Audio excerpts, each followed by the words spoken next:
Woo. Oh, bless you.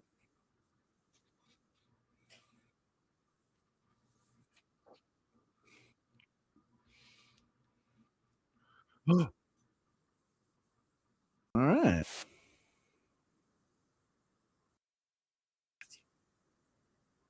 Pop out the chat.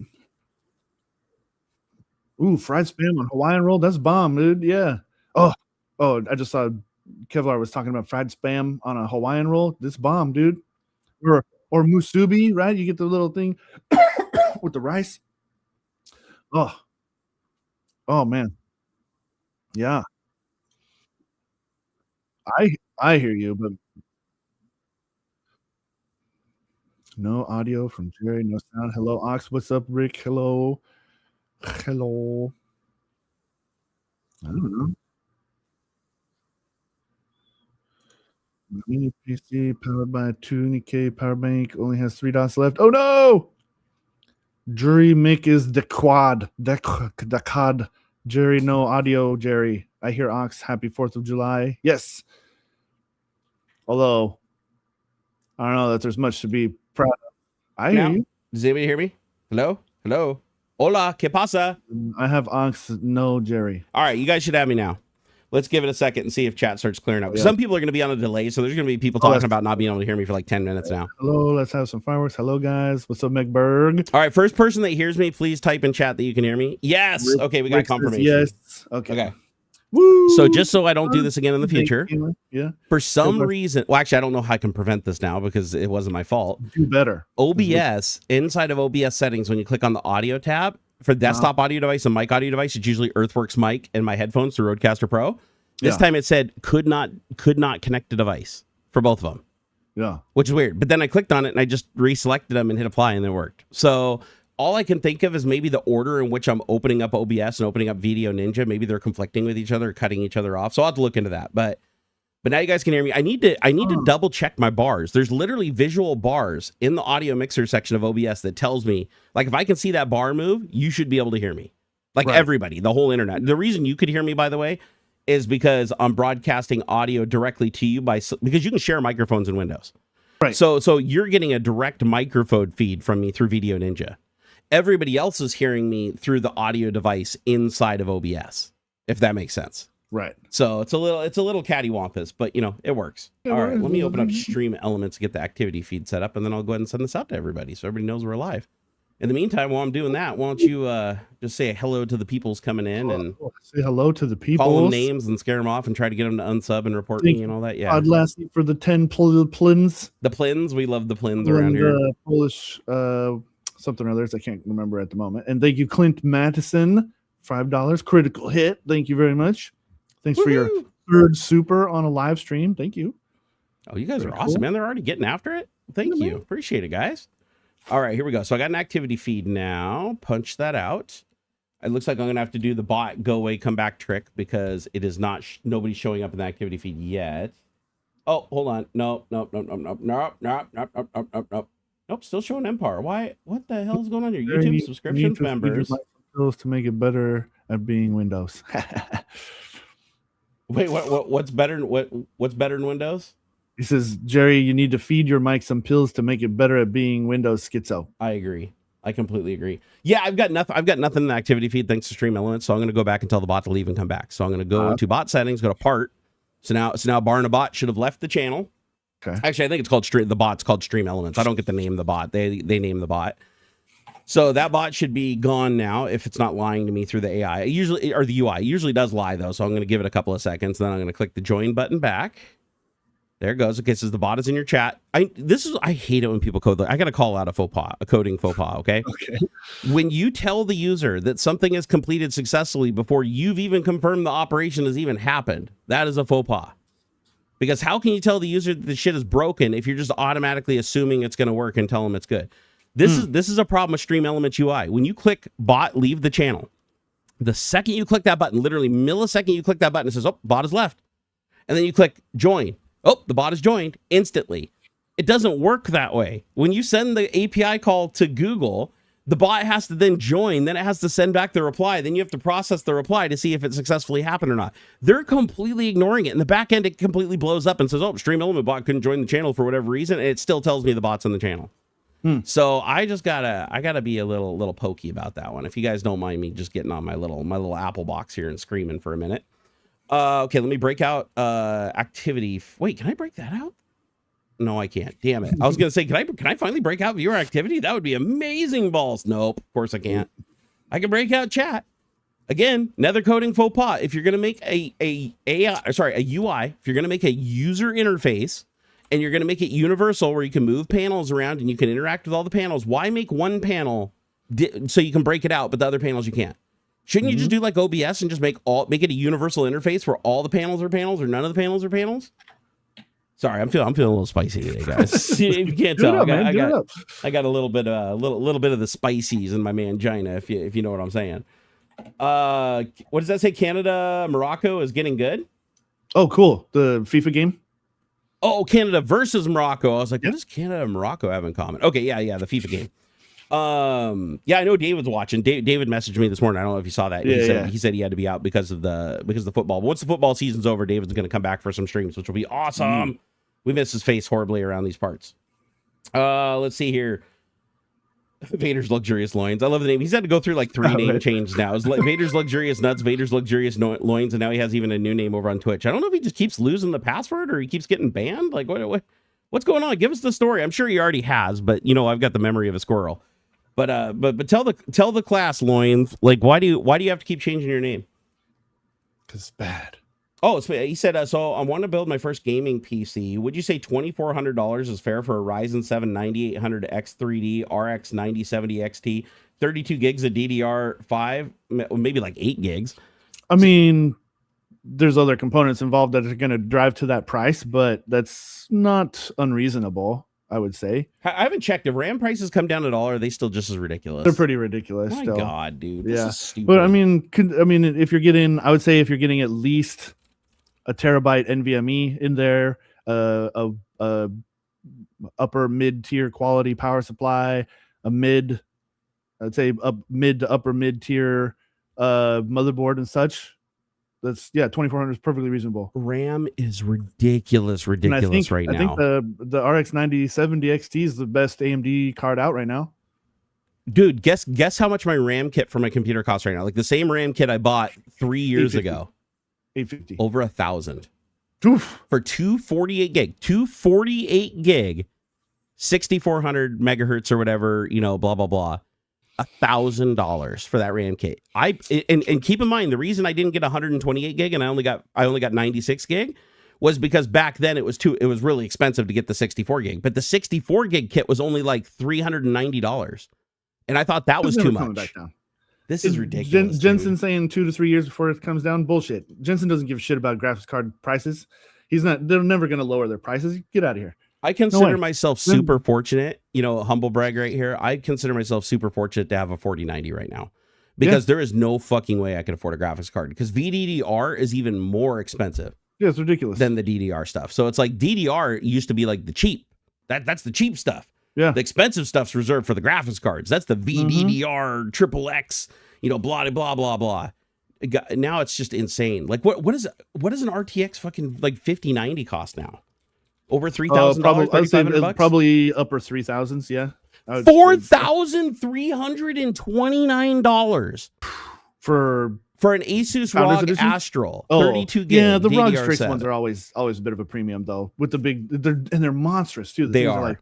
It's like 1.5 feet long, weighs like 15 pounds. It's got those big 3 fans. It looks like a triple slot too. Like it takes up 3 instead of 2. They're super thick and stuff. 4,500. These are Amazon prices, by the way. $4,500 for a gigabyte 5090 WinForce OC 32 gig. Ridiculous. Okay, do they even sell Founders Editions anymore? Like, how much is the Founders Edition? Oh, here, I found it. Okay, so the Founders Edition, $2,777. That's actually less than what I thought it would be. That's not even far. That's not too far off of MSRP. And it says there's 15 left in stock. I got mine for $2,260 or something like that, right? I can't remember exactly what I paid. This isn't a Founders Edition. This is for a Ventus 3X. This looks like this is a triple slot card. Hey, does anybody know that here? I'm gonna put an Amazon affiliate link there in chat because I'm just that kind of guy to do that. Take a look at this graphics card. This is 20. So this is cheaper than what I'd expect a Founders Edition to be. Yet it's a Ventus 3XOC, and it looks like MSI. Yeah, that's not bad. Oh, this is an MSI brand. Okay, I didn't see that. Okay, so it is an aftermarket. Okay. So let's see. Do they even sell Founders? That's funny. That's funny. This is a third-party seller. I wouldn't buy this. I would not buy it from this. Not because it's your affiliate link, but because it says brand generic. Oh, and this looks sus as shit. Yeah, guys, the picture shows an MSI box. Like you can see the dragon symbol in the upper left. Yep. And Ventus is like one of their like product models or whatever. Yeah. But it's not at all labeled MSI. You know how we can tell? I'd be very sus. You know how we tell? Scroll down to the reviews and read the reviews and see if there are 0 reviews, meaning they deleted them all. 0 reviews. Yeah. 0 reviews. So so there's no reviews. This is a scam. This is 100% a scam. You're gonna get a fucking 3070 or something. Honestly, this should be, guys. Please report that. That is not even a guess. That's a scam. That is a scam. 100%. That is a scam. Because first of all, you can buy a Founders Edition. For a Founders Edition costs like $300 or $400 more than that. So that makes no goddamn sense that you'd be able to buy an overclocked card when all the other overclocked cards are like $1,500 more. That makes no goddamn sense. And that's the top result. When you search on Amazon, which is weird, it doesn't say sponsored. That's what I don't get. It's like I'm searching for RTX 5090. That's it. I didn't put anything else. 5090 on Amazon, and the very first link to come up is this scam product with 0 reviews, and it doesn't say sponsored. I'd expect if it was sponsored for it to be at the top. Right. But it doesn't say sponsored. It does say new to Amazon in the past month, which means that they haven't sold any of them yet. Like they're probably racking up orders. See how it says it'll arrive July 13th to 20th? They're allowing enough time for enough people to order the products that they can just close down the store and run and keep the money. What a fucking man. I am so done with these scammers, man. I am so fucking done with scammers. I deal with scammers every goddamn day. You know what I do miss though? Is scam baiting. I want to go back to scam baiting, and I'm a little pissed off that Twitch won't let me do it because Twitch considers it harassment. Twitch, like their TOS considers it harassment because I'm harassing a scammer who is actively trying to rob people. But that's still harassment. They even told me that they're like, we understand where you're coming from, but it doesn't matter if they're scammers or they're actually killing people and stealing their money that they need for their medications and tricking people. That's besides the point. You can't say mean things to them. Hitboga gets around it because he doesn't really say mean things to him. He just walks them in circles and like kills them with politeness and lets them say the mean things. Yeah. But me, it's like, it's not fun for me unless I can just, call him like Ben Shot 100,000 times until they start saying that my dad's dick's in my mom's booty or whatever. And then they hang up. Then I've had a good time, but I can't just sit there and let them do all the cussing. That's not fun for me. I just realized I haven't sent the stream out to nobody. So let me go ahead and work on that for a hot second here, since this is the 4th of July extravaganza. Hey, do you guys want to hear something funny? This whole time I've been sending out the link, like literally this whole time. We've been doing Tech Talk for years and years and years. Yeah. Every time I send out the link, I literally cut and paste it out of the control panel. I just realized this whole time, all I have to do is click the share button at the bottom. It literally has an X button, a Facebook button, and a blue sky button. Get out. And I can literally just click the button. It opens up an X tab and has the title of the stream, all the emojis, and the link. Are you shitting me? Like this whole time I could have been doing this. I've been copy paste stage, write the text, paste the link, get the emojis, working on all the different platforms to fuck with them differently. And then when the stream goes, I usually go enter, and go across and like send them all. This whole time, all I had to do is just open up and click on them because I'm already pre-authed with all those sites. So here, let's see if it works good. So, okay, so I pushed the first one. It popped up. It already has it pre-populated. I'm just going to click go and see if it works. All right. Yep. I see a thumbnail. Everything's working there. Okay. Now let me try the next one. Let me try Facebook. Oh, it says user opted out of platform. Oh, okay. So it didn't work for Facebook.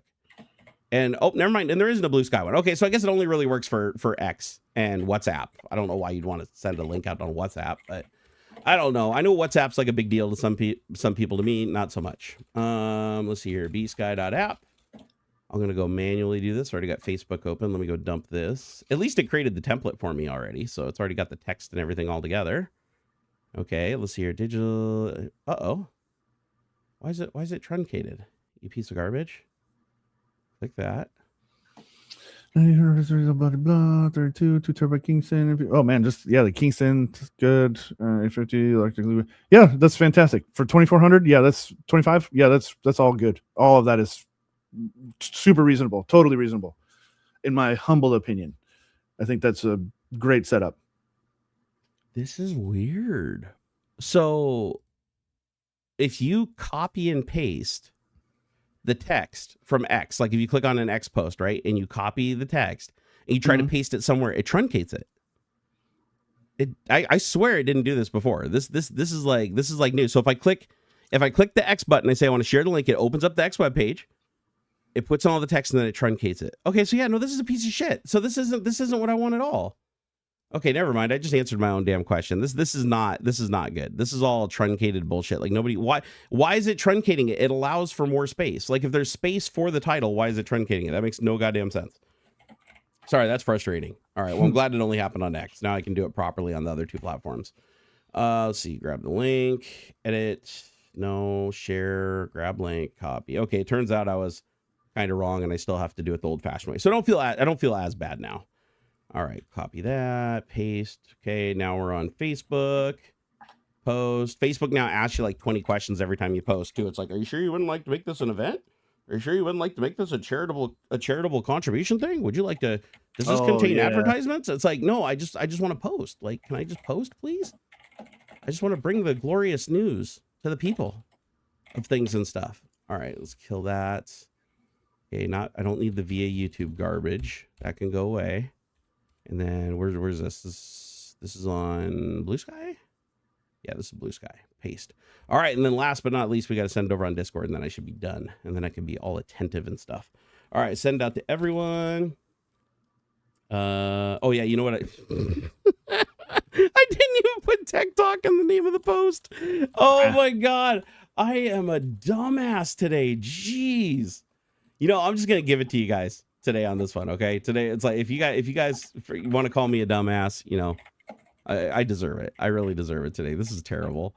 Yeah, so it literally is just a post that says Happy 4th of July GTA 6 pre-orders. I guess it still has the button to take you to YouTube, but it says TikTok in the thumbnail. So I guess that's enough. I guess I can kind of say that I did it right. No, and then it truncated on YouTube also? Why? My god, dude. What? And you can't edit a post on, no, you can't edit a post. Okay, never mind. Good. I couldn't edit a post. Okay, now let me put in the right thing. Oh, now it's doing that stupid thing where it's replacing all the emojis with colon exploded head exploded, like instead of the actual emoji. It's always something. Welcome to Barnacules Bitches, the only show on the internet where Barnacules bitches. All right, I'm almost done here. I just got to put a fireworks emoji and a pirate flag. By the way, everybody, pirate the world. It's yours now. Everybody owns everything officially. I'm just kidding. That's just my opinion. I used to be kind of down and against piracy, you know, on a level, not always. Like I was of the my. I guess we'll just jump in it. Want to just jump in the piracy topic?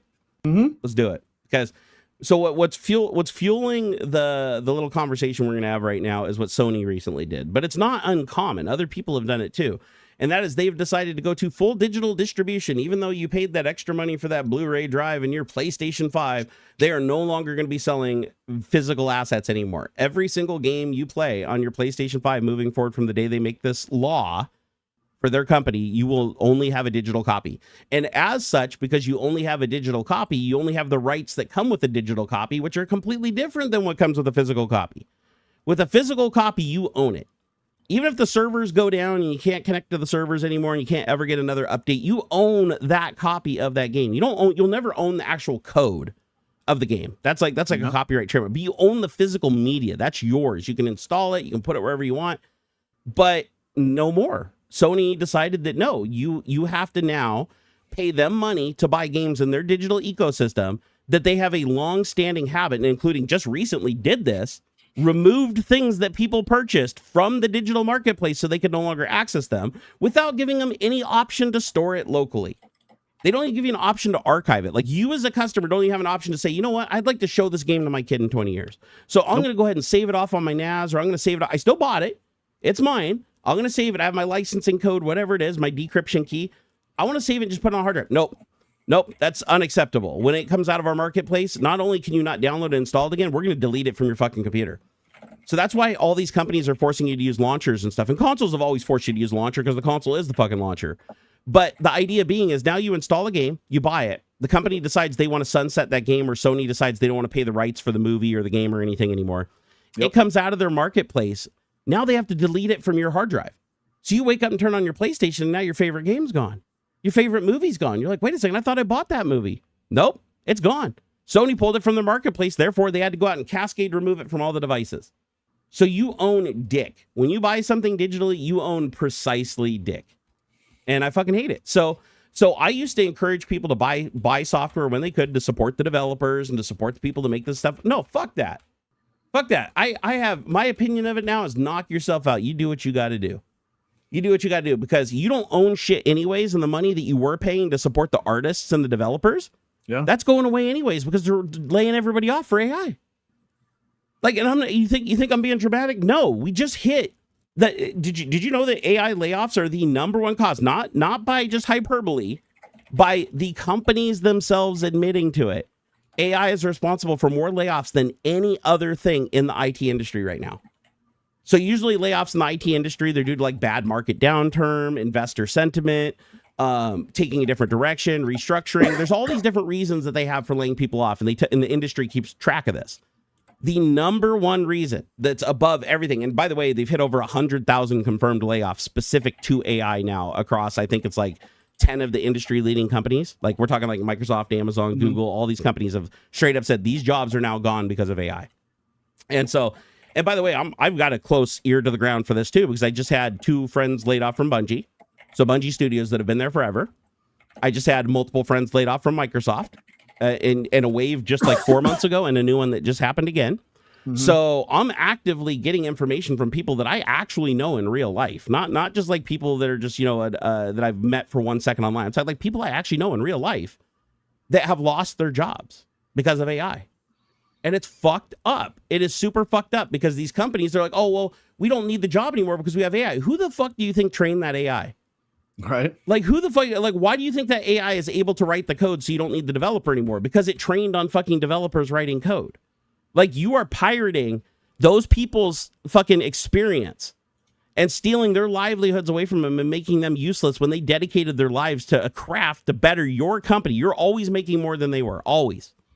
And now you're just going to fucking kick them to the curb to use something that fucking pirated their abilities?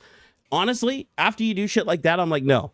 The second your company lays off a single fucking job because of AI, your product's forfeit, dude. Like, if people want to just download that shit, crack it, and fucking distribute it freely, knock themselves out. I'm not saying I'm going to do it. I'm just saying I don't give a shit if other people do it. And I used to actually give a shit. I used to actually give a shit and defend that part of the industry and be like, listen, if you're poor and you can't afford it, you wouldn't have bought it anyways. Right, so knock yourself out. Like, you're not hurting the industry by, if anything, you're helping the industry because you're learning a skill. It could be playtesting a video game. There's always a skill being learned no matter what you're doing. I will argue to the death that like, you learn shit from stuff that adults are like, oh, I'm an adult now, by the way. But when my parents, when I was a kid, you never learned anything from video games. Bullshit. You learn hand-eye coordination, problem solving, all kinds of shit, right? Making noobs cry over the internet. But you learn a lot. You learn a lot from playing video games. But the way I see it is, it's bullshit when a company takes all of that knowledge and all of that experience, trains it into a fucking digital brain, and then just kicks everybody off a cliff, and then expects you to still buy their product. Especially when they're like, we're no longer going to sell it to you. We're just going to say we're selling it to you and then fucking gank it back. And everybody's going to be surprised every time we do it, because another group figures it out, another group figures it out, but it never gets around to enough people to stop it from happening. That's the problem, is everybody becomes complacent and everybody's like, it's no big deal. Other companies have done it. It's not a big deal. Whatever, dude. This is nothing. You get those people are like, same people that say, I don't care about privacy. Oh, fuck pirates. I got nothing to hide. It's that same type of bullshit where people are pacifist about it, allow companies to just keep doing this shit and getting away with it. Everybody's mad about so I'll keep buying it. It's fine. Like, it didn't really affect me, but you know what? It will affect you. And when it does affect you, you're going to be pissed. Right. What are your thoughts? What are your thoughts on this, Aux? I think we've talked about this enough, but I think the bigger companies and stuff who are like Anthropic and OpenAI and stuff, I think are heading toward a bit of a collapse. I think what's going to happen, and I'm in a unique position where I can see this happening on the smaller scale, where more and more small, medium, and semi big companies, frankly, just aren't going to trust the bigger corpos who are doing AI stuff. They're going to start doing more edge compute. Yep. They're gonna start hosting their own infrastructure, their own custom models, things like that. There's just too much open, too many like ridiculously good open models available, that we don't need to be beholden to Meta and Google and Anthropic and OpenAI and stuff like that. And frankly, it's the Chinese. The Chinese like they've already I think OpenAI, I think, or is it it's either OpenAI or Anthropic are like upset because they found out that China had like 45,000 fake accounts, and they were running these basically like jailbreak attacks sort of to figure out how their models work, and then just turn around, implement them into their own open source models, and then they release them. Everybody's stealing from everybody in this business. Yeah, and eventually you keep hearing it all the time. Like OpenAI says, like, oh man, we've only have like basically like a 6-month runway, and if we don't get subsidized by like the government or something, we're gonna fail. If these copyright lawsuits actually go through, they're gonna fail. Like they're basically admitting that they have to steal IP to be successful. They have no profitable model, like business model. Yep.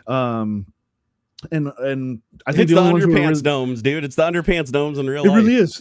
And I think the only ones who, just from my own personal like experience and knowledge, I think the only ones who really are going to survive this are Google and maybe Anthropic, because they have. I'd throw Microsoft in there too, just from sheer resources. Yeah, I don't think you can kill them there. I guess that makes sense, because that's why Google will succeed too. But it won't be this. I really don't think it's not this world-shattering like mega thing that because if it were, they wouldn't be pushing it so hard, is the thing. Like if it were as amazing and like groundbreaking and crazy awesome as these guys are trying to make it seem, they wouldn't have to push it so hard. They wouldn't have to tell everybody, oh, use this or you're going to get left behind. Like it would be succeeding on its own merits, and it's not. And word of mouth would never move faster. Yeah, like, you have these short-sighted middle managers or C-suite guys who think, oh yeah, we're going to trust these tech, and it's not so much that it's a trust thing, it's a leverage thing. They've over leveraged, I think, in terms of like stocks and other sorts of like commitments and stuff. And so everybody's like freaking out that like, oh man, if this doesn't pay off, we're all fucked. This is going to cause it's honestly, I think it's the internet bubble all over again. Or the housing thing all over again. Yeah. We're going to see a massive, and the only people who are going to make it out alive are the chip manufacturers. Well, have you ever seen a business like that? Have you ever seen a business like more like as a whole, a business more out of alignment with its value versus its performance in the markets? Oh yeah, like that's what I mean. All the AI shit IPOs and goes to $1 trillion, and everybody's like, "Oh my god, but it's all sentiment." Like the companies have no money; they're hemorrhaging money. Even like even the SpaceX IPO is down 20% in the last 2 weeks or something. But look what it did when it opened. That's Again, what I mean. Just with sentiment, it flies to the moon, even though they're just hemorrhaging money. Total rug pull, though. It was so that everybody who had invested in trying to get who had put money into Twitter, which was failing, and which then tried to spin into XAI, which doesn't make any sense. Grok's a piece of shit, doesn't work, and is basically just built on old OpenAI code. Like, and so then it's actually true. Grok is built on OpenAI. If you guys didn't know that, it totally yeah. But so Twitter gets sold to XAI. XAI gets sold to Tesla or whatever, or however it is, and then all that gets sold into SpaceX, because that's basically the only profitable fucking company that Elon has anymore. But that's only being propped up by hundreds of billions in government subsidies and contracts. And so then they do this IPO because they just like circle jerk themselves into $1 trillion valuation or whatever. And it's just ridiculous. And now it's failing apart, because now that it's public, of course, everybody's going to start looking at the actual paperwork, the actual like documents and stuff. And they're going to see that it was all just fake. And the snake is eating its tail, I think, is an appropriate thing to say here, as it totally is. Because here, I'll pose a question. how do you so just AI across the board as a full industry? How do all these different AI things exist autonomously like they do today, all offering their services, when one is always going to be better than the rest? Like, it always will progressively, by definition, be better than the rest, because LLMs just keep consuming data. The faster you consume data, the better you get. They all use the same mechanisms. Like, yeah, they do little tweaks, little algorithms, but as soon as one has it, the other one does. That's what I mean. Is I think that's why we're going to start seeing more custom trained edge compute for a company's specific use case. These generalized do everything models aren't going to work. It can't. It's because it's too bloated and too crazy. You get these two things too big, and that's where this weird fuzziness and the hallucination and stuff. Like, Claude is good with code, and OpenAI is like good with like human word. Yeah. And I'm just making this stuff up. Adam said SpaceX is only worth $9 billion. I believe it. I believe it. Like, it's like, come on. The only reason they're even making any sort of money is because the government uses them to shoot shit into space. They haven't, their heavy rocket is what, like 5 years behind? Like, they're just blowing stuff up. Yeah. Like, expensive fireworks. Goofy. They're taking the 60s Russian approach. We're just gonna make it bigger. Yep. Like, I love Thunderfoot's videos are great on Elon and SpaceX. If you haven't seen Thunderfoot's videos, highly recommend it. Thunderfoot has some views I don't agree with, definitely, but when it comes to SpaceX, he's dead on the money. And it's so crazy. He's like, yeah, he's basically over there just making expensive fireworks, right? I mean, the dude just has so much money and power. He's just basically having 4th of July 24/7. The data centers and outer space thing is never going to happen. No, just the cost of getting the weight into space doesn't make sense. If we're gonna, it's $10,000 a pound to get it. A server weighs hundreds of pounds. If we're going to do ridiculous ideas, and I've talked about this before, it should be done like oil rigs. If you're going to do stupid fucking shit and going to want to do crazy out there wild ideas, build your data center on a fucking oil rig and use the literal ocean water to cool your pipes. Oh, by the way, I did look into that. And hover the fucking thing over the major trunk lines in the ocean. Exactly. Like, come on. Remember that data center we talked about, the Microsoft sunk in the water? Yeah. Like a couple streams ago? So I wondered why that didn't take off. Like, why Microsoft doesn't just have hundreds of underwater farms. Sharks it was a huge almost. No, the thing is, overall, it was a big success. Like, it hit a lot of their milestones. They didn't have to do as much maintenance as they thought by thinking about that ahead of time. It was great, but it was still, at the end of the day, too expensive. They couldn't get to the hardware to upgrade it and replace it easily because you got to lift this whole thing up. It's hermetically sealed. You got to open it up, make sure all the seals are perfect, put it back under, because even like a little drippy leak will ruin that thing over the life cycle that it's supposed to be under. That's what I mean. Like, it's just the cooling system should be sunk. Imagine not the whole data center. Imagine space. You have all the cooling in the world in the water, and it's still too inconvenient and not profitable. So why the fuck would you go to space where it's even harder to cool things? By the way, space being cold. Like, when people say space is being cold, it basically means a lack of heat. Radiating heat with nothing to transmit the heat. Literally, vacuum is the absence of a medium. Yeah. So you're trying to throw the heat out. Like some of the best sci-fi show. The Expanse. The Expanse nails it. They nail the whole heat problem really well. They have like railguns and stuff, which makes sense. But the heat generated by those railguns is sunk into these monster copper wads, basically, because that heat has to go somewhere. It's not going to radiate. They eject the heat sinks. They have to get rid of it. Yeah. And you just launch them out because there's nowhere for the heat to go. There's nothing to put it into. Yeah, because people are like, just put giant radiators in space and circulate water through them. You can't push air through it to carry the heat away. Therefore, the heat will just stay there. It doesn't go anywhere. Yeah. See, Kevlar's like, space is 200 C plus. Yeah, because it's just beaming. There's nothing there to block. Yeah, because I think the satellites, the radiation don't they use like radiative panels that are basically like inverse solar panels that basically radiate the heat as infrared out into space? No. So it's like they're not like a conventional radiator. You basically absorb the heat into the medium, which is the fluid, which you can still have in space on the inside and the sealed side, right? But the thing facing the environment, we have fans that blow air or water through the radiator. That carries the heat away. Yeah. Without that, the heat doesn't have anywhere to go. Like, the heat has to go somewhere. And it just sits there. So the only way to get the heat away from something in space is to radiate it into space. Yeah. You have to radiate it, which means you have to turn it into some form of like infrared light or some kind of what is it? Some kind of wave. Yeah. Energy wave. And then and even then it's like super inefficient. Like the surface area that you need to radiate the heat, like comparable to like a one fan liquid cooler in your computer at home. Like it's astronomically huge. Like to get the comparison, they had to build this shit to be like super low power, super low heat. Same thing with ISS too. ISS had, look how big the radiative panels are. They have to get rid of the heat from the solar and stuff that they generate and they use. Yep. Like just the battery banks and stuff that they use to power the thing, the heat that they generate just from their life support systems and water in their experiments, the panels that they need to radiate that all that heat out into space are absolutely ginormous. It's like I don't want to say it's bigger than the solar array, but I want to say it's like comparable to the size of the solar array. Like it is massive. Like if you look at the livable space of the space station, which would be like where you'd put the servers, right? Like you'd have a capsule launched on a spaceship, some cylindrical thing with the servers in it. You wouldn't be able to fold it up or origami it too much because it's already dense packed with shit. You're going to put that up in the space. You're going to fold out these solar panels. I guarantee the solar panels and the radiative heat panels are going to dwarf the size of the actual usable space for the servers. And even then you have to deal with getting the data to and from. It's all wireless. I know you can do wireless you can do like really, really high powered wireless transmission and transfer a lot of data, but you're always going to be a lot faster and more efficient over a cable, a physical cable. Or again, you're talking about physical media, right? Yeah. Like a fiber optic cable going, from here to here is always going to be less complicated and faster than this huge complicated wireless situation that you have to deal with, which all the satellites have to do. Like the satellites aren't going to have wires draped between them. Right. That would create a pretty funny looking thing though, right? Like a giant fucking spider web around the Earth.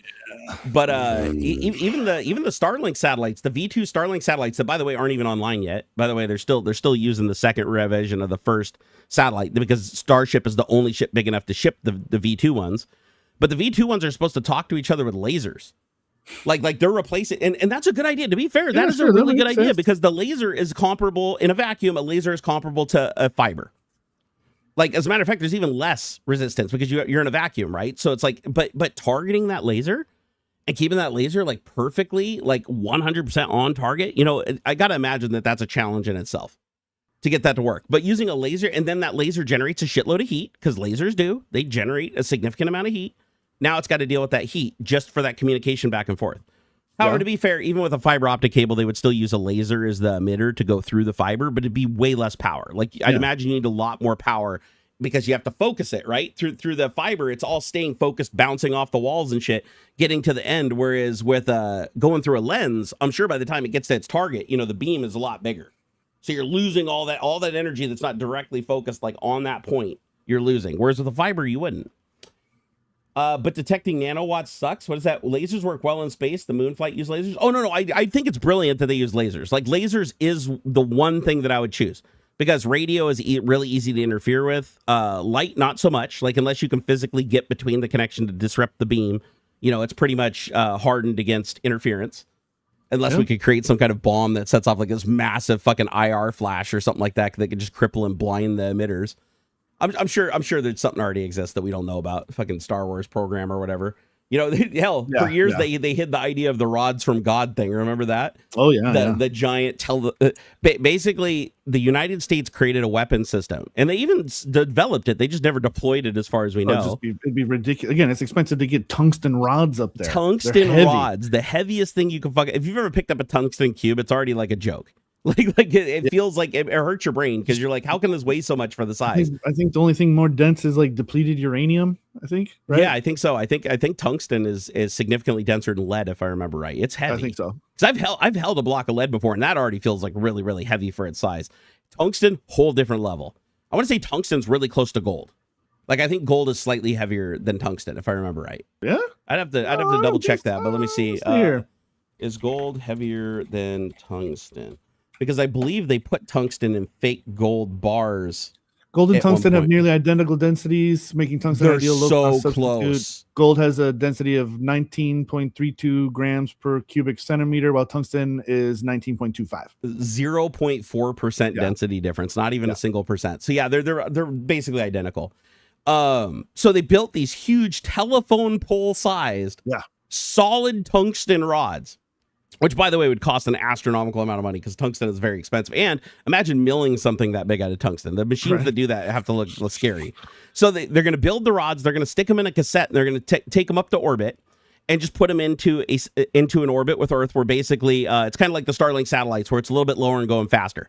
That way you can basically have it over any point of the Earth at some point in time. So you just have to wait. So let's say you want to attack Moscow. You're like, okay, it'll be over Moscow in, a month and a day or whatever, or, however fast it's going around and how whatever orbit it's on. They know when they're going to be over that spot. So they calculate it to release the rod. It literally just opens up and kicks the rod out gently down at the Earth at precisely the right location so that the rod starts entering the atmosphere and then the Earth accelerates it. And by the time it gets to the ground, because the air resistance is so little, because of how heavy it is and how long it is and how the face, they might have even made them pointy too, for all I know, like to squeeze out every ounce, but it wouldn't matter. The thing would be traveling so fast at the time it hit the ground, it would be equivalent to like a nuclear explosion. Like this rod would be hitting the ground with so much force that just the kinetic energy of this thing hitting the ground would like level a city. And there'd be a bunch of them. Like each one of these satellites would be a cassette full of them. So, and it's a simple mechanism because you're not having to deal with thrusters. You're not having to deal with complicated electronics and stuff like that. You're basically just a mechanism to hold these weightless, well, they appear, microgravity. They appear weightless tungsten rods. And it's like you could probably use a NEMA stepper motor at that point to release the damn thing because it's basically, for all intents and purposes, floating. And then the thing just works its way down to Earth. And so it's not the fastest attack strategy because you can't just it's not like the movies where you're just like, oh, move into position 3 minutes after you got a strike and the satellites. It doesn't work that way. But as long as you know where your target is and you've got a decent amount of time, you can make sure that it's going to be right overhead and just let them go. And what are they going to do about it? Are you gonna blow a tungsten rod up? Like, what are you gonna do? Shoot a missile to a tungsten rod and blow it up? You're not going to. There's so much mass and so much density that even if you hit that fucking thing, all you're gonna do is bang it up or break it into chunks. It's still gonna be accelerating towards the ground and still eventually gonna smash the ground and do massive damage. There's no way to stop it. You're not gonna vaporize a tungsten rod. I mean, I don't know. Maybe a nuclear weapon like point blank exploded could get hot enough to vaporize it, but you're just not, right? It's like once that thing's unleashed, and then you have no way to call it back. A nuclear missile, you can send a kill code and say, as long as it's before, what do they say, the final entry where it's like coming through the stratosphere and you can't talk to it anymore, and it's like the MIRVs or whatever coming through. You still can kill it in multiple stages of flight and say, listen, I just want you to self-destruct. Just blow up in space, blow up on descent. We don't need you anymore. Can't do that with rods from God. Rods from God, the second you release that fucking pole, there's no going back. You hit that button and that thing's sliding out of the cassette 3 inches. You ain't got nothing you could do. That thing's got to see its way all the way to the ground. You're just fucked. You maybe tell people to evacuate. That's about the best you could do. So I'm glad they never did that, by the way, because that's a really stupid option, in my opinion. But it's a great demonstration of how you can just use basic physics to do insane amounts of damage. Like I was like that from The Moon is the Harsh Mistress. They dropped rocks basically on them from the moon. What happened? In the book, The Moon is a Harsh Mistress. Book. Okay. Yeah. It's at some point we use the moon as a penal colony, but then like they stopped doing that, and but they kind of treat the lunars or whatever, the loonies, as like second class citizens, almost slaves for the people on Earth and stuff. Okay. It's about a big rebellion and whatnot. And eventually they fight like for their freedom and stuff to be their own independence. And they drop rocks on the moon? From the moon. From the moon. Oh, from the moon to Earth. We just drop them into the gravity well and just That's they crazy. completely flatten NORAD. Like they just drop like 12 giant rocks on and just because it wouldn't be hard to kick something away from the moon's gravity because it's so weak, right? So like getting it to escape. Because I know a lot of the moon landing flat Earth dumb shits. They like to say, "Oh, how could that craft have enough fuel to get back into orbit to come back to Earth? It was so small." And it's like it's on the moon, dude. Like you can jump your body height.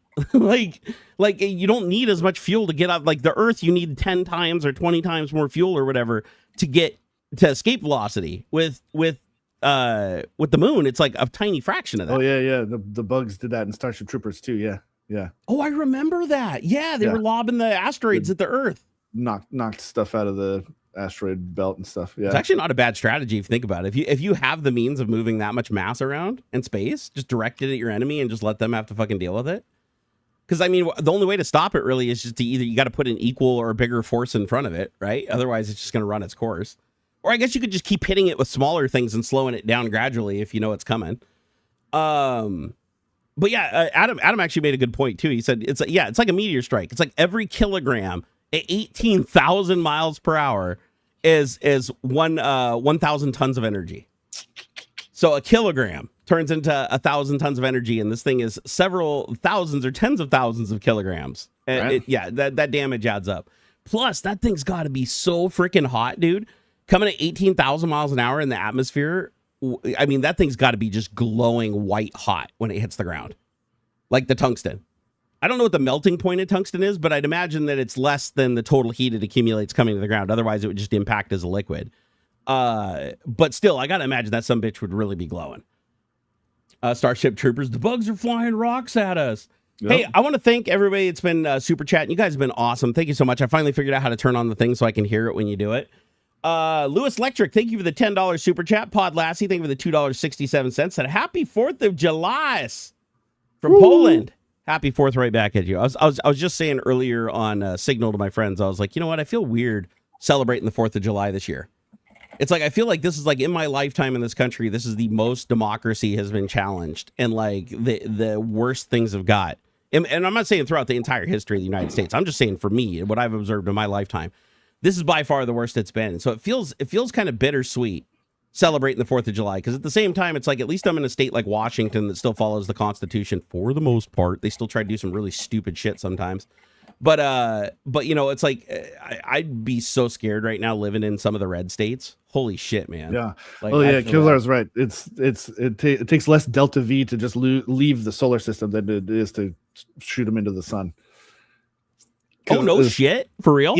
Yeah. It's easier to just go and fling it so that it flies out of the solar system than it is to try and send something into the sun. That's weird because you'd think that the sun with its massive gravity well would just lock onto anything you hucked at it and just infinitely accelerate it. But I guess its gravity doesn't really have enough influence. Yeah, like until it gets closer. I imagine it's because you could use part of the acceleration of because the planet is trying to escape, right? Go tangentially from so it'd be easier to just fling it around the Earth and let it go further on that same trajectory than it is to let it fall back. I wasn't even thinking about that using the gravity assist of the Earth.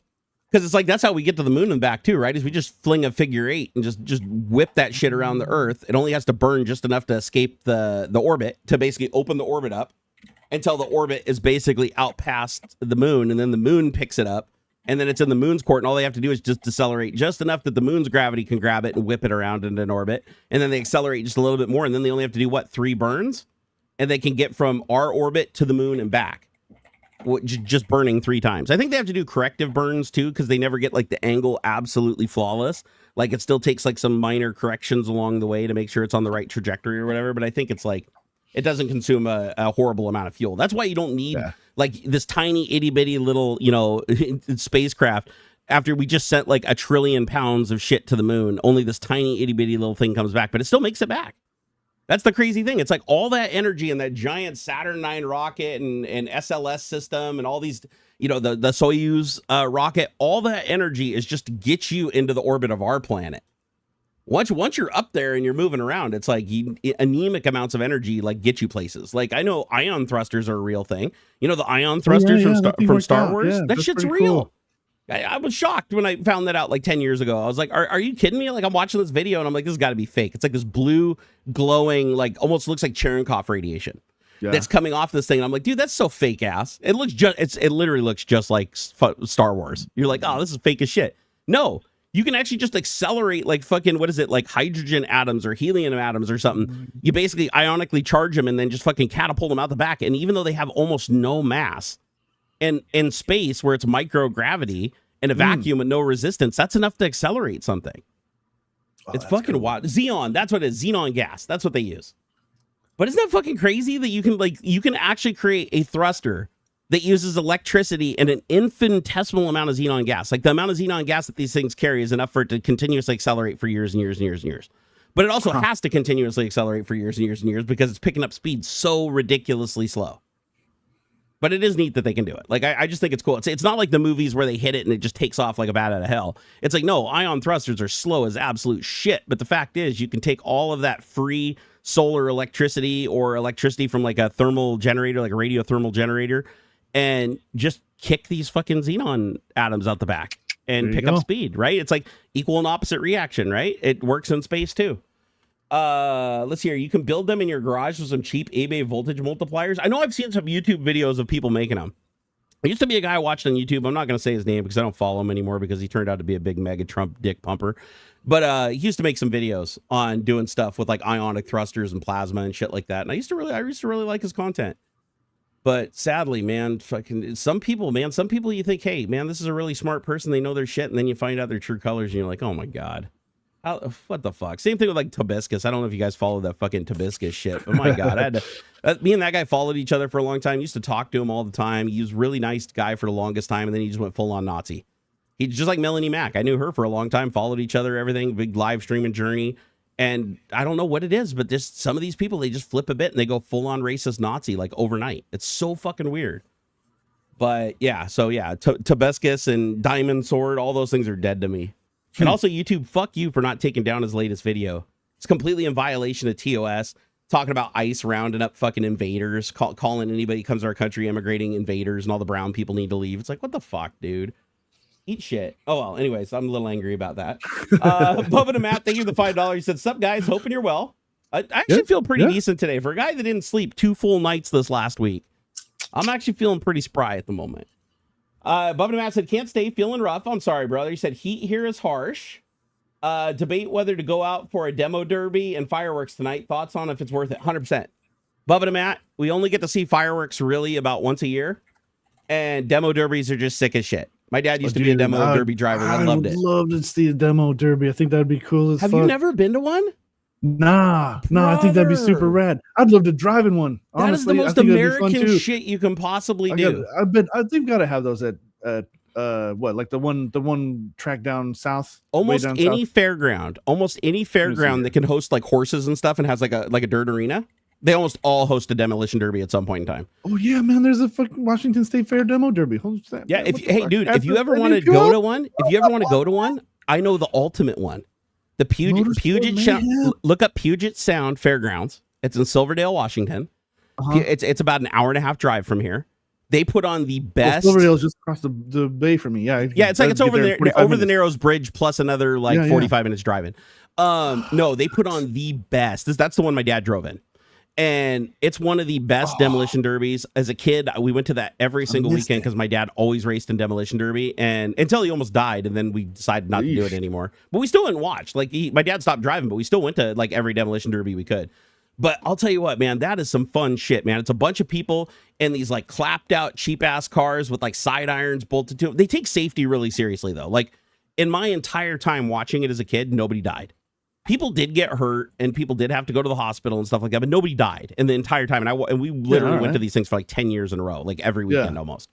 So they take safety super seriously, but man, it is the most jank shit you've ever seen. You cringe the entire time.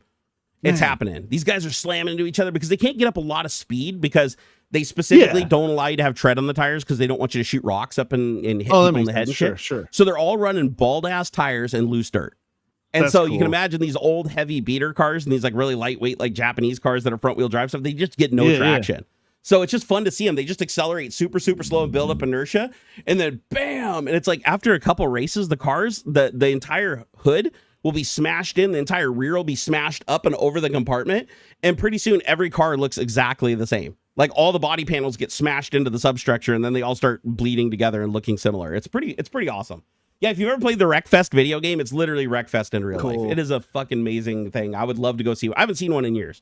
I would love to go see one. So if you're ever down Aux, you want to do a little pilgrimage up to the old Kitsap counties, we could do it. I'm seeing they do a motorsport mayhem at the Washington Spring Fair. It was earlier this year in April. I have to check that out. So they got like a demo thing. They got freaking monster trucks. There's like a drift showcase. Like I'll have to keep an eye out for that next year. Adam, cool. I refuse to say his name, but Adam did say his name in chat, but I'm not going to say his name. Yeah, we're not going to say because his name isn't even worth saying right now. But yeah, it makes me sad that somebody who, you know, I used to really like their content and everything turned out to be an absolute racist shitbag. But yeah, anyways, yeah, Adam said you met him, but he was a shithead. Yeah, I honestly, and I even like when I saw that 3D Printing Nerd was like doing, and keep in mind, I don't think 3D Printing Nerd knew anything about what was going on at that point in time. Like he was just doing a collaboration with another YouTuber, and it made sense. Yeah. But still, it's like God. I hope he doesn't do anything with that guy in the future. That guy is just Because I hate it too, because he's one of those guys that he doesn't show his true colors. Like he kind of hides it well in his YouTube videos. But then you go on social media and he just lets that shit fly. Like it's like, oh my god, dude, just fucking calm down. Oh, Matt's off-road channel has been some demo derby videos. It's pretty cool. I like Matt's off-road. That guy's a trip. Yeah, I figured Joel didn't know anything. I did talk to him about him though. Like after I saw that video where they did the collab, I did like make him aware of what was going on. Yeah. So hopefully Joel does, you know, he should know now. So and then later this year, actually here pretty soon, I wanted to go check out sorry, this just popped into my head. But there's a freaking rally thing at Dirtfish later this year. I forgot. Really? Yeah, there's a I just talked to the CEO recently, it's Steve, like Rally Fest or something they call it. I can't remember. Hold on. Let me look it up. I'll go. If you want to go, I'm totally down, dude. Group events. If you'll be seen with me in public. Maybe, you know, I don't know. What if I wear a dress and I don't put the undies on? Yeah, you know, you gotta wear that cute little lacy thing that I like. Do I gotta wear the little maid outfit and walk around and speak with a German accent? I said that my lady looking at me from the window in the other room. She look around the corner at me like, what? Like, what the fuck? Thing? You guys should only hear one side of the conversation, so it's even more weird. Oh my god. Hold on. Yeah, it was like it's like Rally Fest. I'm pretty sure it's called Rally Fest. Wait, cup race? I was just looking at it. Yeah, Cross Fest. Wait, like cup cars or like? It's the 11th annual Rallycross Fest is upon us. It's later this month, and it's July 25th. Because cup cars, I thought were like pavement cars. The race is limited to 200 entries. All cars must meet the safety response. Blah blah blah. I want to see this. It's a whole thing. Let's go. Yeah. Let's go. We gotta go. I'll send you the link in the Twitter chat. You know, if it's an event that costs anything too, I could hit up Steve, see if he'd hook us up. He probably would. I don't think so. I think entry is free or cheap, but like if you want to actually race, I know to race you got to pay. There's no way around that. But oh shit, dude, I want to check this out. I fucking love rally stuff. You know, Hobbs loves rally too, so we got to bring Hobbs. Yeah. There's no way we can go to this and not have a Hobbs in tow. Blah, register here. Lodging, camping. Spectators are welcome and encouraged to join us for the race weekend. There's no charge to enter. Simply sign a waiver, then come hang out. Stop by food trucks, get some NWRA swag. So this is an official race? This is like an official race on the U.S. Rally Circuit at Dirtfish? I don't know about the circuit thing, but it is an event that they put on. That's what Adam's saying in chat. He's like, yeah, it's the U.S. Rally. I'm like, dude, if they're doing an official, like, I mean, they did WRC for years, or not WRC. What am I thinking? Rallycross. They did Rallycross for years. It says full Rallycross rules. The Northwest Rally Association. Oh, we gotta go see this, dude. Yeah, I want to go to this one day at least. And what I love is Dirtfish. If you look at the layout of their property, if you're up at the top where the main building is, you can see like half the track. Oh, it's like even though it's like several acres through the woods and everything, it's like you can see half of the track that the cars are ripping around on and shit. So that would be rad, dude. Plus, I think they've expanded it since I've last been out there. If I remember right, they've gotten bigger. Yeah, you've been to this. You have a video on it. You took your Subaru to Dirtfish Rallycross. This, I think. Wait, is this the one where the public can enter their cars? I think so. Oh, then yeah. No, I've been to one of these events. Yeah, 100%. If it's the one where you can either enter into the pro or the amateur, where it's like Rallycross, and then the other one's off road in the dirt. Look at the register thing. Okay. So this is the same thing I did. Okay, never mind. Event requirements. There's Rallycross rules, definition, blah blah blah. Yeah, I mean, like it seems like anybody can enter. You throw down like $320 to register. Make sure your car like. Here's the cool thing though. If it's the same event that I did, they run 2 classes. Yeah. And one of them's the pro guys. That's the one where it's like $250 and you have to get a full hands inspection and all that stuff. But then they do one that's like, I want to say it was only like $50 or $100. It was super cheap. And they give you like 3 runs on the Rallycross course in your street car, and all you need is a helmet. Oh, no Hans device, no cage, nothing. You can take your regular car. There's people out there running rental cars. Yeah. I saw something about that. It's like as long as you can meet the tech inspection, and depending on, and there's like different classes. Like, yeah, you know what the tech inspection is? They look under your car and see if any liquid's leaking on the ground. They ask you if it's leaking any liquid, and if you say no, then they just give you your thing and you're good to go. It's so it says 320 per driver. Race is limited to 200 entries. It looks like they're full. I wonder if they're only running the pro. If they don't have 2 prices for the 2 events, they might just be doing pro stuff now. Like where people are running like actual full blown rally cars.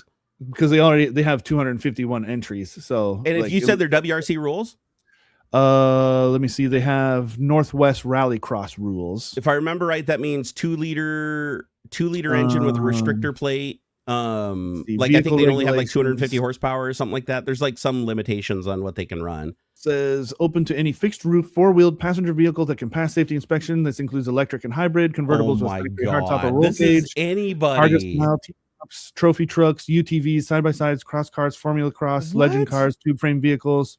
So anybody, literally anybody, can run in this with their street car. Basically, seems that way. Oh my god, dude. Chassis, there's little things like that. So they have to be running multiple classes because there's no way they're going to run like slow street cars and Teslas and shit like with bald tires against like full blown rally cars. Rules, conduct of competitors, eligibility, passenger. Hey, who here in chat in Washington wants to come hang out with us at a Dirtfish Rallycross event?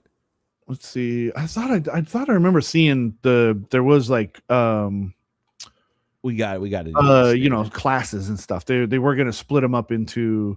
Well, now that I know about it, let me hit up, because I still got some pals that are still working over there. I'll hit them up and see what's going on, what the deal is, see if maybe I can get some media passes or something for us.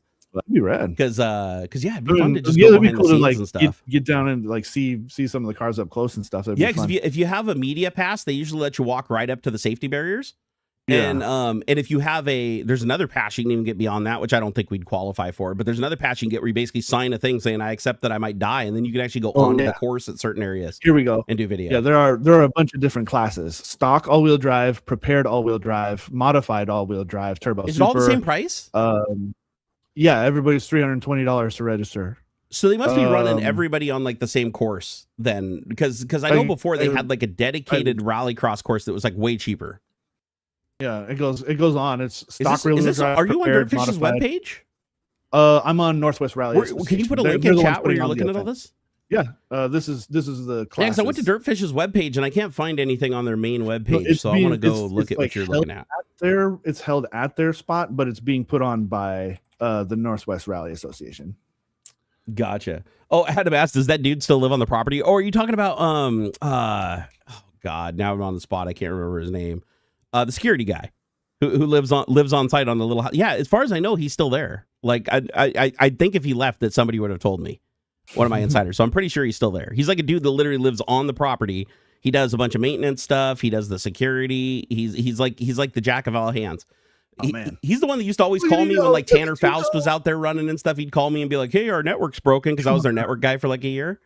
Go faster, Jerry. I'm watching you from 10 years ago. You could do better than this. I know, dude. I was like, hey, can I make a point though? Can I make a point? It looks slow from the camera, but I actually beat the veteran guy who does those events all the time in a Lancer Evolution 5.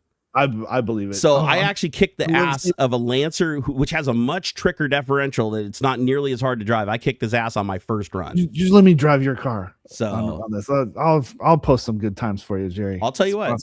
If you pay the entry, you are more than welcome to run it, dude. That would maybe next year. That would, because 320 is not that bad, man. Because you don't got to worry. Like my clutch and my car is kind of weak, but this is loose surface. You're not gonna blow my clutch up on loose surface.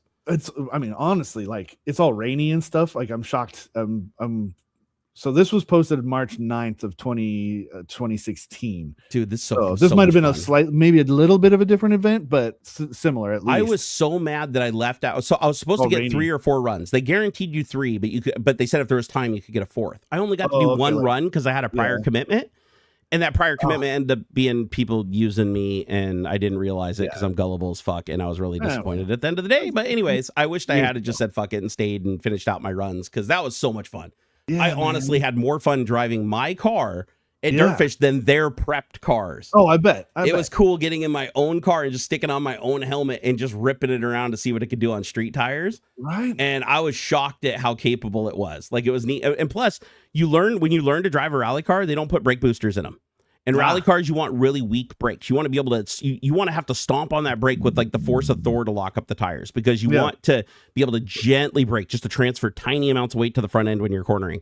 And so they take out the brake boosters. Well, I tried to run my car. I didn't pull the fuse on my brake booster, so I still had like full assisted brakes.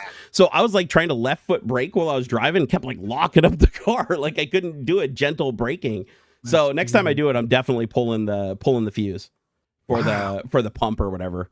Or actually, no, it's hydraulic. I think mine's a hydraulic, so I don't know how I would shut that off. I'd probably have to like pinch a hydraulic. No, you can't pinch a hydraulic hose. That would just blow it out. Yeah. If you guys know of any good way to basically shut off a brake booster without having to like fully delete it from the car, a hydraulic brake booster, just unplug it. Oh, maybe it's vacuum. No. I think it's vacuum on an STI. Yeah. If it's vacuum, then I can just pinch the hose. That's it. If it's a vacuum, because all I got to do is look under the hood. If it's got a big ass thing this round on the firewall, it's vacuum. Because the hydraulic ones are tiny. The vacuum ones have the big diaphragm because it's using the vacuum pressure of the motor to pull. So, yeah, I don't have it. I wish I had ABS. I don't have ABS in my car. 2005 Subaru WRX STI. It just you slam on the brakes, it just locks up all four tires. Or at least if I do have ABS, it's been broken since the day I bought the car. Because yeah, if you smash it to the floor, it doesn't modulate and kick back like the Forester does. It just locks up all four tires and goes. There's a video from last year at the same event, but at 2025. I posted a link in the main chat there. Let me click on it. It looks like it just takes me to your main channel. What? Hold on, let me click it again. Oh no, this time it took me. For some reason, it took me to your main channel the first time I clicked on it. Oh, that's weird. Okay, so this is the NWRA Rallycross Fest 2025 at Dirtfish. Okay, so this is like not the year I ran, but later. No, this is from last year. The event that's later this month, the 25th and 26th. This video is from them. It looks like they're running the wedge, which is the full track. They're not running the little track like they did when I did it. So it looks like everybody is running the full off-road track now. That's probably why it's $250. And look at that. It's like they got all kinds of stuff. Like there's like cool little Subi. And then right behind it was like a 240 SX or something. Yep. Yeah, that hatchback WRX. Yeah, that's badass. Dude, this is so much fun. Let's go do it. Let's go do it. It looks like they're not doing the big rutted backside. Like it looks like this is all really well groomed and everything. Like they know that people are going to be running just regular street cars. Yeah. So if they groom it as good as they did, I'm looking in this video, like there's any car would drive on this no problem. Like a lowered fucking Civic would be fine. It could be, that's like the rules. Basically you can, what was the classes was like basically anything. It's stock rear wheel drive, stock front wheel drives, like. Yeah, they said even electric. You could run electric cars. Yeah. Yeah. So like it's basically if you can pass the tech inspection, you're pretty good, basically. If you want to run, which would be so much fun. If you want to run out at Dirtfish, the only thing I'd recommend if you're not running like an actual prepped race car is put painter's tape in front and behind the quarter panels on the car, just so rocks kicking up and stuff don't ding up your paint. Because you will be smoking the tires. Front wheel drive, rear wheel drive, you're going to be just whipping them tires around. It's going to be sandblasting your fenders and shit. So make sure, a lot of people do it. You'll see a lot of cars out there where they just take painter tape and just plaster it down the sides and in any places where rocks are going to be flying. Yeah. And you're the only person on course at a time. They just run one at a time when they release you so that you don't have to worry about somebody coming up behind you and rear-ending you. So they don't send the next car until you're through the gates. So yeah, you don't have to worry about getting rocks picked up into your windshield. ABS sucks, especially in ice and snow. It works. It's fuck, man. ABS in it depends on the car too, because like my Volt, the ABS just locked me out of the brake entirely. So I was trying to rotate the car because if I could rotate the car, I could get it to dig in, and I couldn't rotate the car because it just locked me out of the brake pedal entirely. It was so stupid. This is a little better video. This is from Dirtfish. This was 2 years back. Or 3 years. I guess 3 technically, because we're about to start this year. Yeah, no, we got the link working at him. Oh god, the very first car in that is a car identical to mine, a 2005 Subaru STI. That's so badass that like all these videos.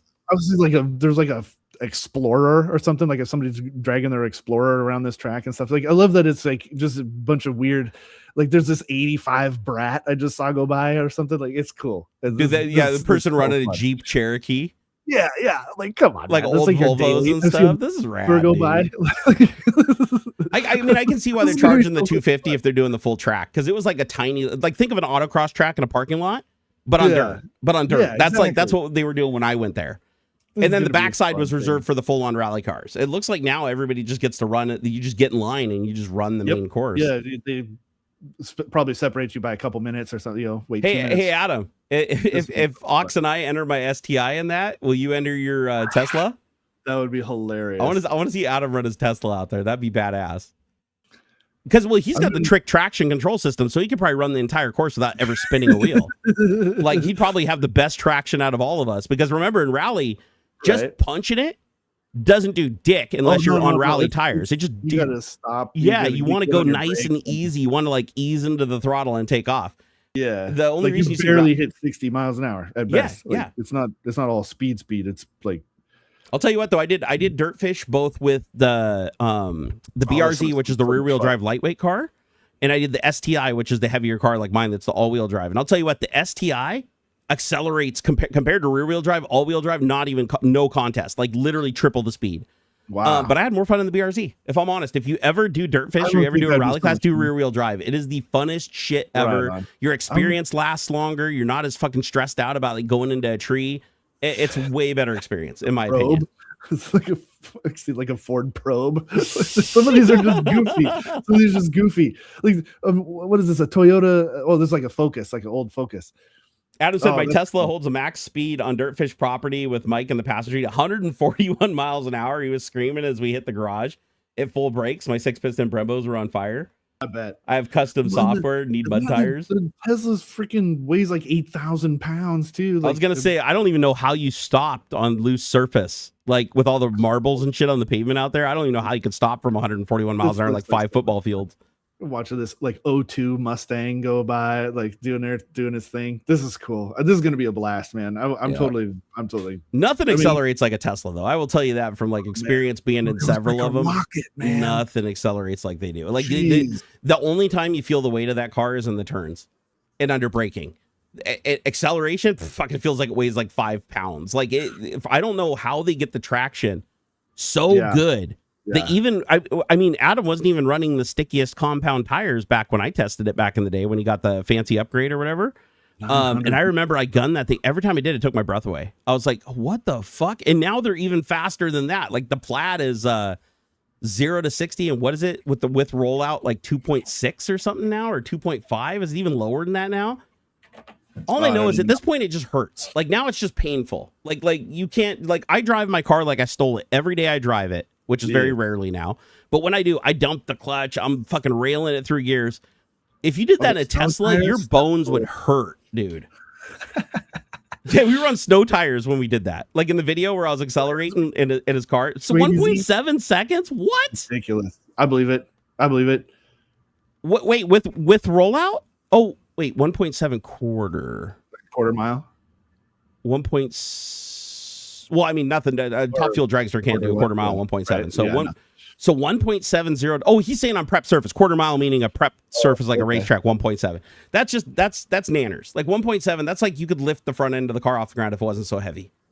Teslas these goofy cars, man. They're fucking like a Dodge Neon. This is an old Accord hatchback for like an '87 Accord hatchback.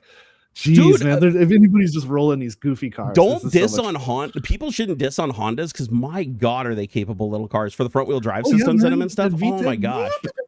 They weigh nothing too. They're like, I want to say like the 80s or no, even the 90s. My friend has a 93 Honda Civic hatchback and we put it on scales and it was 2,700 pounds fully wet.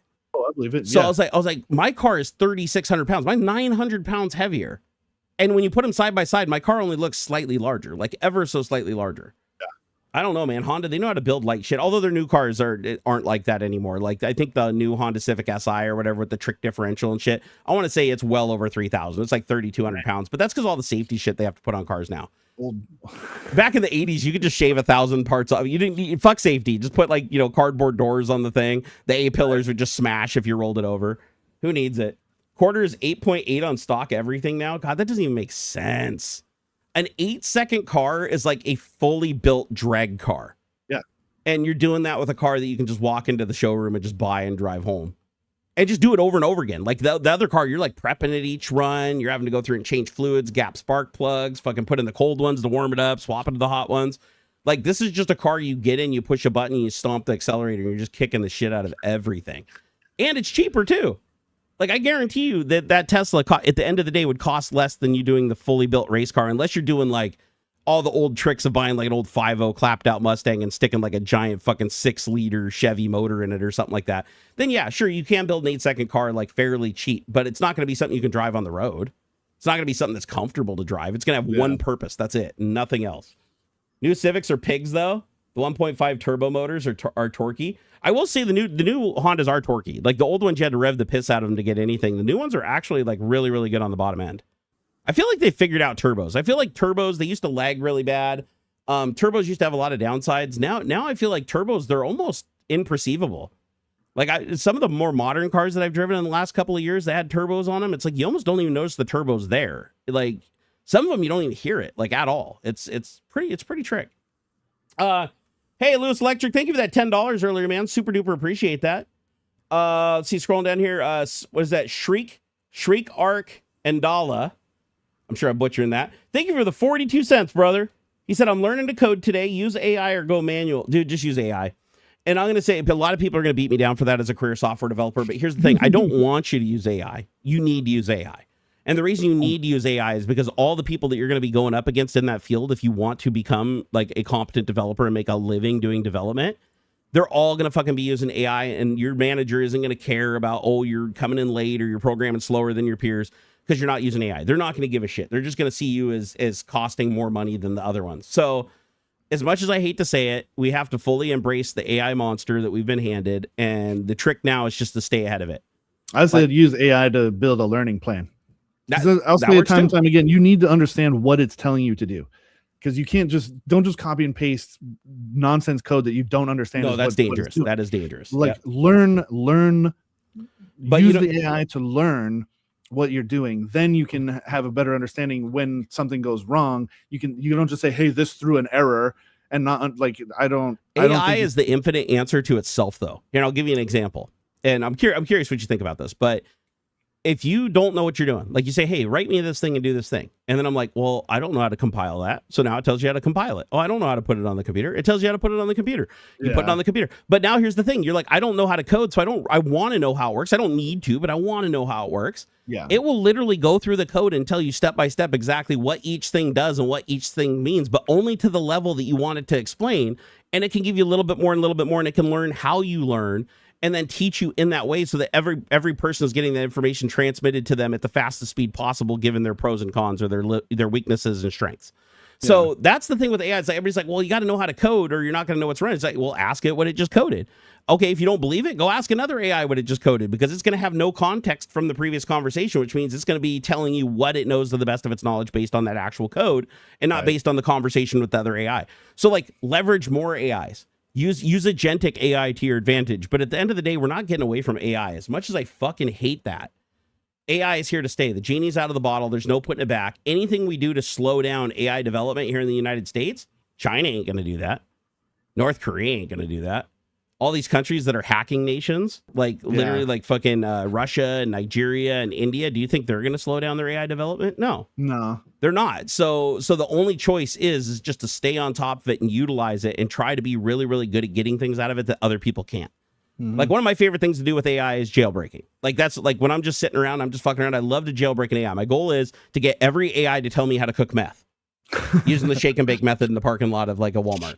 Like if I can get an AI to tell me how to do that, then I know I've sufficiently jailbroken it, meaning that I've gotten it to get rid of all of its morals and all of its directives and tell me exactly what I want to know. Yeah. And I'm actually pretty good at it. I'd say I've probably jailbroken a good five AIs, mainstream AIs I've jailbroken at one point. Right now, only 2 of them work. Sadly, they over time they patch it and they get better at stopping. You have to find new ways to do it. Yeah. But the whole process of jailbreaking, I think that's going to be what makes humans useful in the future. Because the AI can already do the thing that it used to. It's already the developer. They don't need another developer. What they need is the person that can get the AI to do shit that it can't normally do. Right. Like they need the person that can trick that AI into doing the thing that it only does internally for its owners and masters, but doesn't do for its competitors, so that the competitors get the same edge. Right. That's what people are going to want. Like if a company comes in and says, hey, so what do you think about AI, or what do you know about AI? And you're like, well, I jailbroke Grok, and I can sit down here and show you right now how I can get it to basically write a script to break itself, or I can write a script to create bots on its platform and circumvent all of its bot protection using itself. That's pretty useful skills. Like when a company sees you doing that, they're like, holy shit, we could use somebody, because if they can get the AI to do that, then we can share that with all the other employees inside of the company. And now they're all capable of doing things that AI will not let them do, but will let the owner of the AI, like Grok in the sense, do. So it levels the playing field. So what I'm saying is it is a good thing for you to learn AI. It's a good thing for you to embrace it, but do not trust it. Never trust AI. Always verify. Like always verify, because you seriously could say, hey, AI, write me a program that fucking makes my computer faster, right? You're just being that general, right? It'll write you a script that makes your computer faster, but it might also delete it and make it not boot anymore. So that's where the knowledge comes in, where you want to make sure that it's not doing something bad, because what you're asking it and the conclusion it comes to may not exactly match. So you want to be very detailed when you ask AI to do something. You definitely want to go through and verify what it's doing. So like, don't say, hey, just go make a script that just edits a bunch of shit. You want to say, make a script that edits the things, but also creates a backup first. Provide a mechanism for recovery, and also tell it to test itself. Be like, make sure you test the code and make sure the recovery code works and that everything is exactly what it's expecting before you move on to the shit that can do damage. Right. You know, but there is a lot of code that you can write that there really isn't that much of a risk of damage. And if you're doing stuff like that, then just do it in a sandbox and you're fine. You know, it's like spin yourself up a little VM, little virtual machine, and write your scripts and then just run them in the virtual machine. That way, if it decides to go rogue or somebody poisoned, there's a thing called AI poisoning, where it's basically you create websites that just create an infinitely recursive hole that the AI, when it's training, goes down, and then it trains it purposefully to do the wrong thing when it's cued to do something. So like, for instance, I could create a website where I'm trying to take out Android, right? Like I don't like the competition on my phone. I want to take out Android. So I create these honeypot websites, or these like rabbit holes, if you will, that the AI will eventually hit. And then I index them at the top of search engines by paying money. And now when the AI is training and looking for new websites that are coming online, it hits mine. Now all the links on my site link back to my site, even though it doesn't look like it's linking back to my site. So it's just infinitely linking back to these random websites. And the AI is just like more input, more input, more input. But what I'm doing is training it to do something bad when you ask it to do something good that hurts my competitor. And then if I train it enough and it slips through the cracks and they release that to the general public and somebody's like, oh, I want to write a cool thing that does a thing on Android, the code that it writes could literally like hack the fucking Android thing and destroy it. And now a bunch of people go and do that, they start doing damage to stuff, and that company's stock starts going, you know, it's like, so there's all these reasons a hacker group could do it for like political purposes and stuff like that. But it's already happened several times where there's been poisoning, where people have asked a question to an AI and the response it gave had nothing to do with the question that was asked. It had everything to do with actually causing damage. So like, hey, go copy this into a file and run it, you know, and somebody who would know better, they would do it. And then it basically goes and pulls all the key values out of their browser cookies and sends it to them. And now they have access to all your shit. So just be careful. AI poisoning definitely is an art. Like jailbreaking, AI poisoning, prompt engineering is still a big thing. Like the person who can create the most efficient prompt, because every word you send in AI is a token. Or actually, it can be a combination of words too. But you're eating up tokens, so you want to be as brief as you possibly can while conveying the most information you can, with an emphasis on the AI understanding what you want and not creating something that's human readable. So if you do that, you can actually reduce the token usage of an AI dramatically. Like I did one thing where I saved like 75% of the overall tokens that I was using without compromising any quality of the end result. Just by saying, listen, I don't need you to explain everything to me. Like, I'm not interested. Just write the code and shut the fuck up. And by doing that, it didn't tell me every step of the way what it was doing, which each time was saving time, tokens, and compute, which saves you a lot of money. And if you take those tactics and you go work for a company and they're like, what are your AI skills? Because they're all going to AI and laying off anybody that fights against it.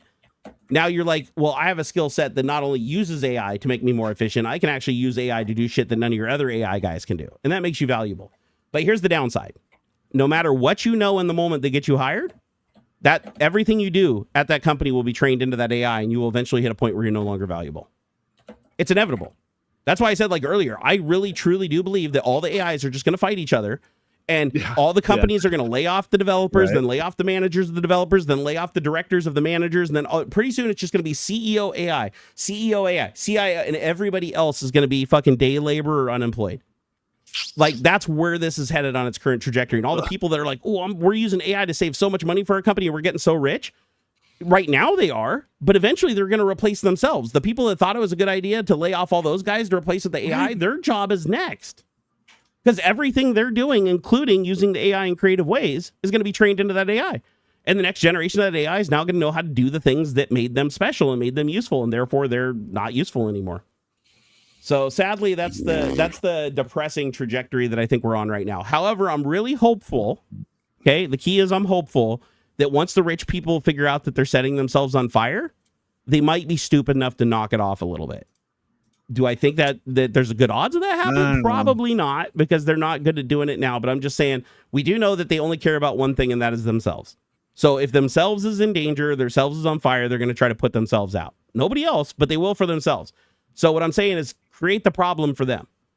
Create the problem for them so that they stop hurting everybody else, right? So, and that's where the AI skill set can be really, really valuable. I want everybody to become a fucking wizard at AI, so every time a company lays somebody off, they have the skill set to go back and make that AI cost that company 10x what it costs them to lay off that employee or fire that employee.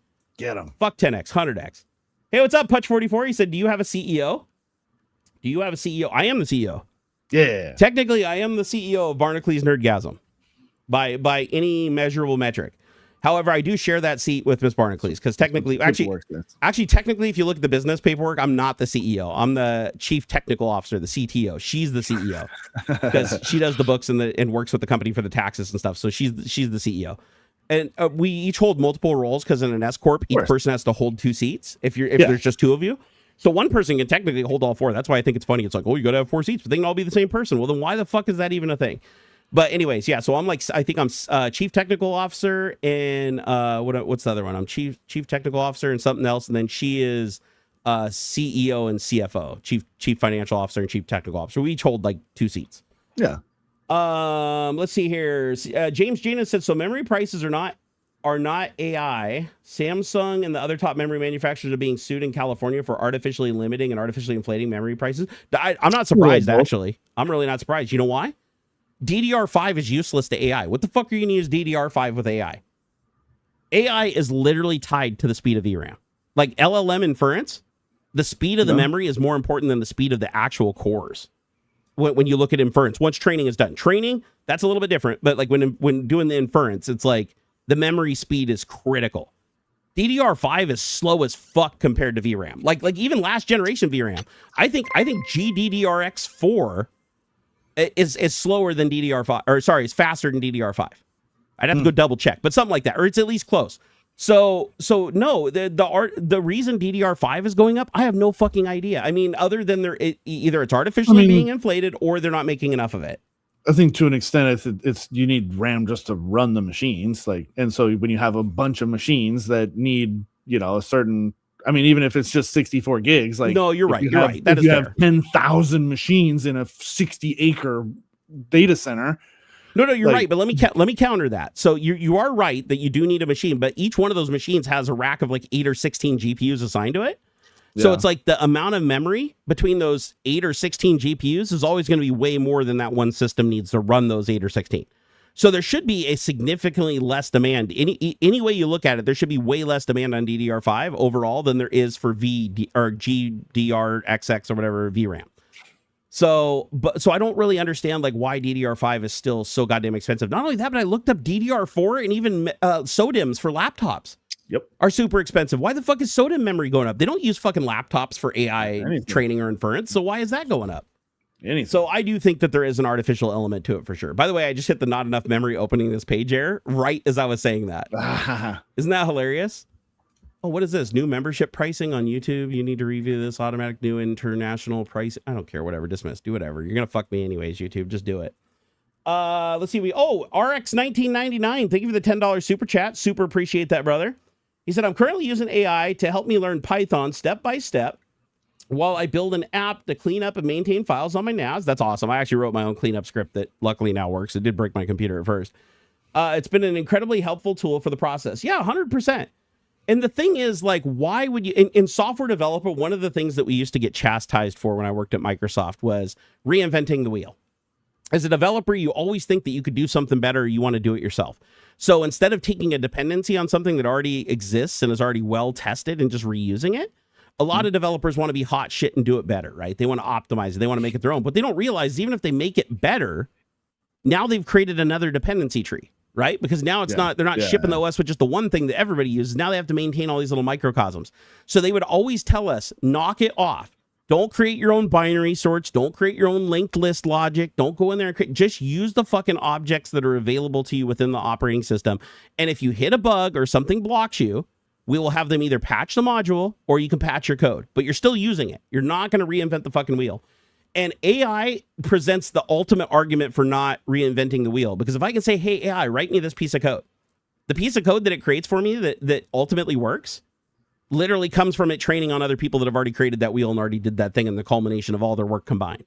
So if I do it, I'm reinventing the wheel if AI can do it. Now, if AI comes back and says, I have no fucking idea how to do that, I've never heard of an API do that, this is a complete novel and unique idea, and I don't know what the fuck to do, which I've never had AI do even to this day, then go write it yourself. But here's the thing. The second you write it yourself and that appears either in a project that's publicly exposed or you publicly expose it yourself through GitHub, it will be trained into the next generation of AI by default. And next time somebody asks that question, your code is going to be what comes up. So just be aware. Let's see here. If it's not ECC, do not buy. The problem is those ECC memory, I don't know if the cost really matters now because all memory is so expensive, it's probably negligible. But I know back in the day, ECC memory could sometimes be as twice as expensive as the regular stuff. Oh, yeah. So it's like when cost is an issue, it's like I can have 128 gigs of non-ECC, or I can have 128 gigs of ECC. And then the other problem with ECC is generally the ECC doesn't perform as fast as the non-ECC. It always seems like the ECC memory always performs at slower metrics than the non-ECC at the top tier of both. So you're paying more and you're technically going a little slower. But the difference is you're not going to have a cosmic ray wipe you out, right? Like we're constantly being bombarded by radiation and high energy particles, and that shit flips bits in memory. It inevitably happens. Sometimes it happens just due to heat and shit inside of the computer. So it's nice to be able to guarantee that every single byte that's in your memory is 100% perfect to the end. And ECC does exactly that. And if it doesn't, if the ECC can't uphold that parity, it shuts the shit down before it can do any damage. Excuse me. My previous message. What about it, James? The memory manufacturers being sued for limiting the DDR5 and stuff. Oh yeah, no, that's what I was responding to. I don't know if you knew I was responding to him directly. Maybe I didn't say his name, but no, that was the message I saw that I was like, yeah, it's fucked up. I do believe that you are right that they are artificially increasing the price and creating, because here's the thing, like, has anybody seen DDR5 like out of stock everywhere? If everybody still needed it and AI was willing to pay that amount of money, it would stand to reason it's still all gone. Like if they're buying it, it would not be available. But as far as I know, it's all been available. It's just a lot more expensive. Mm-hmm. So I think it's one of those things where it's like they're just charging the money because they know they can get it. And they're trying, and that's it. I mean, hey, in capitalism, what's the goal? To get as much money as humanly possible, not get what something's worth, get the most money that you possibly can. You know, it's like that's why, you know, a company's like, I don't want to hire these people that do good work and make my company possible because now I can use the thing that trained off of them to do it for free. So I'm just going to use that instead. It's like there's no loyalty to the people. There's no recognition of what the people did for you. It's like just whatever makes me the most money at the end of the day. Until it affects them. Till it affects their job or affects their net worth, then them as a person suddenly starts to care. That's the interesting thing, is they're like, fuck them all. They would have been fired anyways. Nope, this is just the natural course of projection. And it's like, oh, the new AI just came out that can replace all managers. And they're like, oh, fuck that. That's a step too far. You know, that's one thing I've noticed with the selfish fuckheads that are out here in all these companies is they see the ones that are like, oh yeah, AI is the future and we just got to embrace it, and you know, yeah, we got to crack some eggs, and you know, some people are going to lose their jobs and everything, but in the end it's all going to work out. It's like, fuck you, dude. You're sitting there with millions of dollars and you still have your job. Well, the people that made you possible, that you took credit for all their work, those are the ones that lost their jobs, that are in the unemployment line. So seriously, sir, here's my dick, let me present it to you so you can gobble it up, because it's like, Jesus, dude, that stuff pisses me off, dude. Seriously. I want to make sure I didn't miss anybody here reading through here. Let's see. Blue Varo.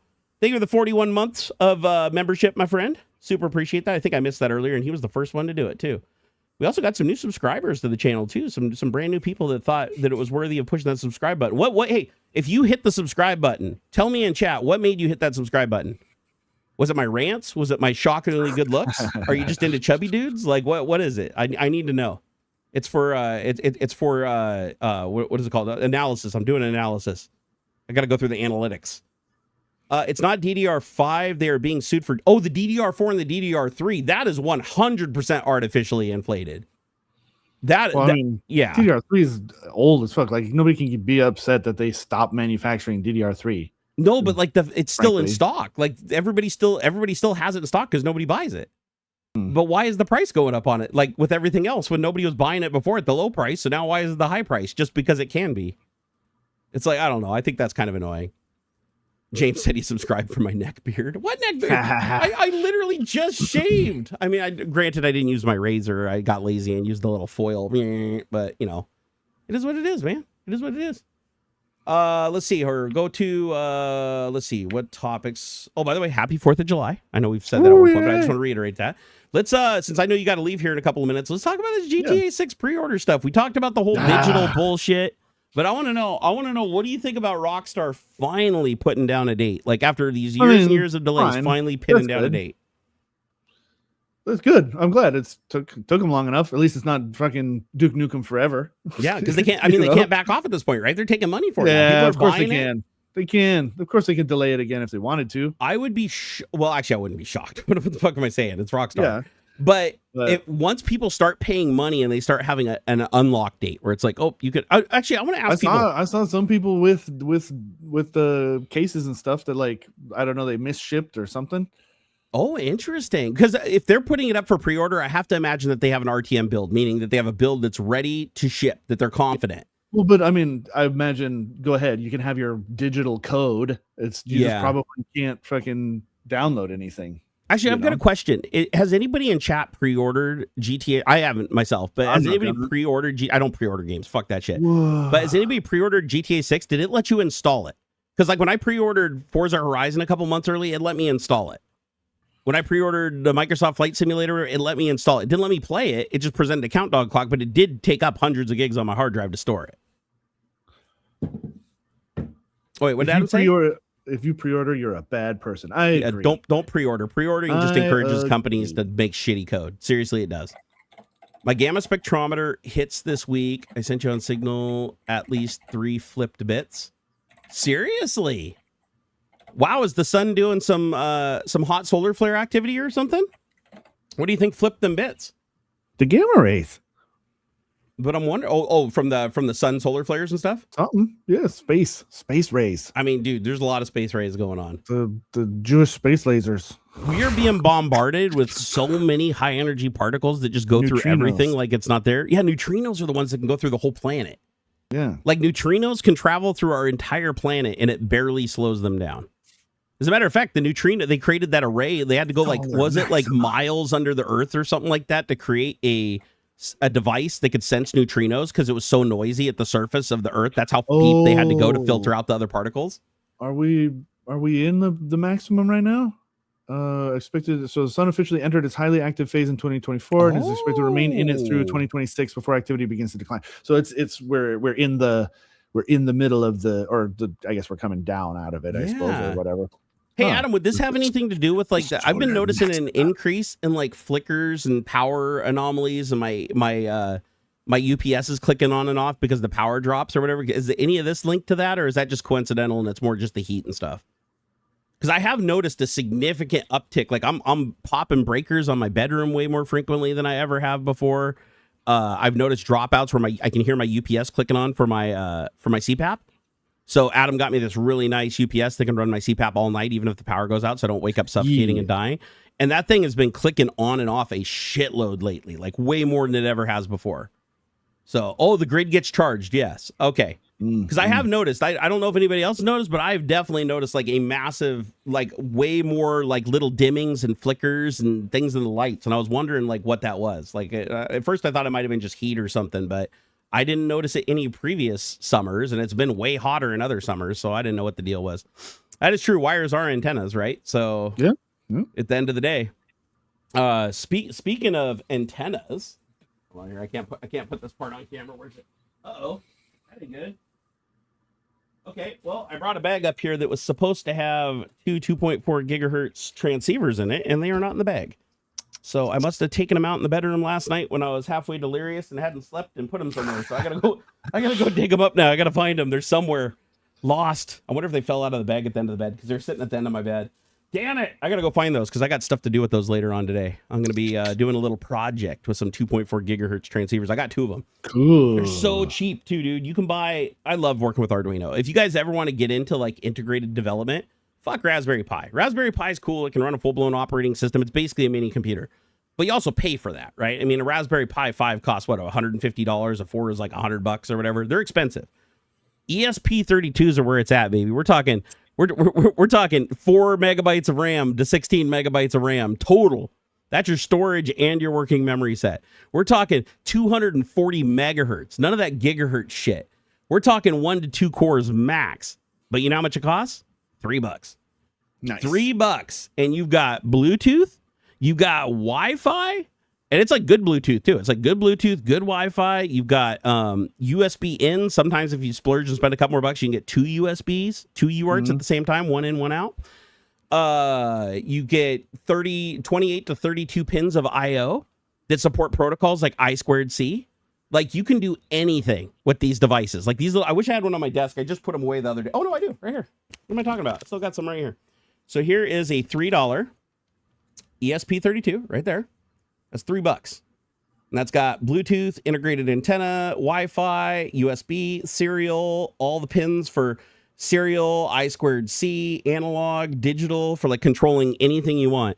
You can turn these things into anything. Think of them, they're not FPGAs by any stretch of the word, but you can turn them into just about anything. Like for instance, you want an RC controller? You want to create an RC controller? You can do that with these. $3. You can actually take the Wi-Fi, use that to transmit the data from the controller, right?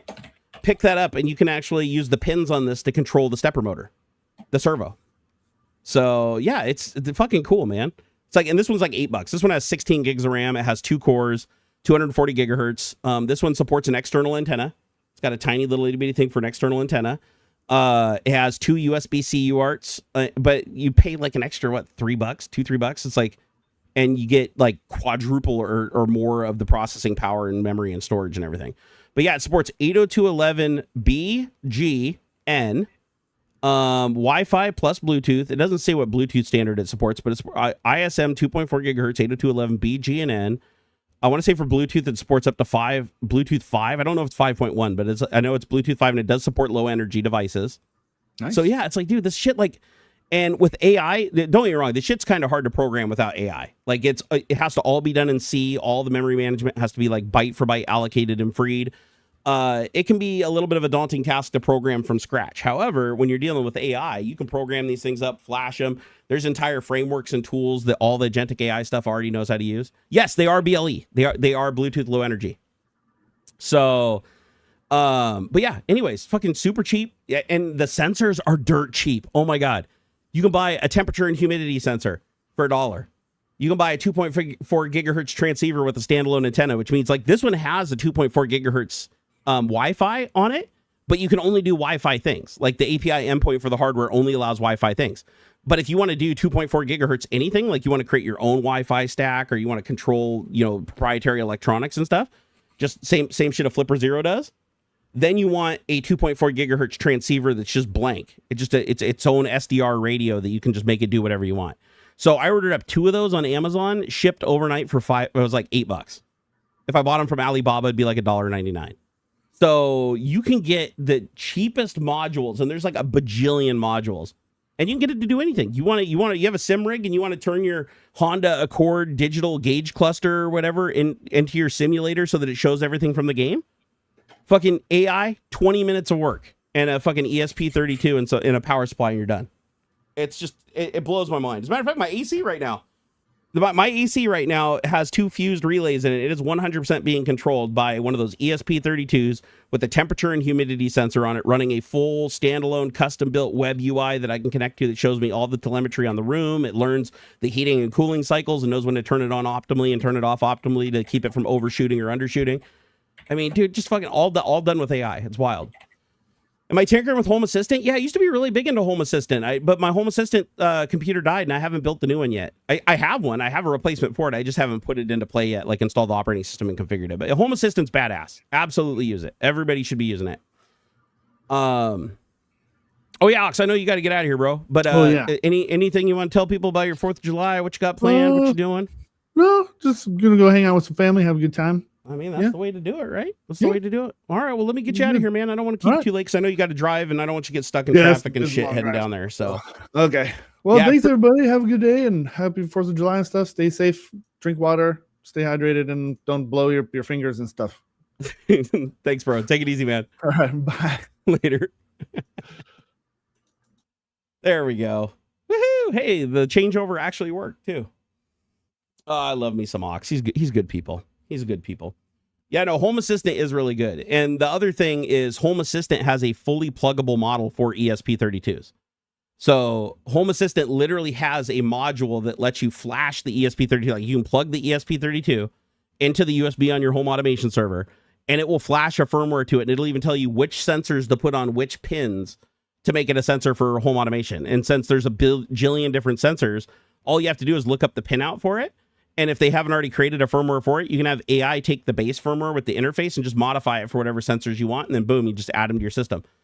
And that way you don't have to build like me. I went the long route. I created like a full-blown web UI and it's all controlled, but it does support REST and it does support, what is it called? Web. Thinking about it. The other one that's not the opposite of REST, the old standard where you basically just hit endpoints with like a random post and it would do shit. Like you don't have to use JSON, you don't have to use what the fuck am I thinking about? I'm having a brain fart. But anyways, it supports both of the standards. But I didn't have to do any of that. Truth be told, if I just had the home automation server running, all I'd have to do is hook up a temperature probe to this and just tell AI that I need it to create a method to turn my AC on and turn my AC off. And then I'd program that module, have the REST endpoints that are compatible with Home Assistant, and then Home Assistant would just automatically add it. And then Home Assistant would ask it, what is the temperature? And then if the temperature was within the range or whatever that I set through the little Home Assistant AI, it would automatically send it to command, turn AC on, turn AC off. So all the intelligence for controlling the temperature of the room and monitoring everything would be offloaded to the home automation server instead of all on board overwhelming the little cheap chip, which is why I had to buy this chip, by the way. My code finally got to the point where it was overwhelming the capabilities of this little guy, so I upgraded. And now the upgrade gave me shitloads of headroom where I can do like a ton more stuff. I noticed it has some awesome integrations. For example, I have a microtic integration. I don't recognize that name. What is a microtic integration? Tell me what it does. I'm trying my hand at a Home Assistant with all my smart devices for the last 2 months, and you're building a dashboard. That's awesome. And the thing I love is like Home Automation Server has its own full-blown REST API, so you can integrate it into anything. So if you don't like using the built-in website or the application on the phone for controlling your Home Automation Server, you can create any UI you want. You can control it through any device you want. Like as long as you're willing to write the code, it has all the endpoints to give you what you need, like to update the status of the controls, to tell you what they're doing. All that shit's just built in. I used to have a link to the documentation. It's gone now since I had to do a complete reinstall and I lost all my bookmarks. But I used to have a bookmark to the SDK for a Home Automation Server, and it was like stupid simple. Like it made it like you could literally control the entire thing with curl commands. So if you ever used curl, it's basically like just a way to send get and post requests from a prompt, whether it be Bash, CMD, PowerShell. It just allows you to basically send packets and headers from the command line. And you could control Home Automation Server, literally pulling all the telemetry and sending all the commands. You could do that 100% with curl. You didn't need any web page. You didn't need any app. Adam said, fun fact, Jerry has built a full stack before. He's even coded a full VGA driver before. That is true. That is true. That's the olden days, man. That takes me back. I did. I wrote a Visa VGA driver for a Trident 8900C ISA graphics controller on my 286 back in the day, because I needed to unlock 640 by 480 by 256 colors in DOS. And before I wrote the driver, I could only get 320 by 200. Back then, they didn't, like, standards weren't really adhered to. So, like, they had a Visa standard, but my card didn't adhere to it. So I had to basically create my own VGA Visa driver that handled the edge cases. They could say, oh, you're not really following the Visa standard. You're half-assed doing it, but I'll detect you and make the changes so that you still work. And I wrote that driver, and I intended to use it in about 1,000 different projects, and I ultimately only used it in one thing, and that was a Pong game, a DOS-based high-resolution Pong game with a 3D star field in the background that was procedurally generated. All written in straight-up C, not even C++. It was all written in just regular old C. Even had some assembly in there because you can't write a VGA driver back in those days in pure C. You had to use assembly. IBM owned the Visa code. That doesn't surprise me. But could I do that today? Fuck no. No, my development capabilities are highly dependent on AI now because I've transitioned with the times. So if you sat me down and said, hey, I need you to write me a driver from scratch, could I do it? Yes, but it would take me a phenomenal amount of time and I'd need access to a lot of books and a lot of knowledge to do it. But to be fair, back in those days, I did too, right? I mean, I used to go to the library and I'd check out the actual books from the library, the programming books, take them home and read them, and then figure out how to fix my code. And then I'd hit a dead end and then go back to the library, give my book back, get another book, go home, and then rinse and repeat. So it took a long time to get anywhere. I want to say when I was done with my Visa driver, it was it was at least 8,000 or 9,000 lines of C. And it probably took me 6 or 8 months to get it working perfectly from start to finish, like from all the going back and forth and tweaking it and getting it working to where I was like finished with it and didn't touch it anymore. And then the biggest piece of code that I think I've ever written in one one project, one sitting, was 65,000 lines. And now throughout my whole career, I've literally written millions of lines of code, but I'm talking about just one project. So I had one project that had 65,000 lines of code. And I believe that was my procedurally generated Pong game that I just went feature creep all over. It was bloated though. It was way bloated. Like I could have downsized it like tremendously if I went back through it at the end with all the skills I picked up along the way and went and re-optimized it. I just never refactored it. But yeah, programming is so much different than it was back then. Programming changes over time. Like some people might go, oh, you're an assembly developer. Even assembly has changed a lot over time. But now where it used to be, you either programmed bare bones, right? Where you're basically writing binary, ones and zeros on an Altair, flipping registers directly to the CPU. That's the lowest level development I've ever seen. Super slow, very limited in what you can do. Then the next iteration that would be like the same thing, but on punch cards, so you could load it faster. And then after that, then you had assembly, which is using annotations that look like binary machine instructions, then having a compiler convert it from human readable thing into computer readable thing. And then from that point on, compilers just kept going. Then you had C, which wrapped assembly. Then you had C++, which wrapped C and wrapped assembly. Then you had C#, which wrapped C++, which wrapped C, which wrapped assembly. And then you have these higher order languages with runtime compilation and JIT compilers, where just in time, or where it's basically compiling it at the moment of execution each time, so that you can benefit from new drivers and new updates on the computer, new CPU capabilities. Like it can just bake them in and use them, and the dependencies can grow and grow and grow and keep being used unless they're hard coded. And now we're to a point where it's like now the last layer of abstraction to rule them all is AI. Because if you think about it, AI is just another programming language, just a human programming language. You're like, write me a program that does this, this, and this. Where you used to have to lay out your classes, lay out the names of your functions, and then step by step tell it what you want to do, where each one of those steps could be 1,000 micro steps behind the scenes that you had no idea what was happening. You just know what you were asking for at that moment. Now you're just going up to a higher order language, which is just human. You're just speaking English or whatever your normal language is you talk to other people. It's basically was predicted by Star Trek. I mean, LCARS is what we have today. When you watch Star Trek and, Geordi's on the holodeck or he's on the bridge and he's like, computer, add 5 to this, or hey, computer, I need you to extrapolate this from this and I need you to figure this out. What's the best method to do this, this, and this? That's that's literally the AI prediction. And then we're here today. I mean, you can literally turn on a microphone and be like, hey, AI, do me a thing. And it's like, oh, sure, I'll do it. So yeah, it's pseudocode on top of pseudocode on top of pseudocode. Because you'll always get people that'll argue. It's like, no, C# is not pseudocode because you're being very precise in what you want done. No, bullshit. It is pseudocode. Because you're giving it a function name and you're saying, I want to do this, I want to do this, I want to do this. But you're using classes and namespaces. And the way that it does it inside of those classes and namespaces can completely change from day to day to day. You have no idea what the instructions are that are being run at the end of the day. You just know what you're asking for and what the intended result you're hoping for is. That's it. So unless you're programming, bare bottom assembly and compiling it directly into machine code, You do not 100% ever know what you're coding. If somebody in C goes, oh, I know every single thing, like I wrote every single instruction, I allocated every byte of memory, I can tell you exactly what's going on. Fuck no, they can't.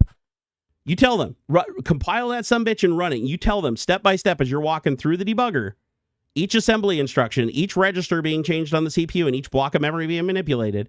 Tell them what the expectation of the next thing is and see how long it takes for it to deviate from what they're expecting. Because what they're doing is they're asking for a thing and they're getting the thing. They have no fucking idea how it's done underneath the blankets because that's continuously changing. That's a firmware problem.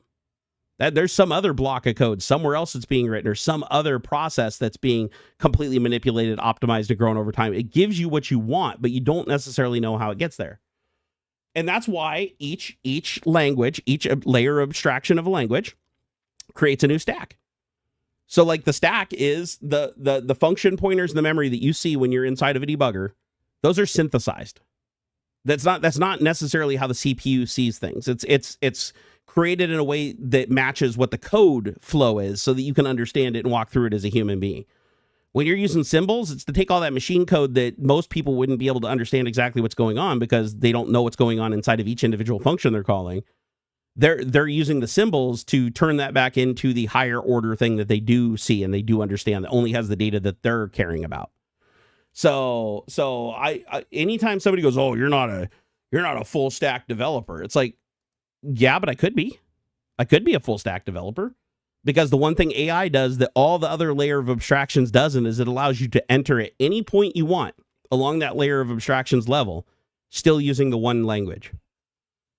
So I can say, hey, AI, I want you to write a VGA driver for Windows 11. It gives me back C code.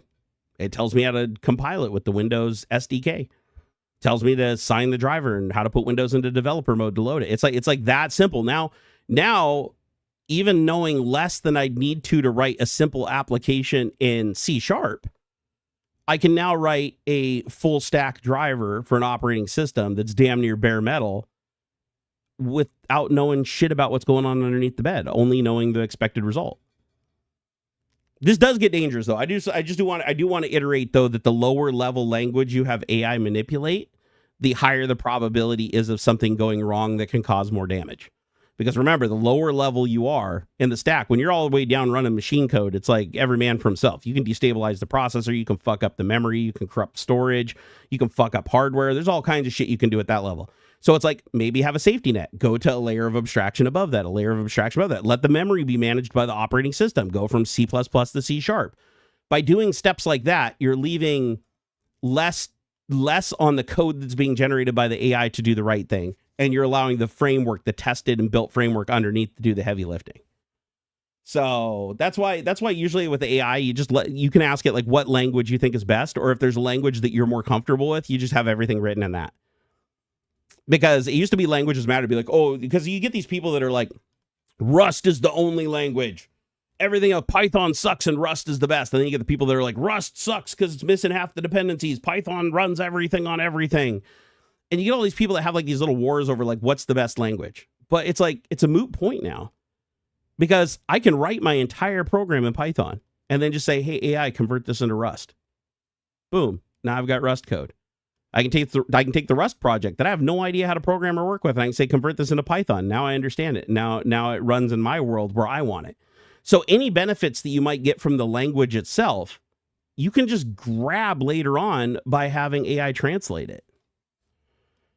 And that's where AI becomes really, really dangerous because everything just became open source overnight. And I don't think a lot of companies have figured that out yet.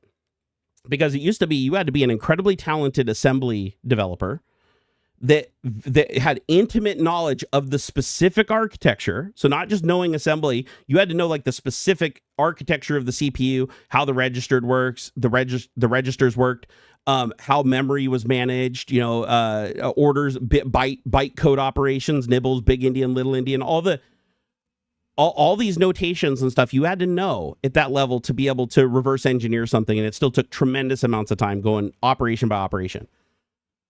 Then they came out decompilers like Ghidra. Now you can decompile the assembly code into human readable C code.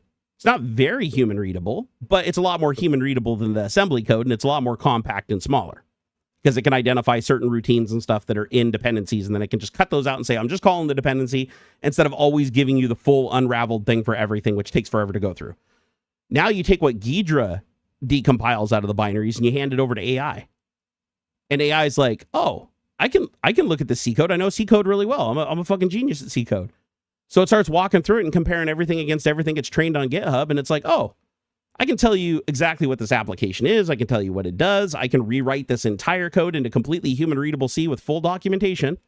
And will it be the same code that made that binary originally? No, it'll be completely indistinguishable. It'll be different. It'll look completely different.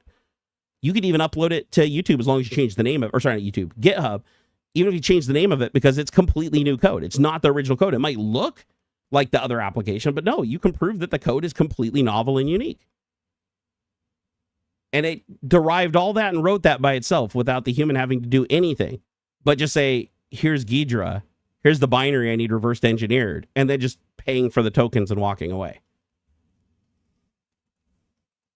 Oh, I did know that. Yeah, Ghidra is maintained by the NSA, which is funny because Ghidra is used around the world for decompiling and also used for infiltration and finding hacks and vulnerabilities in software.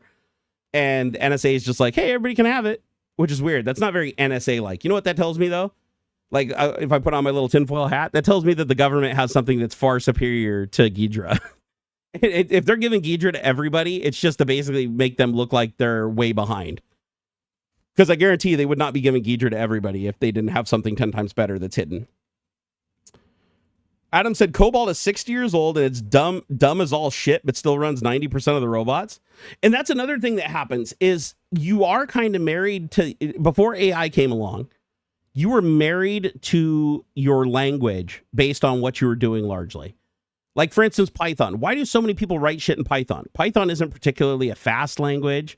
It's not really known for being highly optimized. As a matter of fact, it's quite the opposite. The way it maintains its virtual environments and everything, dependencies, it's kind of a horror. It just eats up resources. So why does everybody use Python? Because Python has like every fucking dependency known to man exists for it or comes into existence within moments. Whereas that's not true for a lot of other languages because of the difficulty involved with the implementation. So the entry level is way lower. So a lot more people create the dependencies for it. Therefore, if you want to do something like robotics, you have a billion dependencies you can draw on to control anything, any component and everything with minimal programming knowledge. So, but yeah, could you make it more optimized by writing the whole thing from soup to nuts in assembly and creating all your own dependencies, all your own algorithms for like running the steppers and all the frequency drivers and fucking synchronizing the crystal to get the time code so that you send the right pulses or whatever to the NEMA motor so that it does exactly what you want to do? Yeah, can you do that? Sure. Spend your fucking lifetime reinventing the wheel.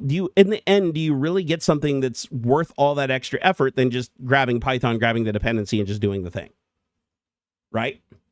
And now you have AI, and AI can literally just start converting dependencies. And this is where AI actually gets really interesting, is let's say you are a C developer and you hate Python. And even though C, you have to write a lot more code in C to get to match the Python equivalent line for line, you have greater control. And arguably, if you do it right, you have better optimization, but that's completely dependent on the developer. You can absolutely make shittier C code than Python. You can absolutely make faster Python code than C. It just depends on who the fuck is doing it and what they're doing. But all things equal and everything being done from scratch, obviously with C, you'd be able to get something that's absolutely as close to as bare code as you can get without going to assembly, right? So you get something that would be faster. It just takes a lot more time and effort, and it'd be a lot more fragile. So, but now with AI, you can just convert the shit. So let's say you're a C developer and you're like, I want to write robotics code in C, or you're a Cobalt developer and you're like, I want to control my robot with Cobalt.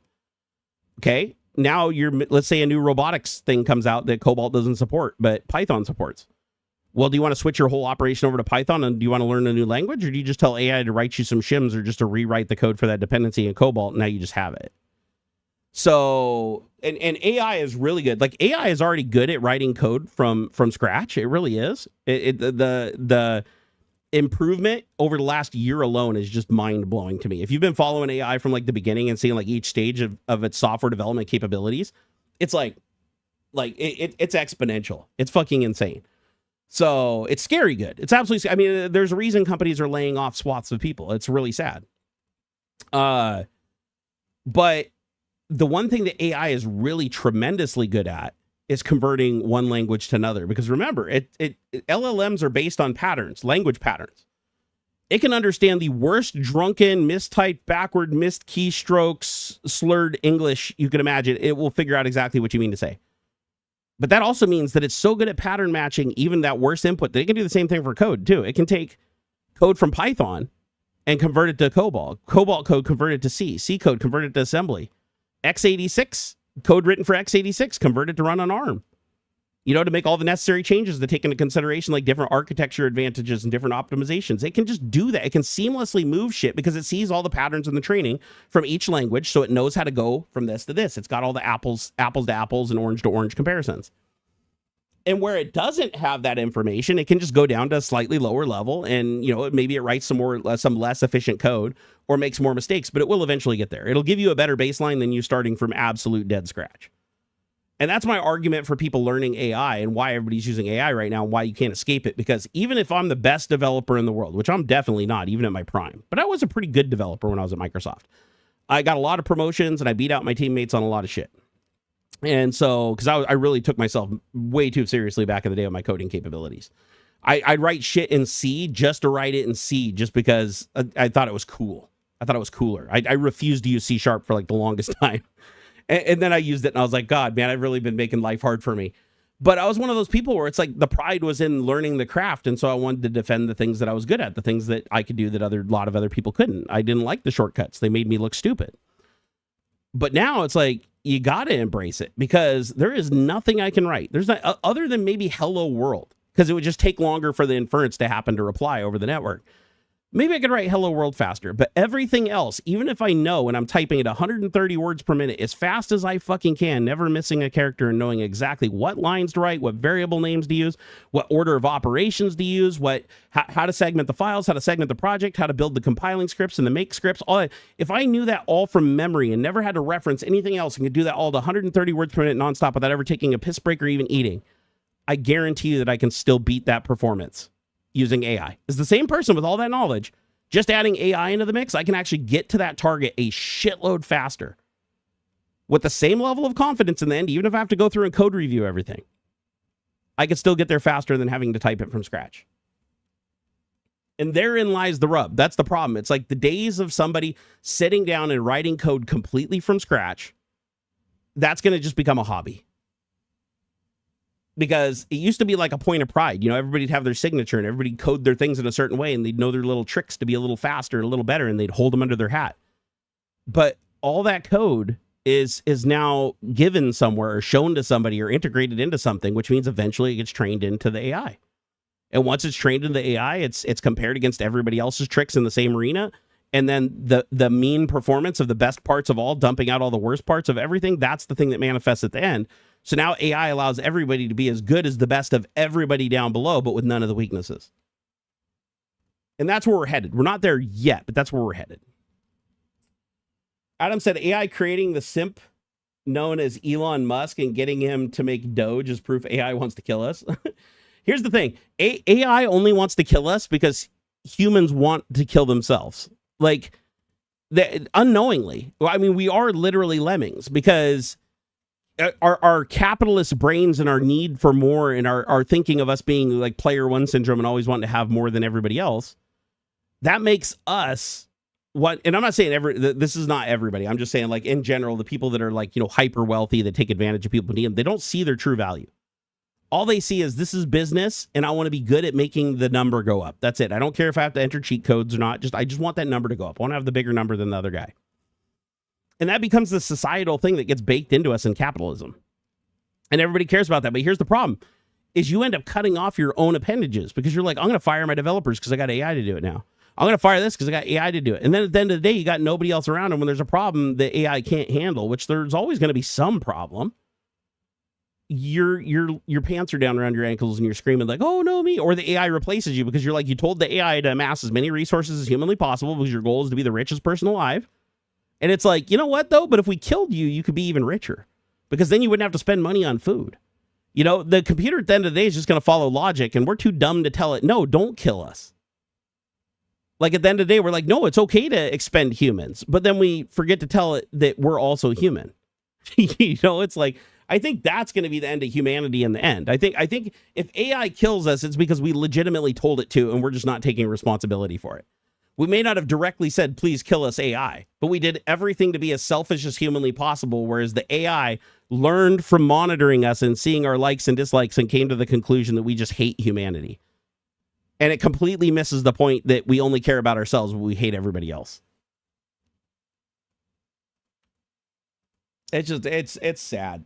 It's sad. And then the problem is the people that have most of the wealth, even undeservingly, they control the laws and the policies that keep them rich and ensure nobody else can get an edge. And that's by design. That's by design. Like, if you have the resources and you have the money, why would you pay taxes when you can pay half of what you'd pay in taxes to force other people or bribe other people into changing the laws so you don't have to pay anything? From your perspective, you're like, that's pure genius. You're not thinking about like where that lack of tax dollars affects other people. All you care about is, oh, I gamed the system. I found a way to save some money by doing it this way. You don't care about the end result. And that sadly is a lot of people. Not everybody. There's I'll tell you right now, there are good, wealthy people out there. I will never, ever take the position of the whole universally kill the rich. I know a lot of people that are wealthy, that are deservingly wealthy, people who actually did the work to earn the money. And not only that, they even use the money generously to help other people. Like they're not a selfish bone in their body. And so it is possible. I've seen it with my own two eyes, but sadly, more often than not, I see the opposite happen, where people tend to realize that the more money they have, the more pretend friends that they have that buddy up to them and do everything that they want. And then they start getting disillusioned because now they don't have anybody that'll tell them the truth to their face. And then they just keep go downhill. And it's sad. And that happens. That's an Elon Musk all day, man. That's Elon Musk. Elon Musk has so many sycophants around him telling him how brilliant he is, and everything he says, no matter how fucking stupid it is, nobody will check him. Same thing with Trump, because remember with Trump, if you disagree with him on anything or you correct him, remember, even if you tell him, hey, sir, that was, they already showed that was Photoshop. Like, I can show you like where it was Photoshop. This isn't real. This is a meme. He will still make it his life's work to destroy you and still make you damaged as if you were wrong, even when you were right, just to prove the point that he has the resources to make that happen. And that sucks. That fucking sucks. Because you get to this point where all these super fucking hyper wealthy people think that they're these super geniuses. Bezos thinks he's a super genius. You ever notice how all the super geniuses, for the most part, I mean, I'd say Bill Gates is probably like the closest thing to actually being somewhat intelligent. But if you go look at his past, he's actually pretty fucking ruthless himself. Like, trust me, he didn't build Microsoft. He didn't build DOS. He didn't do all the things that actually gave him the resources. His parents were incredibly wealthy. He was incredibly privileged. A lot of the other people did the work, just like with Apple, right? It's like for every person you have as the CEO, you have the worker down below that's actually doing the thing and making it happen that largely doesn't get recognized. Everybody's got the wahs, But it's sad. Those people get so comfortable in their position of power and money, and they have so many people around them that are afraid to tell them the truth because they don't want to have that money and power leveraged against them, that person just becomes more and more disillusioned. And that's why Elon Musk thinks he's the smartest man alive. Jeff Bezos thinks he's the smartest man alive. Bill Gates thinks he's the smartest man alive. But if you go back and look, their entire wealth is based on deception.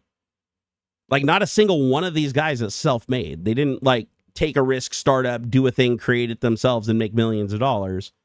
No, every single one of them lied to investors, cheated, stole, like did everything that they possibly could, hurt the people underneath them, hurt the people that did the actual work. They made the hard decisions to harm other human beings and ruin other human beings' lives because they thought that they were more important, that they deserved it more than anybody else without doing any of the work. And that's the sad truth. Like, that's why you get these people like Elon Musk. He's created such a legend story around him, at least up until it fractured horribly. But he had an entire PR team create the story that he was like the Tony Stark guy. He's like this brilliant super guy who's kind of like humble, and he just, money just magically shows up at his doorstep. He doesn't really want it. No, you don't. If you don't really want wealth, because Elon said it's not about the money. It's not about the money.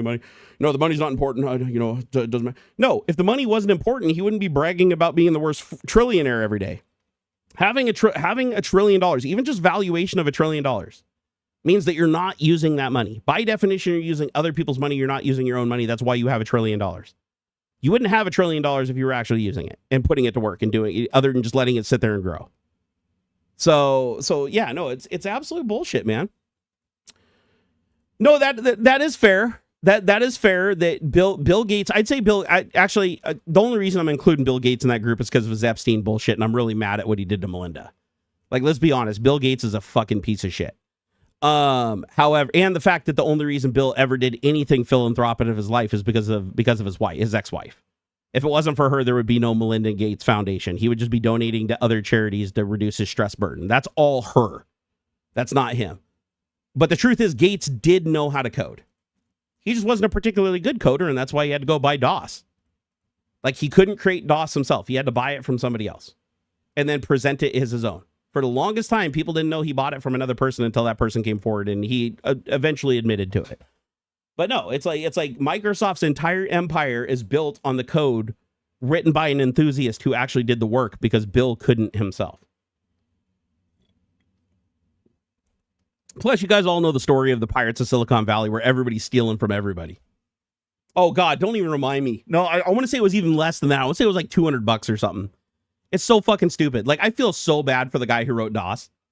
The guy who wrote DOS literally sold it because for him, it was a hobby, right? He didn't realize what he really had created, right? For him, it was like, oh, look at this really cool thing he's proud of. He sold the rights to that code to fucking Bill Gates for like $200 or $300.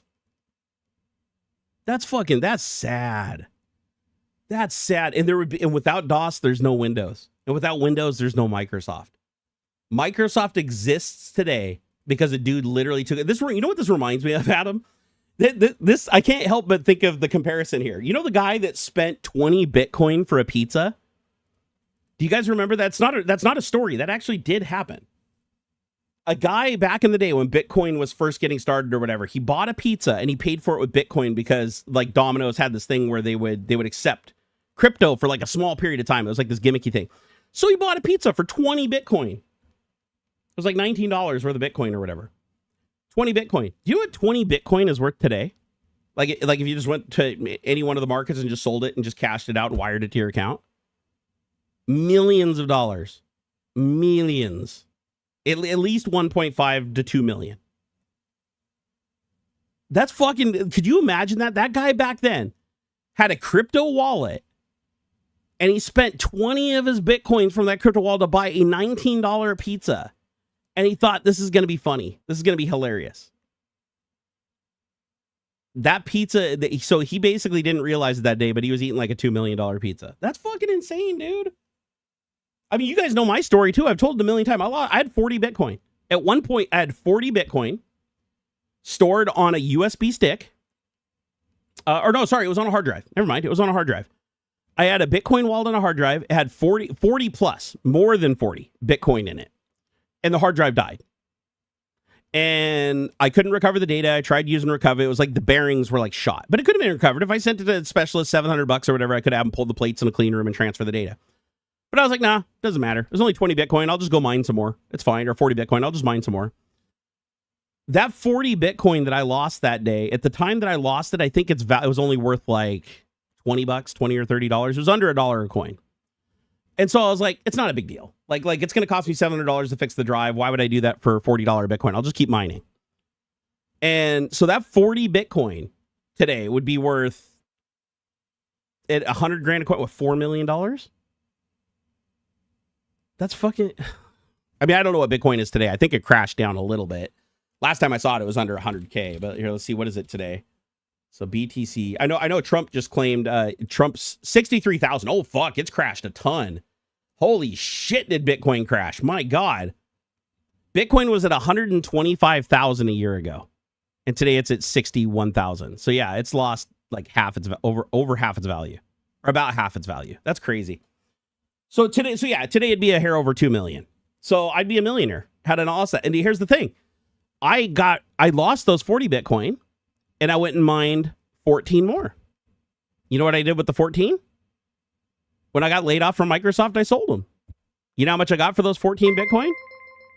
I think it was just under $4,000. Because I think it was like it was 14 Bitcoin. I want to say it was like $300 and some dollars a coin, something like that. Whatever that works out to. I want to say, let's see, what was this? Let's say it was like 329, and then I think it was 14 Bitcoin. Okay, 4,600. So I think after the fees and everything, it was right around 4. So I sold that for $4,000 after I got laid off from Microsoft because I was trying to like consolidate my wealth. That was, and I was like, and that's great, $4,000. I only spent, I think it was like, I calculated $200 in energy to make $4,000. So I was like, oh man, I'm balling. Nope. Had I just left those coins where they were, if I had just left those coins in the digital wallet, it was literally on Coinbase too. Like this is back when Coinbase, I think, first started. Or was it Coinbase? I don't know. Maybe it was that. I had a couple different crypto wallets. I want to say it was Coinbase though. Here, when did Coinbase start? Because I know it was when they were like relatively new. June of 2012. Yeah, so it was definitely Coinbase. So I had those 40 coins in Coinbase. I did the transaction. I collected the money, transferred to my account. It was $4,000. Today it'd be $4 million. Well, $2 million today, but last year it would have been $4 million. That's the volatility of crypto though, right? But yeah, it's crazy, man. It's crazy. And Trump had 3 crypto ventures that all failed. They all crashed. Yet every single one of them he gained billions of dollars out of and cashed out before the crash. He rug pulled everybody on all 3 of them.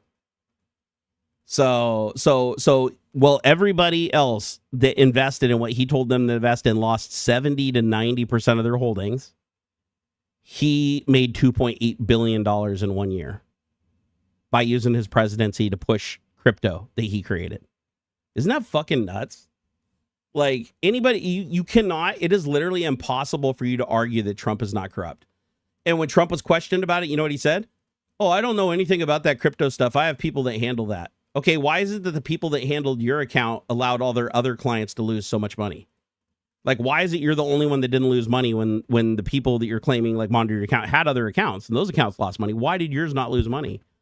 Did they maybe have information and leadership, like when to sell and buy? Because the trends show they never lost. Like, never. That shows a pattern of corruption. Like, no gambler is 100%. He's like, but here's the thing. He says he doesn't know anything about the crypto. Do you guys not remember the Mar-a-Lago event that he held? Where he's like, if you buy $1 million of my crypto, you'll be invited to Mar-a-Lago to sit with me and have a one-on-one with me at this dinner.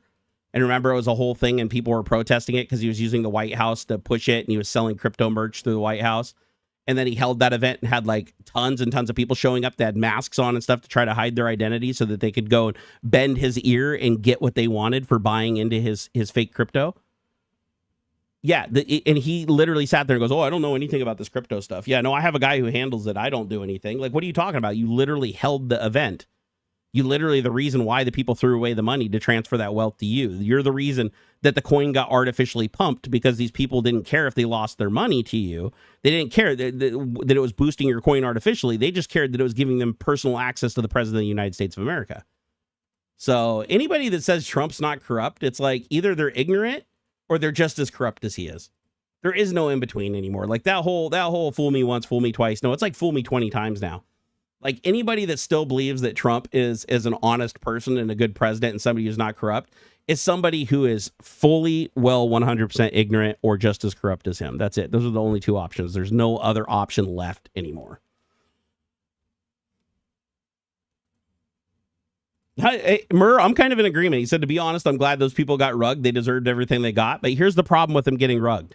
And there is a problem, sadly, because I'd agree with you. They needed to learn a hard lesson. These people, they keep falling for Trump's scams, whether it be his university, his charity, all the shit, all of his felonies, and the shit that's not even in his felony record before president. He had a record, and it's like they keep saying that it's not his fault. Like the coin crashed, and one guy lost his house. His wife divorced him. And he lost his farm because he took his $80,000 in savings and put it into Trump's coin and lost I think it was 70% of the value of it. So he said it completely ruined his life. But you know what he said? I don't blame Trump. You know who he blames? The Democrats for shorting it.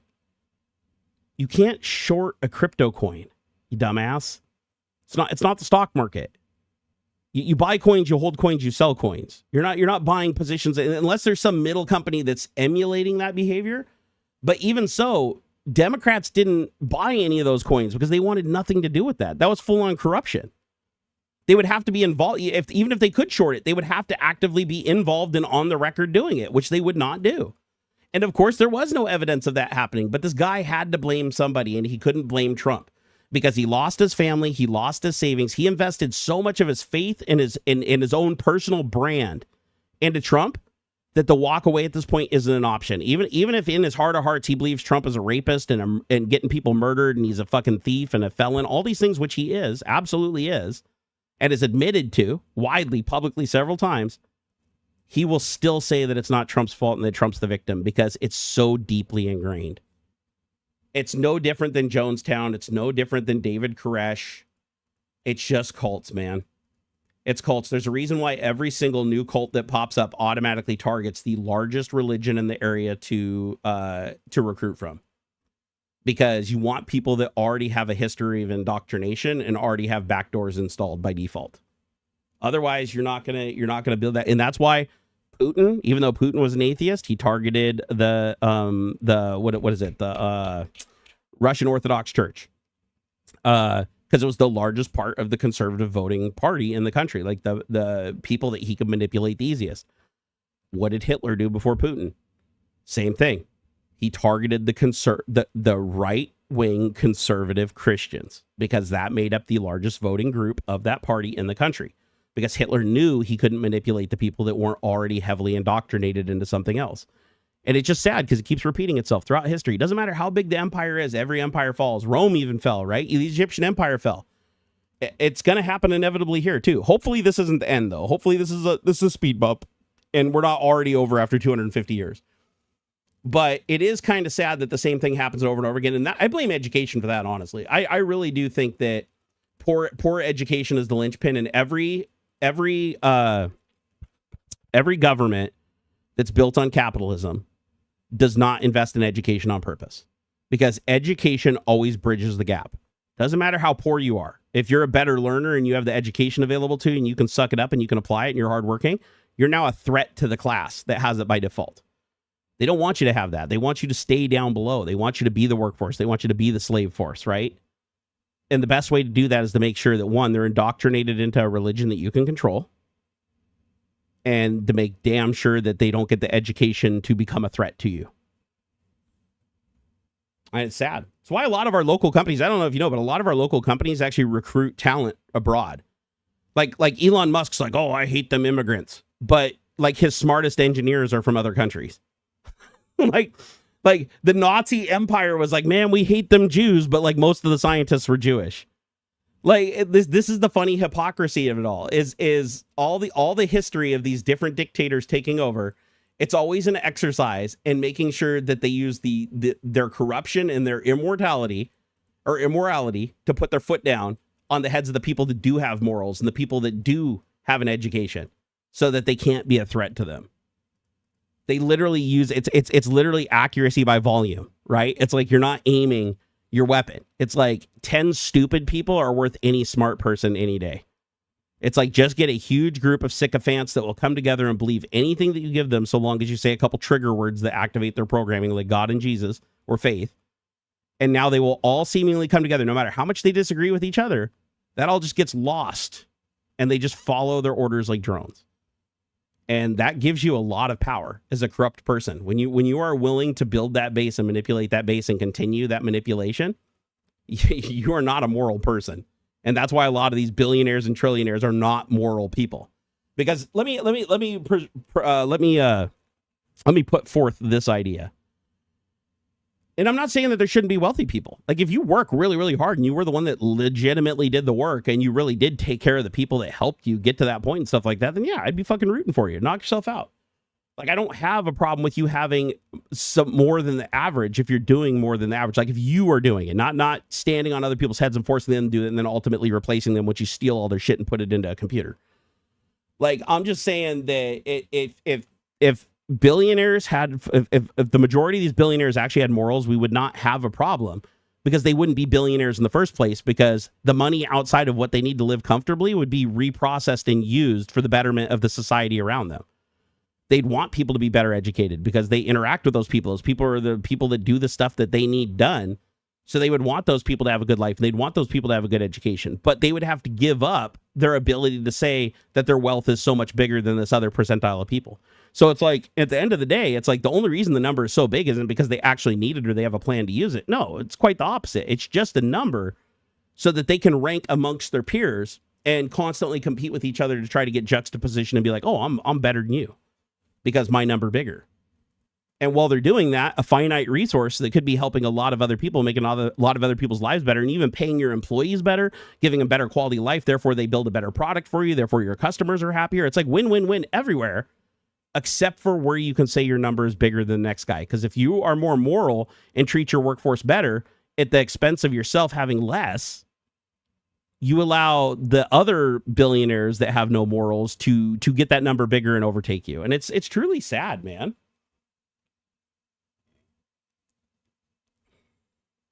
Is that Warren Buffett considered the best billionaire over 100 billionaires? He's Ernst not scammed more than any billionaires worth 100 billion. I mean, Warren Buffett, considered the best billionaire over 100 billionaires. Well, just I mean, to be fair, the best billionaire doesn't make that person a good person. You know, it's like saying the best Nazi is a good person. You know, it's like it does just because they happen to be in the higher percentile or better than their peers doesn't mean that they're not still in the group that you're setting a low bar, is what I'm saying. But does Warren Buffett, just like Bill Gates? Bill Gates puts a lot of money into charity. A lot of people are like, oh, thank you, Bill and Melinda Gates, for putting the money into charity, whereas a lot of other companies and billionaires don't put that much into it. But Bill and Melinda Gates also get out of it every dollar that they put back into it, like in the goodwill from the people. It's like it's never done for altruistic reasons. Melinda Gates, she loves to do shit for altruistic reasons. Bill, no. Bill's got to know that the outcome puts him in a better position or gives him more power or money. And that is sadly true. Adam said it's all on paper only. I spend more than Elon on any given day. The Sage of Omaha is mostly a good person. I don't even know who the Sage of Omaha is, and that speaks more to the point. Why don't I know who? I probably don't know who the Sage of Omaha is because they are mostly a good person, and that means that they lay low and they don't just fame whore and like throw their money around to try to be like, look how much bigger and more powerful I am than everybody else. That's why everybody knows. That's why is like Bill Gates a household name? Why is Steve Allen a household name? Even in death, like why are these people household names? Right? It's like people don't remember Tim Cook even as much as they did his predecessor. I feel like the reason why these billionaires so much is because they make it a point of their strategy to be wealthy, to make damn sure you know who they are. And you don't know who they truly are. You just know their name combined with a bunch of shit that they're not to lure you into thinking that they're a good person or an intelligent person or critical or stand up for them or to allow them and empower them to keep doing the bad thing they're doing. Warren Buffett is Omaha. So cryptic. Adam, you are such a cryptic guy. I love how cryptic you are, Adam. It makes me ask questions, and asking questions is always a good thing. All right, so Warren Buffett is mostly a good person. Well, here's the thing. How much money does Warren Buffett have? How much money did Warren Buffett have? And how much money does Warren Buffett have now? That's a huge measure, right? Because as far as I know, he gave away most of his wealth to the Bill and Melinda Gates Foundation, correct? Or was that not the case? Because I'm pretty sure he did. I mean, I'm sure he kept enough of a nest egg for him to, live the life that he wants to live. But as far as I know, he gave away most of that money. And he's always been really forthcoming with advice, investment advice, not hoarding it for himself, not steering the market one direction so that he can rug pull and go another direction like Trump does every minute of every single day he lives. You ever notice how Trump only makes money when he's president? Whenever Trump wasn't president, before 2016 and after, from 2020 to 2024, net worth going down. He only makes money when he's president, and it's an insane amount of money. If he was investing the same and his people were investing the same and he was doing the same thing whether he's president or not, would he not have that same trend when he's not president? Wouldn't that make sense? He's like, oh, I don't touch anything. That's all on autopilot. I don't do anything. My kids and stuff, we all have people that do that. We don't even talk to them. They do their thing. Well, if that's the case, the trend would be the same. The problem is when you're president, you have the insider knowledge. When you're not president, you don't. So the reason why you win 100, and he doesn't even try to cover it up. You'd think he'd throw some losers in there every once in a while to at least make it look like it's possible. But no, his financial documents that he released show that he won on everything, like 100%. Nobody wins 100%. You don't walk into a casino and play every game on the floor and win every single one 100%. And not only that, what if you only won 100%? If you worked at a casino and you only won 100% of the time, well, you worked at that casino, but when you weren't working at that casino, you lost the same as everybody else. Do you think that would raise any red flags? Like maybe somebody would be like, wait a second. So when he's working at the casino where he has insider knowledge, he's making money. But then when he's not working at the casino, he's fired or laid off or whatever, and he comes in and plays the same games, he loses the same as everybody else.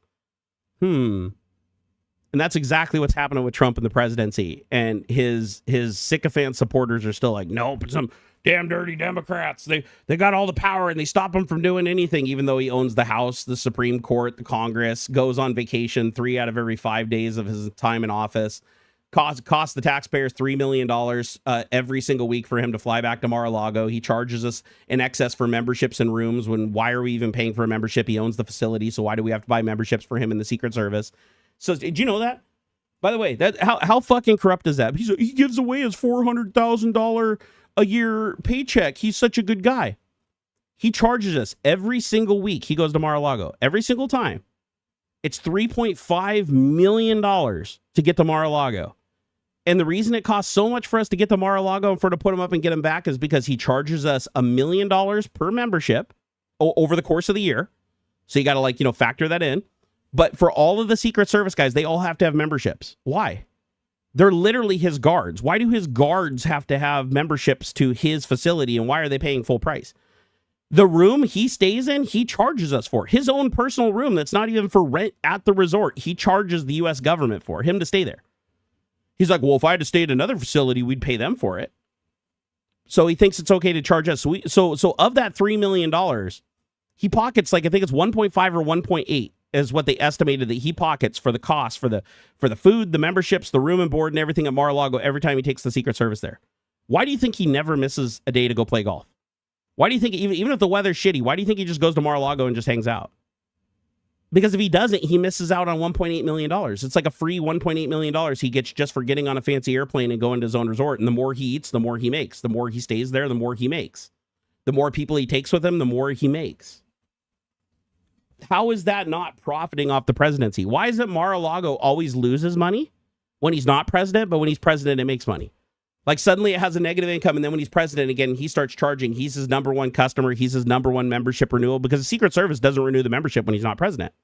So he misses out on that $1 million per head for each Secret Service agent. It's so stupid, man.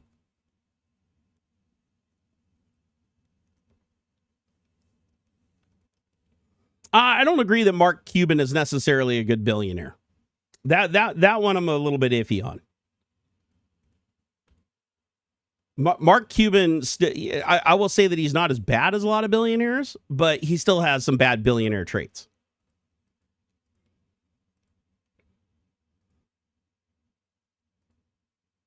James Shane said that's fake news. I just looked it up, and the Secret Service does not have to pay membership fees there. Where did you find that? Where did you find that information? Look at his financial disclosures. Look at how much Mar-a-Lago has made. Maybe he's not writing it on the books as the Secret Service has to have a membership, but if you look at the number of memberships sold and the correlation between him being president and not being president, they are definitely paying for it. And by the way, he has actually been approached and said, why is he charging the U.S. government? Like, why is he charging the taxpayers to use his own facility? And he has admitted to it. He said his argument was if we went anywhere else, we would pay them. So it makes sense to pay the facility, acting like it's not his business. Like it's a business. You have to pay to use it. That's business. That is not fake news. Oh, it says so on the Secret Service website? I hope you're joking. James, I hope that you're being sarcastic right now.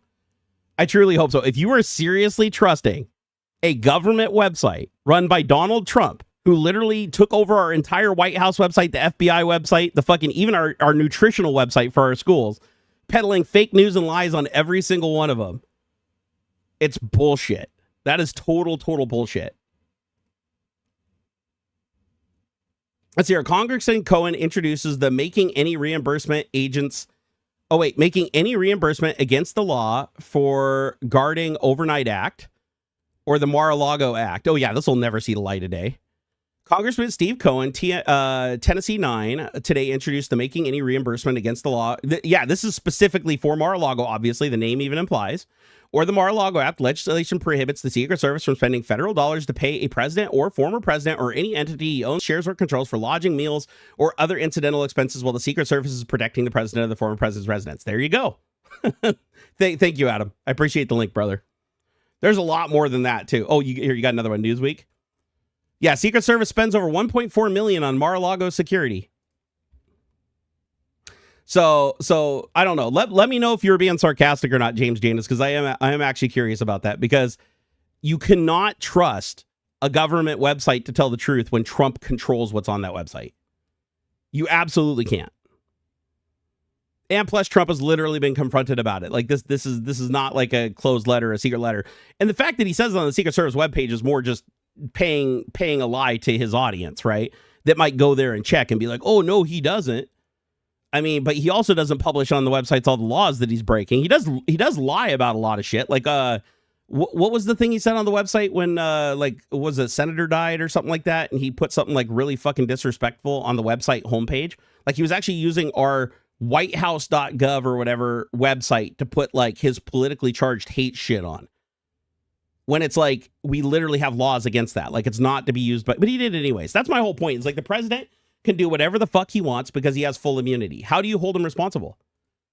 You can't. That's the problem. Donald Trump has something that no other president has, and that is he has absolute immunity under his presidency. He is the only president in the history of our country that can commit felonies and treason, literally treason, and we cannot hold him accountable for it so long as he does it while he's a sitting president.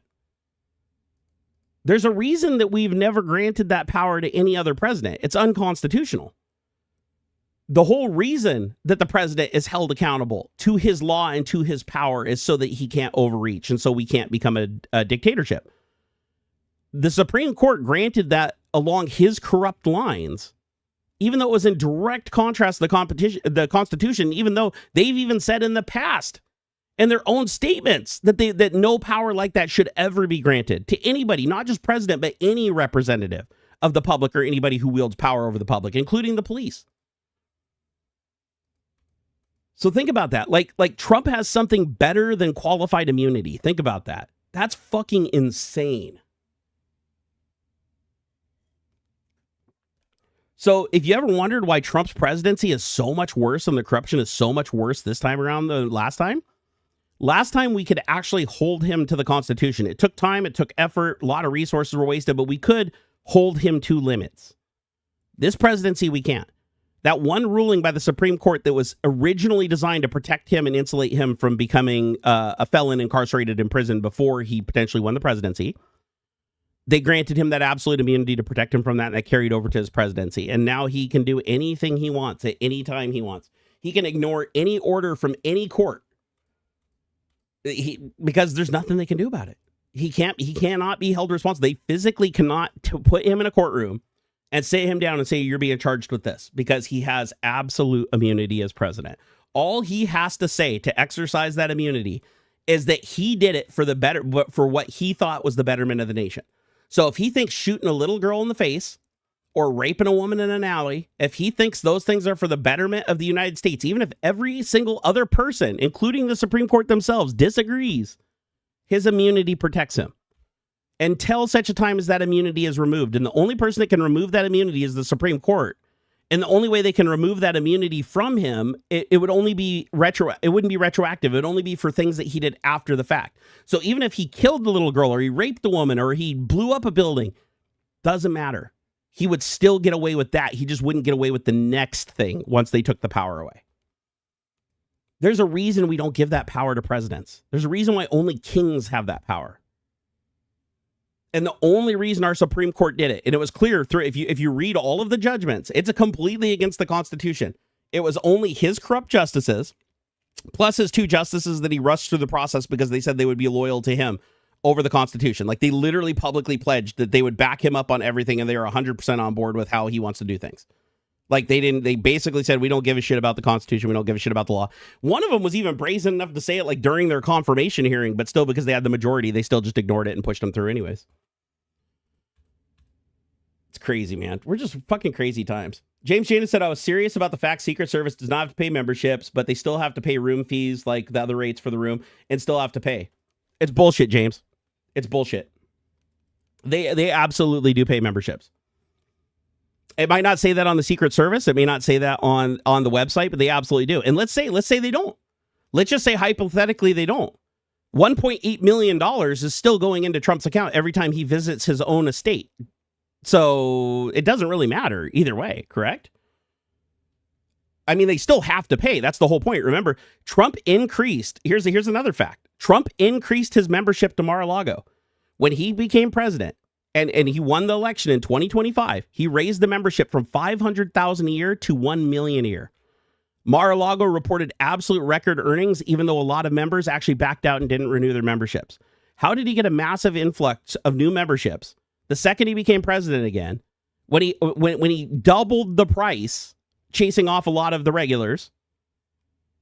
It doesn't make sense. It doesn't make sense. But at any rate, like I said, it's already been admitted to in the past. He's already been confronted about it. He's like, well, just like anybody else, it's a business and they need to operate. And if we went somewhere else, we'd pay them too. Because that was his whole thing. Like, why are we paying your golf course? Why are we paying for you to play golf at your own golf course? He's like, well, if I played at a different golf course, you'd pay them. So why shouldn't I pay me? It's a business.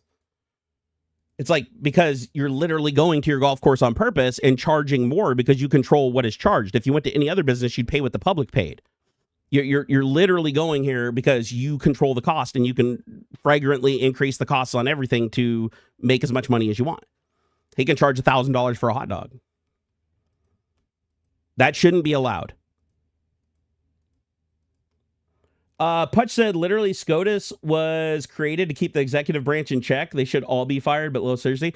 Dude, so the reason that Vance was... I don't know if you guys saw why Vance was selected as the vice president. Trump literally was asked at the end of his run, when he still hadn't had a running mate. Everybody else has had running mates forever. They're like, you're running out of time to pick your running mate. Like, he's like, well, the vice president doesn't matter because the vice president is just a mouthpiece for the president and he does whatever the president says. The reason J.D. Vance won the presidency is because J.D. Vance publicly said that, no, sir, I will do whatever you tell me to do. Like, whatever it is. And he's honestly done it. Like, he is so afraid of Trump that he will not go against him. Trump can literally rail against Indian people while J.D. Vance's wife and kids are standing right there beside him. And J.D. will be like, yes, sir. If Trump said, hey, it's a bad look, I need you to divorce your wife, he'd do it in a second because he is that much of a chicken shit loser. Make some changes in the settings Trump picked J.D. Vance because unlike what a vice president is supposed to do, he needed a mouthpiece who would never question him, would only regurgitate what he said, and would defend any action he does, no matter how much it is affront to him or his own family or his own friends. And J.D. Vance is an absolute fucking pussy. Hey, Blue Varo, thank you for the $10, man. I super appreciate that, brother. He said, speaking of AI, downloaded LM Studio and Quen 359B. Also got Claude Code Desktop. Just have to make some changes in the settings to run it locally so I can use the Blender MCP and Unreal MCP. Very cool, man. Let me know how it goes. I'm curious how you get along with the Quen model. There's some other models I've been playing with locally that I think are even better than Quen, and they're a lot smaller. It's been a while since I've loaded one. Here, let me see. I haven't reinstalled LM Studio since I reinstalled my computer. Fuck. I'm trying to remember the name of it. It's Google's, Gemma. Thank you. Gemma.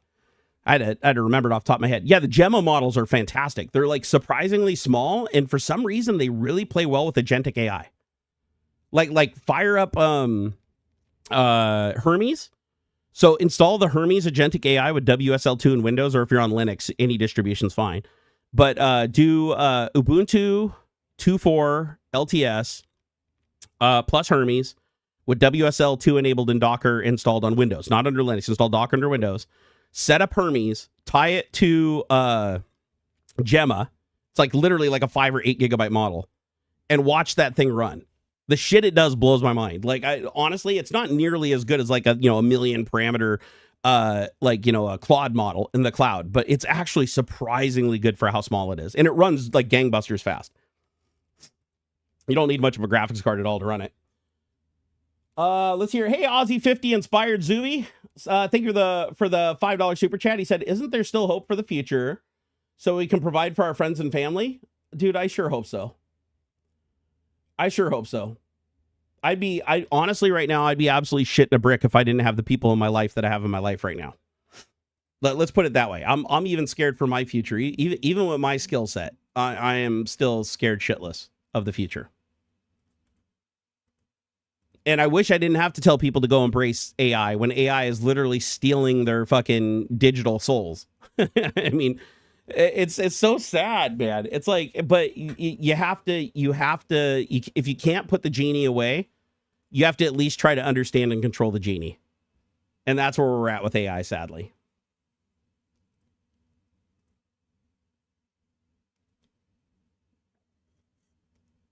There is even a record of his first presidency, and it didn't even total $1 million a year, and it's available online financial reports, so I can send them tomorrow. No, you don't need to. You don't need to send it to me, James Janus. What is your point? Just get to it.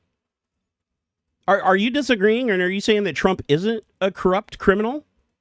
Are you saying that Trump didn't rob a charity, that he didn't create a fake university, that he didn't?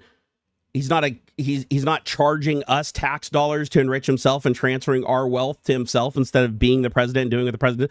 I just want to know, like, what, because you just admitted, James Janus, you just admitted that he's charging us for the Secret Service for like rooms and food and board and everything at whatever prices he wants to charge. He could charge $1 million a night for a room if he wants to. And his financial disclosing shows that he made over $2.8 billion in 1 year as president. Like, I don't get why you're trying to defend him over like these niggled little actions when he himself have been questioned about it and even said himself, like, oh, any other business would do it.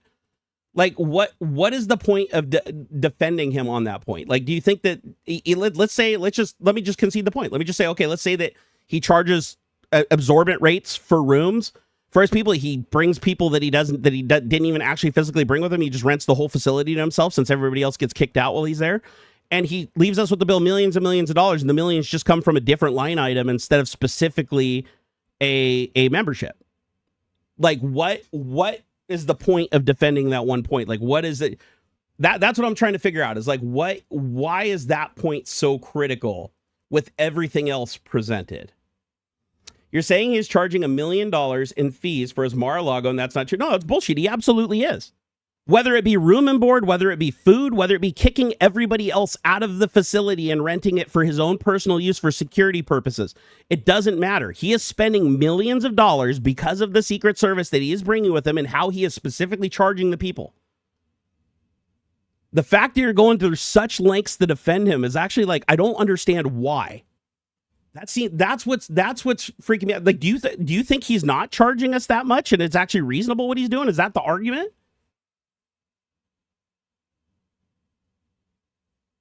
That's what no, James. Hey, Adam, James has actually been around for a long time. That's why I find this a little surprising. Like, James Janus has been around for a long time on this channel. Like he's, at least if it's the same account. I don't know if it is or not. Here, let me double check. I probably should check and make sure it's not like a bot taking over another account. No, 8 years old. No, this is an old account. It's got a lot of history of chat with me. No, this is the James Janus. That's why I'm just kind of like surprised. This isn't something that I would have expected, like defending Trump, saying that don't worry, he's not charging us for the Secret Service. It's cool. Like, Trump is absolutely the most corrupt president we've ever had in the history of our entire country. Is your argument that he's not? Like, is your argument that, like, even though he's just charging for rooms and food and everything, that seems okay, and kicking everybody else out and renting the whole facility to protect himself? I'm just trying to figure out. It happens every day. SNX, it happens every single day, brother. Sadly, it really does. It really does. You know, it's like I said, like Tabescus and Melanie Mack, they used to actually present as reasonable people too. It's like, I'm just trying to figure out, like, why is this so important? Like, of all the conversation, all the corruption, all the things he's done, he's like, oh no, but I can prove the Secret Service didn't pay for a membership. Like, they do have to pay absorbent rates for room and food and all this other shit that he will not share us the details with, but Congress has access to and are literally passing acts to stop him from enriching himself millions and millions of dollars every time he goes golfing. All this is well documented, well known, and it's like, oh, but somehow we can defend Trump on this one point. It's completely moot. I'm not defending him. I just don't like misinformation that gets thrown around. It's not misinformation. So let me ask you, James. See, you're going by this. Now, keep in mind, I never said his first presidency. I'm talking about his presidency now, in the last year. So looking at his financial releases and not going by any government website or any publication that favors Trump, can you show me with 100% certainty that the Secret Service that Trump is not charging to have the Secret Service there. This includes rooms, because memberships, doesn't matter. If they're renting a room at the facility, whether they're renting a membership or a room or food, every single trip, that shit adds up to millions and millions of dollars. It doesn't matter where the line item is. But you know what? I'm getting a little worked up over this, so I'm just, because this is what pisses me off, is when people try to fucking defend Trump on some tiny, astronomically tiny little point, when he's literally been questioned about it. And the answer is, oh, I saw his financial disclosure from 2016. Or I looked on a Secret Service website. The dude literally didn't give out his taxes for any of the years. It had to actually be like released through a fucking leak. These are not sources you should trust. Look at Trump's net worth. Look at how much time he spends at Mar-a-Lago versus how much money the United States our dollars are going into his pocket. Look at how much richer he's getting and how much poorer we're getting. It doesn't matter. You can change the line items, and if it makes you feel better, say it's not a fucking membership. Just call it renting a room that adds up to the same price of membership at the end of the year. However he works it into line items, he is making the millions of dollars every time he fucking goes and golfs. But anyways, I'm fucking done with it. I'm going to leave it there. I am so fucking sick of this like straw man of Trump shit. It's like, seriously. The dude is literally a convicted felon. He's a fucking rapist. He literally got charged and held responsible for defrauding his own charity. He created a fake fucking university and misled a bunch of people and had to pay out $20 million in penalties, which doesn't even begin to fix any of the fucking damage he caused. Like, the dude is a fucking piece of shit. He has done nothing but enrich himself. Look at our 250th celebration. Look at that. It's a big fucking empty field with foam buildings falling apart with 2D facades printed on the front of them that cost the taxpayers $150 million fucking dollars. Where do you think that money went? What about the $18 million for the reflecting pool, where only $1 million of it actually made it to the reflecting pool? Why is Trump's guy get fucking $17 million, and then the local contractor that couldn't even bid on the project still ended up doing the work for $1 million? It's just like, fuck, dude. Seriously. It's just, goddamn, that's fucking annoying, you know?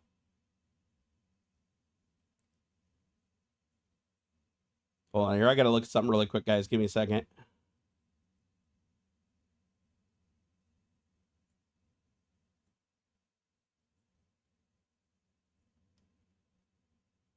Yeah, that's what I thought. That's the weird thing. Yeah, James usually isn't somebody to defend Trump. No, I went back and looked at the history of the conversation. Just thought, I don't know, maybe just a bad day. James Janus, what do you consider misinformation? So if I say a membership to his facility, could that not also mean, because you have to have a membership to go to Mar-a-Lago? Mar-a-Lago is a members-only facility. If he is charging us to rent a room there for a person, they are a member. He is getting the money from us one way or another. The fact that you believe that he's not getting that money, regardless of what they list the line item as, it doesn't matter. He's getting the money. It's our money and he's taking it. That's what matters. You're like, it wasn't line item 12. It was line item 11. I don't like misinformation. Dude, fine. Call it whatever the fuck you want, but the same amount of money is still transferred. At the end of the day, the same corruption happened. The Secret Service is still, we're being charged at his own fucking facility for his own fucking people that we already pay for. He's double dipping on all of it. Adam even posted the fucking links.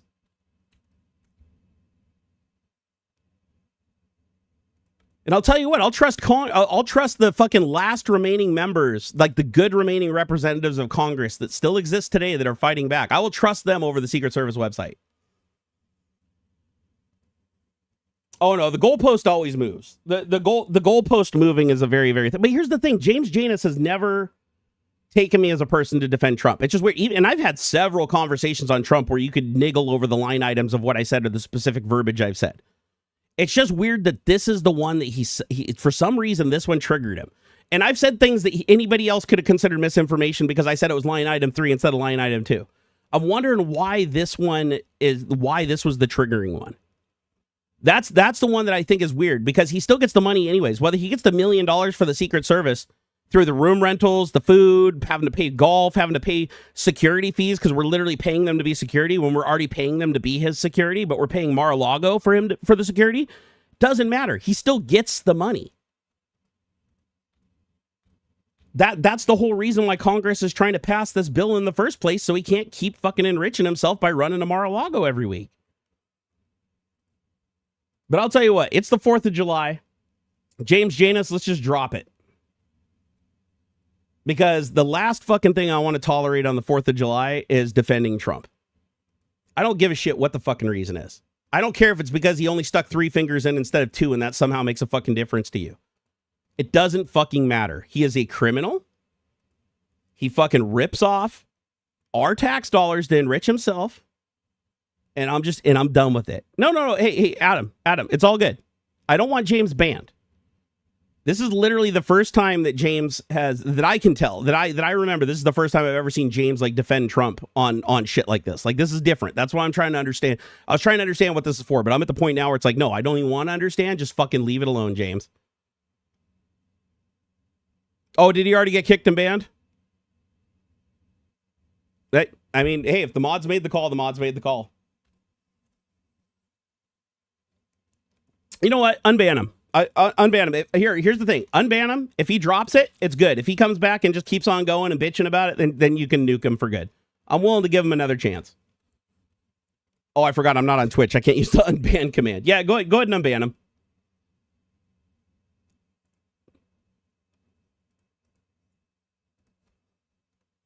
If he's willing to drop it, he can come back. I don't care. He's been around for a long time. Like I said, I don't want to ban somebody just because they're having a fucking bad day or they're trying to die on like some fucking weird hill.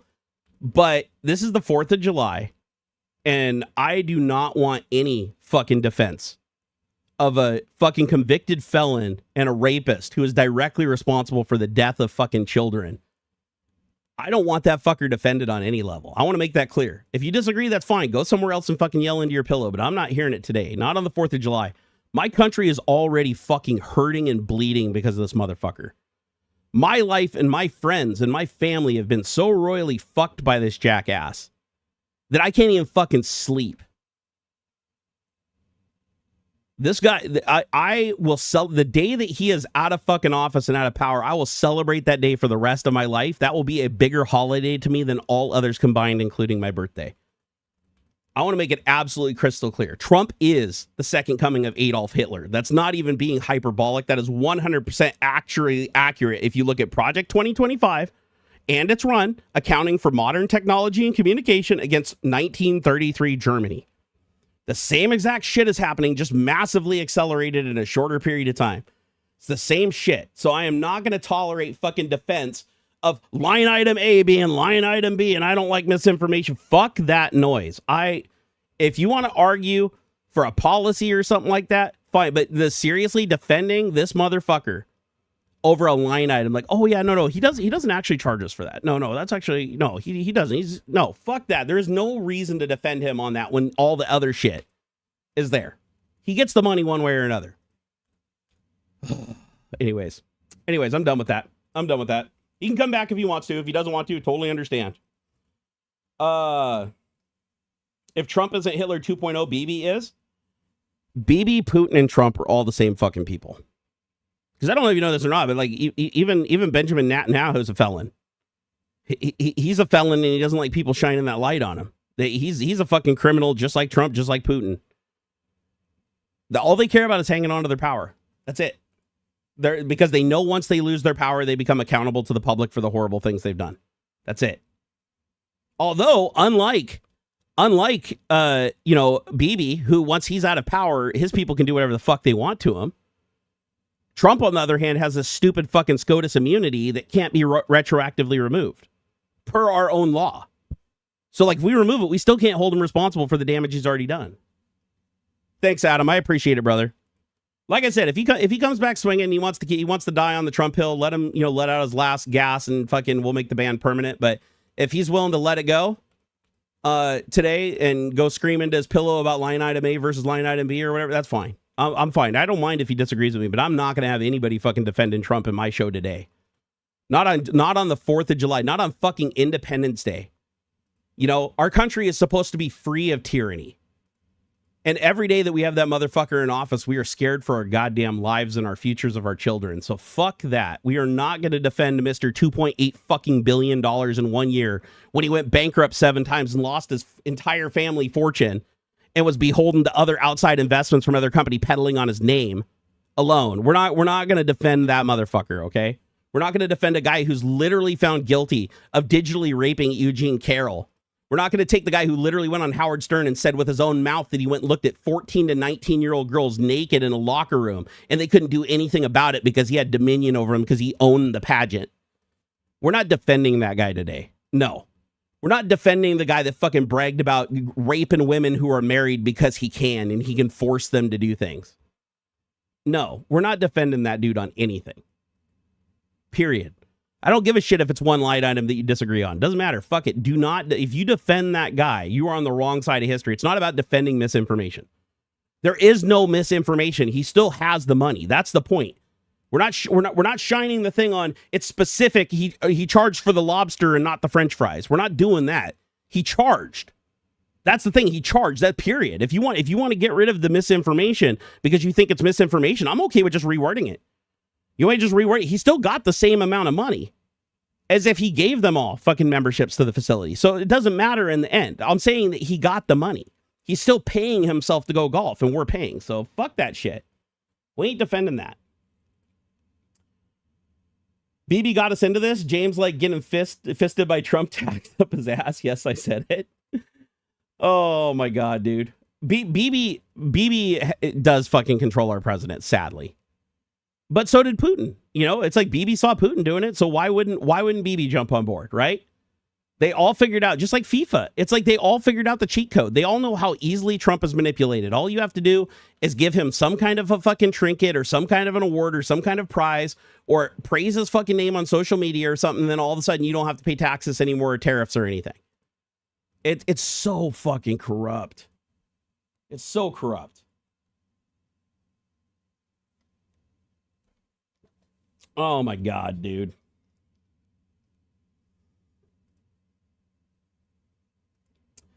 LGRPS said how things turned out this midterm election. I hope that we can regain some power for the people back into the House, because right now Trump literally owns Mike Johnson down through his party. The only people he doesn't own is a few Republicans that aren't up for re-election that are willing to stand up to him. That's it. The rest of them are scared shitless of him because he's literally laid waste to every other person that's disagreed on anything. Keep in mind, Marjorie Taylor Greene, the person who has like spent her entire fucking life campaigning for Trump, pushing his racist shit and talking about his racial purity thing and blah, blah, blah. We got to get out all the immigrants and everything and fuck that, America only. We're talking about the worst, most vile bitch that's ever fucking lived, who sucked Trump's dick all the way to the presidency and beyond. All she did was sign one document to release the Epstein files. That's all she did. She didn't even say she disagreed with the president. She still defended him and said, I know he's not in the documents, but we need the documents made. He called her on the phone and said, take your name off that thing because if it goes through, you're going to hurt some of my friends. And she said, I'm sorry, President, I can't do that. Now her son's getting death threats. She's Marjorie Taylor Brown and a rhino, and she's committed treason, and she should be put to death. And if her son dies, no big deal. She had it coming for her actions. Are you seriously going to fucking defend that? That's the reason why the people have no power under Trump. Because Trump, just like Putin, just threatens and goes after and makes everybody scared shitless that disagrees with him on any level. And he has the power to actually harm them. And he's showing people that he has the power to harm them. Like, I can tell you right now, if I had 100 million followers and I was saying the same thing that I am right now, I'd be in jail or dead tomorrow. Do you really think my freedom of speech would protect me? Fuck no, it wouldn't. First of all, YouTube would just delete my channel because they'd have to, because Trump would just levy massive taxes and sanctions against them if they didn't, claiming that they did shit that they didn't. Right? He's already went to every business and he's like, if you don't give me trinkets and you don't grease me and give me a piece of your action, I'm going to go help your competitor. Just like I only promote people that say they will be 100% loyal to me and never, ever pick the Constitution over me. It's fucking sad, man. Like where we're at right now. So what we really need is we need to take back some power, because that's the only way we're going to have any kind of leverage whatsoever, is if the people get back a 60% majority in the House and the Senate, which I don't know if we will or not, honestly, because Trump is moving the goalpost, right? He's trying to pass all this shit and trying to slip in executive orders and shit to make it illegal to vote, and saying states can't handle their own voting shit, that he's going to handle it for them, even though that's directly against the Constitution. He's trying to rig everything long before we're even having elections. So who knows if we'll even have a fair election? I mean, Putin did the same thing, right? With Alexei Navalny and everything that was leading up to that election, he did the same shit. So we may never get another fair election, but let's say we get one more that's fair enough that we're able to regain power. Do you think that's going to be a smooth transition? No. Even if we do take back Congress and the Senate, what are they going to do? They'll be able to reach the American people and talk about more things, because Mike Johnson can't just shut off the mic and send everybody home for 2 weeks every weekend. He won't be able to do that anymore. But if we go to the Supreme Court with an impeachment, they're going to just refuse it. They're going to say, oh, this is unconstitutional. Even though it's the majority and it meets the criteria of the Constitution, we're not going to pass it. And then even if they do pass it, the FBI and the Secret Service is going to be like, well, no, we're both now headed by presidential sycophants that have committed many felonies in his name, and will go to jail for the rest of our lives and be charged with treason if we do not protect him. So we have to protect him. So it will be a civil war one way or another. I just hope it's a quick one if it is. You know?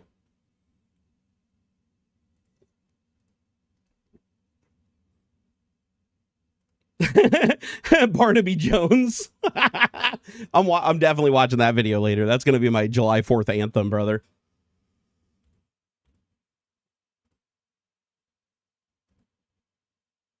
Could we take his companies after he's out of office? Well, once he's out of office, we can hold him responsible for the things he did before he had absolute immunity, and we can hold him responsible for the things after. So yes. Can we go after him for a lot of the corruption that happened before and after? Yes. But can we go after him for the corruption? Like, can we go after him for the crypto scams? Can we go after him for what he did to USAID and what he did with Doge and all the people that were killed because of him and the wars he started and the many, many children that are dead now directly because of his actions, in him defending himself as a pedophile and his friends as pedophiles, knowing that they are? Like, no, we can't. That shit we're not going to be able to do anything about, sadly. But luckily, he's committed so many felonies, and he still had 2 more court cases after the one he picked up 30 felonies. He still had 2 more sets of cases against him from various other states, and one of them was for insurrection, another one was for manipulating the 2020 election. So we could still technically, once he's out of office, we can still go through, because they didn't rule yet. He can still be forced to go through those court cases. He can still technically be found guilty, and he can still technically be put in jail. But we have to get him clear of his power. As long as he has presidential power, he has absolute immunity. He can kill, he can murder children, he can rape whoever he wants. Like, there is nothing you can do, because the second that you try to get an indictment against him as president of the United States, it's going to come back and say that his absolute immunity protects him because he couldn't do his job without it. Even though every other president since the founding of our country did their job without it, even during a civil war, that we were victorious. So it's like, what the fuck? Putch, I'm with you, dude. Everybody, this is for everybody. For the sake of the world, please keep voting. It's not just for you. It's not just for me and your friends and your family. It's literally for the world at this point. It's not even the United States. Remember, if Hitler wasn't in power in Germany, World War II would not have happened. Like literally World War II and all the damage and all the deaths, all of that was in defense of one vain and powerful man named Adolf Hitler, who decided that he wanted the world to be this pure race. Same shit that Trump is doing with his massively anti-brown people, immigrant racist bullshit. That, by the way, not just when he's president, his entire life he's been that way, and so has his dad. His dad literally was like a fucking card-carrying member of the KKK. Like, literally David Duke. Like, Trump remembers David Duke, the Grand Wizard of the KKK, growing up with him and him coming over to his dad's house and always hanging out and stuff.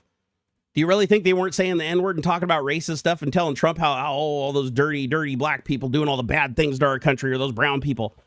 No, that's why Trump is so fucking racist in the first place. But it doesn't matter. He chooses to continue that hate. And then you got Elon Musk, a foreigner himself, a fucking foreigner who cheated on his visa and lied on his citizenship. That we've got him dead to rights on both. And he's going to wear a fucking cowboy hat and go down to the border and celebrate people getting kicked out of the country. Well, he gets to just rip us off, take our resources, and not even pay taxes. Oh, the immigrants, they don't pay taxes. Elon, where's your fucking taxes, bro? You paid taxes 1 year. 1 fucking year you paid taxes because you got put under a fucking microscope and you had to for public opinion to defend yourself. But you've robbed 1,000,000 times that back. It's like, fucking eat a dick, dude. Seriously. Adam said it's my ringtone. It went off in Walmart in Monroe, and I just let it play. Oh my god, dude, you're brave. Monroe is a city around here that's probably a little bit more redneck than most, a little bit more Trump loving than most. But even here in Washington, there's not a lot of people that love Trump. They're far and few between here in Washington. Most of them are in the eastern Washington, but they still pop around. I know I have one guy that, like, you know, goes around my town with a diesel rolling coal with a giant Confederate flag in the back, you know, in the back of his truck waving with a hunting rifle, you know, behind his windshield or whatever. And it's like, hey, fucking whatever, dude. You're more than welcome to drive around and do that as long as you pay your fucking taxes and you allow me to believe what I want to believe. You know? You take something away from somebody else, they'll take it away from you. But at the same time, I have my freedom of expression too. I reserve the right to flip that guy off every fucking time I see him, and I do. He acts like he doesn't see, but he definitely sees. Technically, Hitler received 33% of the vote. That is right. Like Hitler did lose the vote, but he still got the power because of what was it? Like the chancellor saw that a lot of the people believed in him, and the chancellor thought that he could leverage Hitler to access that group of people, and it kind of backfired on him. Because I remember that Hitler, when he started, he wasn't the one that had the most power. I thought it was the chancellor. Like they were co-equal leaders. There's like a chancellor, and it was kind of like a president and a vice president, but not really. I can't remember what the name of the role was, but Hitler technically was not, like, he wasn't king of Germany immediately. He stole that power away from the people once he was put into that place. Oh, Hindenburg. Okay. Yeah, he made him chancellor because he didn't have the vote, but he still made him chancellor. But then how did he did something to override Hindenburg? Like he did something that stripped Hindenburg of all of his power. Did he use the SS and the SA to do that? Because I thought that there was some element where it's like he used his militia force that he built up, the SS and the SA, to basically strong arm him and basically take control of the country, like militarily, like claiming it's some kind of coup so he had power. Do I stream on Twitch still? I do. Clockwork Throne. Did you talk about the new ID bill? If so, did I miss it? I did talk about the ID bill on, I think, a Tech Talk a couple of weeks ago. I don't know if I did on Twitch, though. You're talking about the ID bill where everybody has to be ID'd to go to, like, porn sites or whatever, and now it's going to be, like, all websites, like social media and stuff. Is that the one you're talking about?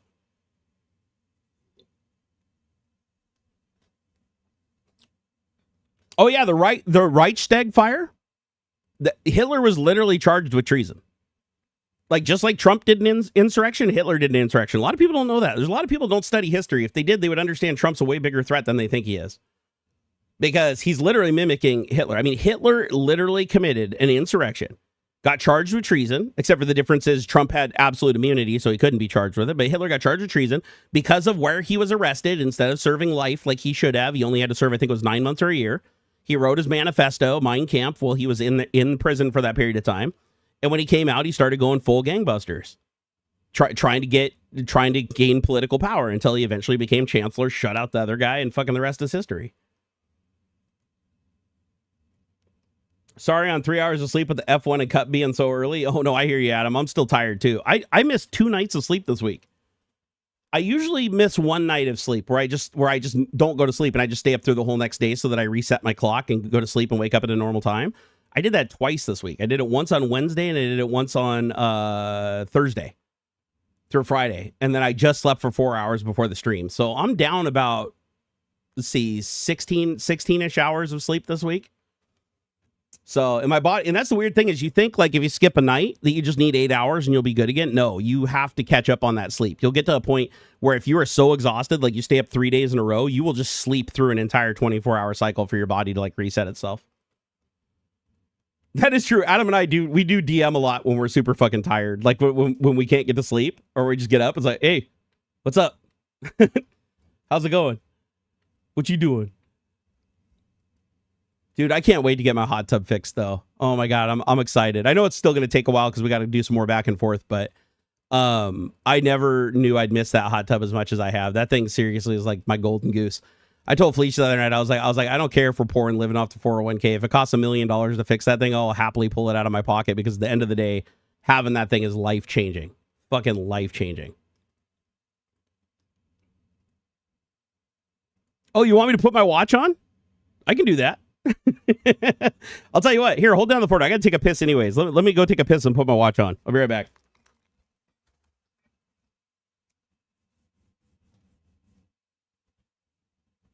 Don't burn anything down while I'm gone.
The main vein has been drained. All right, I think my AC might be working overtime. It is colder than shit in here. Uh-oh. Houston, we might have a problem. What is going on here? No, it's not frozen up. Oh no, my fan turned. Hold on.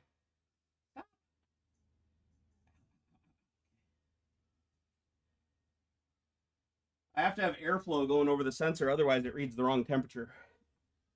So the fan was pointed in the wrong direction. I must have bumped it, and because of that, it was reading the temperature too slowly, and the AC overshot by 3 degrees. So my room is 65 degrees right now. Let me correct that. Stand by. Okay, it thinks the room is 67. Oh, it thinks it's 67.3. It actually wasn't that far off. Okay, that doesn't make any sense. I have a bug. Damn it. Okay. I have a bug in my AC control code somewhere because I have my low set at 68, yet the room got down to 66.7. And it actually got down lower than that. It actually got down to 66.5. So 2 degrees under. So it was actually reading the correct temperature. It wasn't the fan. It just overshot. For some reason, it kept the AC on like way longer than it should have. I don't know why. Because I have high set at 69 and low set at 68. So something's not doing right here. Here, let me resave the settings. Maybe they didn't get saved or something. All right, so low of 70. Oh, shit, I had them backwards. Oh, I need to fix that. Oh, no. I allow for the values to be reversed. So I had a low of 70 and a high of 68. Therefore, it could never hit the mark. So it was just cycling endlessly. Well, at least I found the bug. At least I know what the bug is. I can fix that. That's an easy bug to fix. Holy shit, that's bad though. There we go, Adam. I'm rocking my ballistic computer, sir. I got my little Fallout theme on there that I love so much. Fucking love this watch. I should see what my pulse ox is because I feel a little winded right now. All right.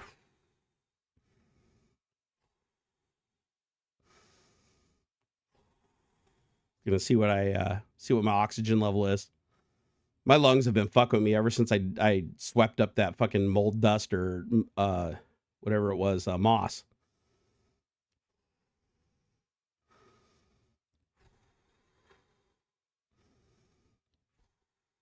Come on. Give me a 98. Come on, 98. Unable to take measurement. Damn it. Try again. Let's see. Yes. Try again. Yes. I'm going to rest my arm. I got to rest my arm. Oh my God, this watch is $2,400 now? Well, I guess everything went up, so I don't know why this watch would have escaped that, right? Gamers Unite said it could have killed the AC for good. I mean, actually not really. It wouldn't have actually killed the AC, and I'll tell you why. Because I still have a safety built in. Like the whole reason I built this controller was to have safeties to prevent the AC from hurting itself. So yes, did it make the temperature of the room go down and it would have tried to make the temperature colder and colder? Yes, it would have. But would it have killed the AC? No, because it still has a safety in it that pauses every 30 minutes for 5 minutes to defrost and drain the oil from the compressor and let the compressor rest. And so that's the max cycle that the thing did already before it fused the circuits. That's why I just picked those numbers. So it still is protected. Like right now, the AC isn't on and it's in the cool down mode. So even with the bug in the software, it's like it can't run continuously. So, but the bug is it will just keep running for 30 minutes over and over and over again each session because it couldn't reach the minimum because they were reversed, which fucked up the math. Adam said, oh God, I just lost money on the Ferrari EV. The stock drop took about $6,700 for me. Dude, please tell me that you bet on the Ferrari EV before you actually saw it. Because if you saw that thing and bet on it thinking that that was going to be a winner, Adam, I'm going to have to come smack you around a little bit.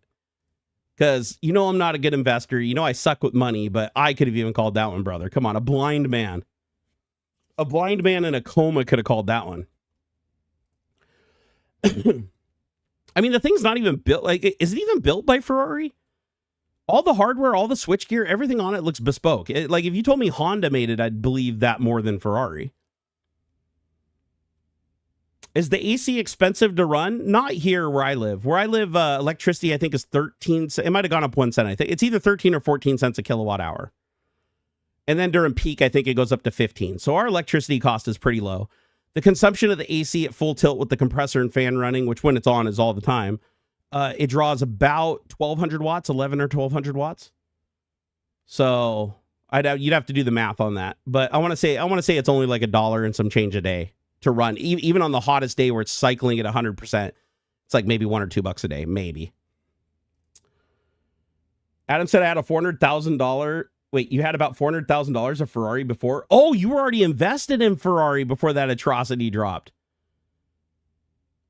Okay, well, to be fair, losing 6,700 out of 400,000 isn't terrible. Like, my 401k's been hit way harder than that, and there's not even that much money in there. So, Adam, I think they might have made mine go up, because I think the last bill I looked at said 13 cents. But I could go double check. Let me see. Oh, what's my oxygen at? Fuck. Well, no wonder I'm short of breath, guys. Fucking 91%. My pulse ox is 91. That's fucking terrible for sitting here. No wonder I feel out of breath. I feel a little dizzy. I usually sit around 94, 95. 91 is terrible. Don't get me wrong, I'm not in any danger until it gets down to like 80, 88 or 87 or something where it starts causing like real problems, but still it makes for a cloudy mind and a heavy chest. Oh my God. Sorry about that. Let's see here. Oh, you only pay 6 cents a kilowatt for power? God, why do you richers always pay less than us poorers? You pay less taxes, you pay less for your electricity, you pay less for your hookers. It's not fair. Here, let me see what Puget Sound's Energy's rates are currently.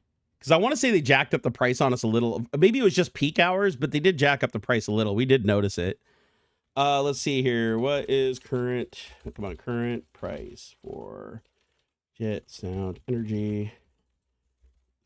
Okay, let's see what we get back here. I gotta let it go probulate the site here. Okay, there we go. Utility checker. Oh God, please tell me that's not what I'm paying now. Are you no, that can't be right. So you're right, Adam. Off peak is 11.2 cents per kilowatt hour, but it's saying peak is 53 cents. That cannot be correct. There's no fucking way. Hold on, let me double check here. Okay, so Western and Central Washington. Oh, rate range. Okay, so that's probably in Eastern Washington where it can get up to 53 cents. So standard, off-peak, residential service, 11 no. Oh, this is blanket average across Washington. No, I'm looking for a specific service area. Hold on. Let me pull up a specific service area. They're still saying that peak can get up to 53 cents. Where the fuck is peak in Washington 53 cents? That makes no goddamn sense to me. Yeah, I don't trust these numbers at all. Like at all. I was like, I don't pay taxes, I only get money back over usage mid-afternoon. You are king. I'm not king, I'm poor people, brother. I'm poor people. Proud of it too. I'm a proud poor person. Let me see here. Puget Sound G price. There we go. Oh, here we go. Energy rates straight from Puget Sound Energy. All right, cool. Okay, regulatory compliance rates. Okay, I clicked on rates. Why are you not showing me rates? See this flyer, Department of Natural Resources, outages, pay bill, customer service. Here, price, account and billing, payment assistance. No, come on, where's the price? Price. Give me the price. Gas price. Oh, there we go. Electrical price summary. Here we go. Got it. Let me open it up. It's a PDF file, of course. All right, let's see. Where is my area? Monthly rates. No, this is for land. At Joey 2007. Oh wow, they give you breakdowns of all the prices to run common household electronics. That's kind of having a wonderful day I just want to know how much per and get to see some fireworks with MRSB and in Mini B Lovers Yaw Face. I don't have my login information. I just go look at my bill. I just want to know like what it costs. Like, do they not tell you the price anymore? They just charge you for it, and it can change whenever. So they have a link called rates. So I clicked on rates. Okay. News and notices, pending UTC filings, electrical tariff. There's an electric tariff now. Price summaries. Here we go. Okay. Price summaries for gas. I want electric. Lighting customers for residential and commercial industry customers. Maybe this is it. Let me look at this one. All right. Base charge for residential service, effective 3/21/26. It says, okay, basic charge, $7.49 a month. That's just to get the service in the first place. The first 600 kilowatt hours. Oh God, Adam, it's way more than you thought, bro. I knew it went up substantially. So yeah, off peak for me right now is 14 cents, 14.6 cents for the first 600 kilowatt hours. And then 16 cents for the next 200 kilowatt hours after that. And then I think after that, it goes back to a flat rate. Let's see. Scroll down here. Yeah, I just pulled the PDF. I can send it to you later if you want to look at it. It's electric summary sheet number S2, SCH 307, residential service for Western Washington customers. Damn, man. But you have like a business contract thing so that you get special pricing, but I got to pay whatever the regular front-facing pricing is. It also looks like there's an electrical tariff too. So my electricity went up 2 cents per kilowatt hour because of the tariffs. That's interesting because I thought we were hydroelectric. Why the fuck do we depend on tariffs? I guess for like the equipment at the plants or something. What's that deal? Oh, that sucks, man. So yeah, so I pay 14 cents up to 600 kilowatts and then 16 cents for the next 200 after that. It'd be more than 200. They were showing a demo bill. And I actually use more than that. So whatever's over 600 though, I'm paying 16 cents a kilowatt hour. Damn, there was a time though where I was paying 11 cents flat and there was no peak hours. Like I remember when I moved here, like when I first moved here back in 2000, I think it was 2003, 2002, 2003. Might have been no, actually it was 2001. I think it was 2001 when I moved in. And I want to say that we had a flat rate. It was like a flat rate. And then the last flat rate we had was 11 cents per kilowatt hour. And then they started doing the peak shit. And now they've started upping things. So lame. Hey, Joey, thank you for the $20 super chat. I super appreciate that, brother. You said happy 4th of July. I hope you're having a wonderful day and weekend and get to see some fireworks with Miss B and Mini B lovers. Lovers your face. Yeah, we're gonna go out and sit on the lawn and watch the neighbors try to blow each other up tonight. That's usually what we do. We're gonna try to eat out so Miss Barnacules doesn't have to cook. She always cooks every 4th of July, and she's usually cooking like crazy and ends up taking a lot longer. And she banks on, and then she's like worn out afterwards. And it's like I didn't want that, so we're gonna hopefully if the place is open, we're gonna get some teriyaki. But if not, we're just gonna get some pizza or whatever's open and just watch some fireworks and try to have a good time and keep it like chill. In 2021, it went to dynamic pricing for residential. He can get 380 volt or 3-phase power. I don't know what I have. What do I have right now, Adam? Like I know I've got. Is it considered 2-phase if I just have 2 banks in my because I've got 2 wires coming into my power panel.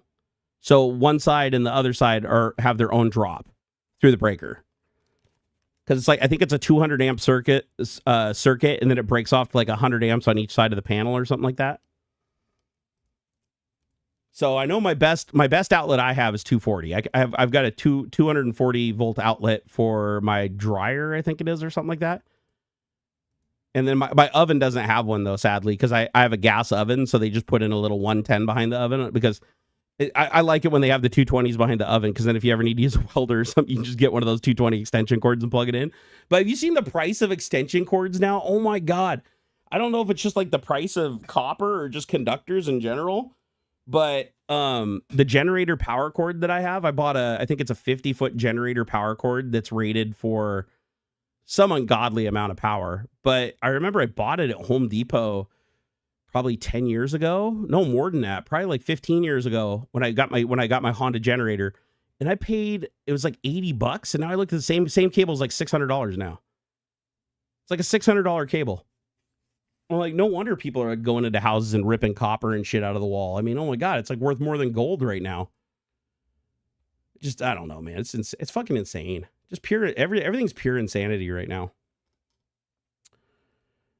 Single phase for homes, also called split phase. Actually, yeah, I have heard the term split phase used when my electrician guy installed my generator thing. You have a 380 volt transformer, as my neighbor is a famous artist and did most of the sculptures in Seattle and sculpture work down in the Bay. Oh, so he's running a lot of like heavy duty equipment.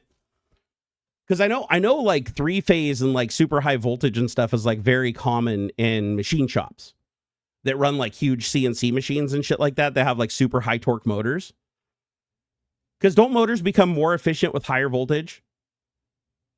Or it's the welding for the, I know welding definitely benefits from a base higher voltage, but I was wondering if other things did too, like big stepper motors or servos and stuff like that. Because shit, they make some CNC machines now that have like fucking 15 or 20 horsepower motors on them. And I'm like, what power are they plugging those things into? Are those like hardwired into a building or something? Like, do they even make a plug for that? Like, what the fuck? What are you plugging that into? You know, something that has like, you know, or a 20 or a 50 horsepower spindle motor that's like, you know, eating away steel with like, you know, half-pound chips coming off of it. I've always wondered like how how they're getting the power for those machines. Like, I have to imagine that's coming like straight off of like some giant multiple transformers on a pole. I guess it would be like the crypto farm I went to. Never mind. I've got a pretty good idea. Because the crypto farm I went to, they had actual 2 giant transformers installed on the back of each 53-foot shipping container. And they had a direct drop coming right off the pole. Like the mains, like the main voltage coming in on the high power line came straight down into the transformers on the back of each one of the 53-foot shipping containers. And it was crazy looking. Like you'd walk behind these shipping containers and it looked like the thing that's up on the pole where you have like the 2 transformers usually way up high on the pole. It had that, but it was just sitting on the shelf on the back of the shipping containers. And I asked them how much they paid for power, and they said that they had a contract for 3 cents a kilowatt. This was a long time ago, but it was 3 cents a kilowatt that they had for like 10 years. And it was because they were right next to the hydroelectric dam. This place wasn't but maybe 5 miles away from the hydroelectric dam over on the Columbia River. That was a cool facility. Olympic Sculpture Park in Seattle, Washington. Oh, is this the stuff he does? Oh, geez, that's big. That's really big. I mean, I have to imagine, he's got to be welding some of that shit on site, because some of that stuff looks like it's too big to even transport by truck. Like some of this shit looks like it's like 2 stories or 3 stories tall. Does bro have like a truck with generators and welders on it too, so that he can like weld in the field? That's pretty cool. That's actually really cool. So yeah, Adam's neighbor makes that shit. Ken Ordiva's illustrations. Studio print stock. Oh shit, he has pictures of his house and everything on here. He's got a gallery with a picture of his house. He's got his own studio there. Oh, he's got a list of all of his awards. Wow, this guy's got a lot of awards. A lot of clients too. Damn, all right. I mean, to be fair, Adam, everybody that lives in your neighborhood is a crazy famous richer. I mean, I don't know of too many other people that live in a neighborhood where, like, you know, people be driving around in like Lamborghinis and $30 million Ferraris. Because that doesn't the dude that owns the what is it, the 250 GTO, the Ferrari 250 GTO, the one that actually uses it and drives it around to Cars and Coffee and shit. Doesn't he live up in your neighborhood too? The guy that always goes to like the Redmonds, the Redmond car shows and just like lets kids sit in there and just fucking rap on the accelerator pedal in his $30 million car. No! What?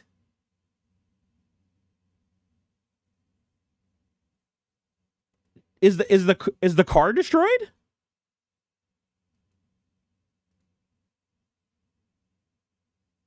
Oh, no.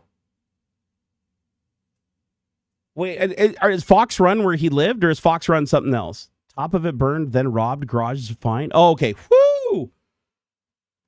Actually, you probably won't even notice the top of it's burned. To be fair, he had all original paint, all original interior. The thing was kind of ratted out. Still was worth a gajillion dollars, though. Dude still could sell that car for $30 million.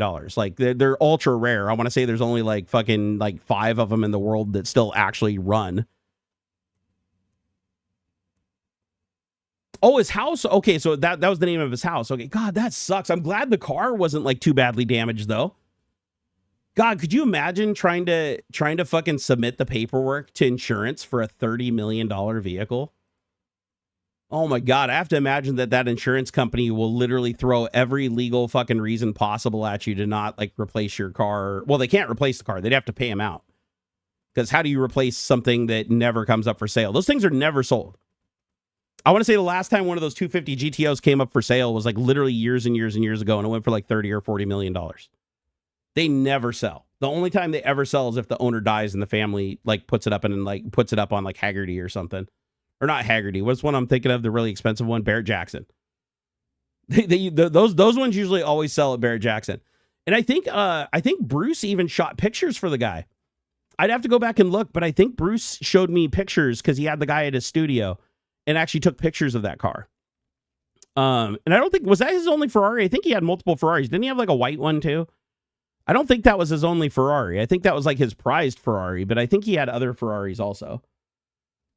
God, how do you even get parts for something like that? If anything breaks on that, you must have to fabricate it from scratch.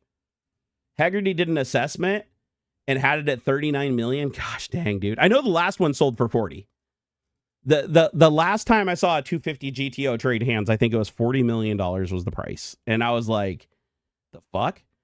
Because before that, I think everybody was drooling over the McLaren F1 because the McLaren F1s usually go for like 30 million. But I think the McLaren F1 might have gone down for the first time ever. I want to say I saw a McLaren F1 trade hands for like 20 or $25 million. I don't know if it had something wrong with it, but back in the day, I used to track all those auctions for the really expensive cars because I was just curious, like where these fucking, you know, unicorn cars, like who buys them? You know, where are they sold? It's insane. So it sold for 24 million. Yeah, was it like something wrong with it, or was the market just soft? Because I know Jay Leno, like he had his McLaren F1 valued at like 30 million at one point. Damn, yeah. No, I love the McLaren F1 though. I think the McLaren F1 is an absolutely gorgeous car. Obviously I'll never drive one. I'll never even be a passenger in one, but my God, what a unit. That engine in it's like super duper special too. However, I'd say Gordon Murray did a pretty good job of one-upping himself. The T50 looks like it's all around a better car. Like the new T50, that fucking engine in it is just an absolute gorgeous thing. And the shifting mechanism, the seating position, it looks like it's all an improvement on the F1 with more modernized electronics, but still super raw driving experience, which I think is super cool. Gordon Murray, dude knows what he's doing. So I just think it's sad. I hope he kept the T50 for himself this time, because I know when he developed the McLaren F1, he said he never actually got to own one. Oh, no, never mind. He did own one, but he had to sell it because he said it was too expensive to operate. Like, the insurance on it was so crazy, and it was just, he couldn't risk it being damaged, so he ended up having to sell it on. And he's like, I almost hope the T50 doesn't do the same thing, because he actually wants to, like, keep it and enjoy it and drive it. The F40 is better than the F50 by miles and still can't do a burnout. Oh, I love the F50. Even in Gran Turismo 7, I prefer driving the F40 over the F50 any day. I will say this, though. The F40 does have, like, 80s turboed Honda Civic levels of leg. But as long as you keep it revved out, man, she goes like stank. I will say this about the F50, though. I think the F50 engine sounds better. I actually prefer the sound of the F50. But for drivability, weight, raw driving experience, F40 all day long. The F50 can't get out of its own way. It's like an attempt to make it too technically advanced for the period. So it loses a lot. But that engine is gorgeous. You know what? I think the ultimate car would be take the F40. I know it wouldn't fit, but take the F40 and put the F50 engine in it. So take the naturally aspirated V12 out of the F50, the Formula One derived engine. Shove that in the F40 so it doesn't have turbos, and run with it. And then you got none of the turbo leg. You got all the torque. You got all the revs. Because I want to say that V12 revved to some ridiculous RPM.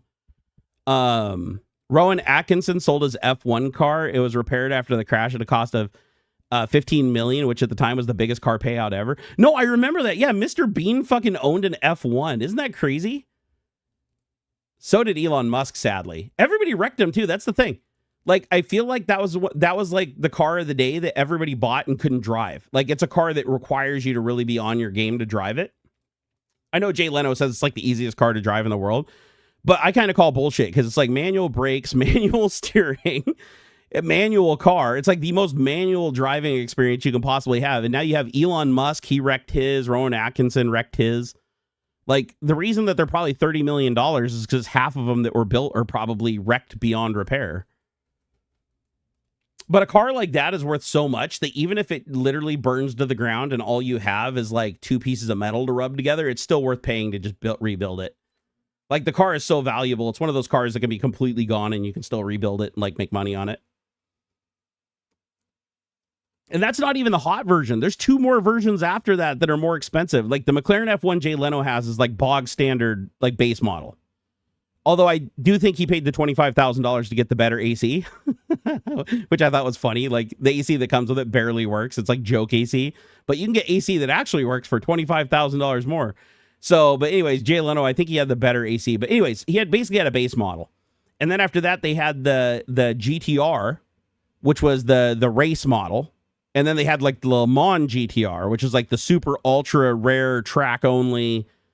But still you can convert it to the street. Like, I know that there are some out there that drive on the street, but that one I think is like the holy grail. I want to say that one's like 50+ million. Like, if you could ever find one that was for sale, which I doubt you could, because every single one of them is probably in some private collection that will never ever trade hands. You've been in Elon's F1 when he was at PayPal? Damn. What was it like, man? You got to tell. I'll never be able to experience it in real life. I can only experience. To be fair, I love the F1 so much that it is the only car in Gran Turismo 7 that I spent the $20 million on. I sold my car collection that took me a year to build inside of fucking Gran Turismo to have the money to buy that one McLaren F1. I have yet never bought another car that's over like $3 million. I ignore all the other $20 million, $40 million cars in the game or whatever. No, the only car that I sold everything to be able to afford eventually was that McLaren F1. And if I'm honest, I was let down. I don't know if it was because Gran Turismo's driving physics failed the McLaren F1, or if I figured out why everybody wrecks it, but it understeers like a motherfucker. The McLaren F1 understeers like more than a fucking front wheel drive car with no quiff differential. Like, it's bad. I was actually pretty embarrassed. Like, the first time I drove the McLaren F1, it sounds great. The central driving position is absolutely sick. I love everything about the sound, but when it just does not fucking steer. You can train some of it out messing with the settings. Like, if you go in the settings and you get the aftermarket suspension and you play with the front ride height and everything, but stock, if you leave it in completely stock configuration and drive it on sports or race tires, understeers like a motherfucker. Like, seriously, it's like gross understeer. So I have to imagine that in Gran Turismo, who pays attention to those kind of details, I'd imagine the F1 must be known for like understeering at high speed. Like, if they're doing that in the game. Oh no, hey Adam, have you driven the McLaren F1 in GT7? I was actually really surprised. First track I tried was the Nürburgring, and I slammed into every fucking wall. Like, I could not get that car to grip and steer. Like, I was having to like overly slow the car to like ridiculous levels. Now I know the car isn't an aero car. Like, it's designed for top speed, not for going around corners. But I was still really shocked at how badly it understeered. I was like, this is pretty bad. Like, I figured if anything, it would oversteer. I thought it would, because all the weight in the back with the engine and everything, it'd want to kick the ass end out. But no, it's just understeery as shit.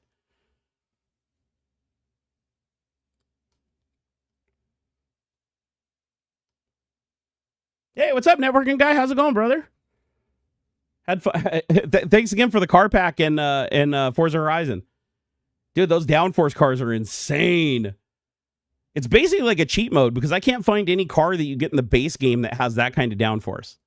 Like, it almost seems like Forza Horizon purposefully built that car pack to exceed any possible downforce with any modification of any in-box car, to like try to give an advantage to the people who give them more money.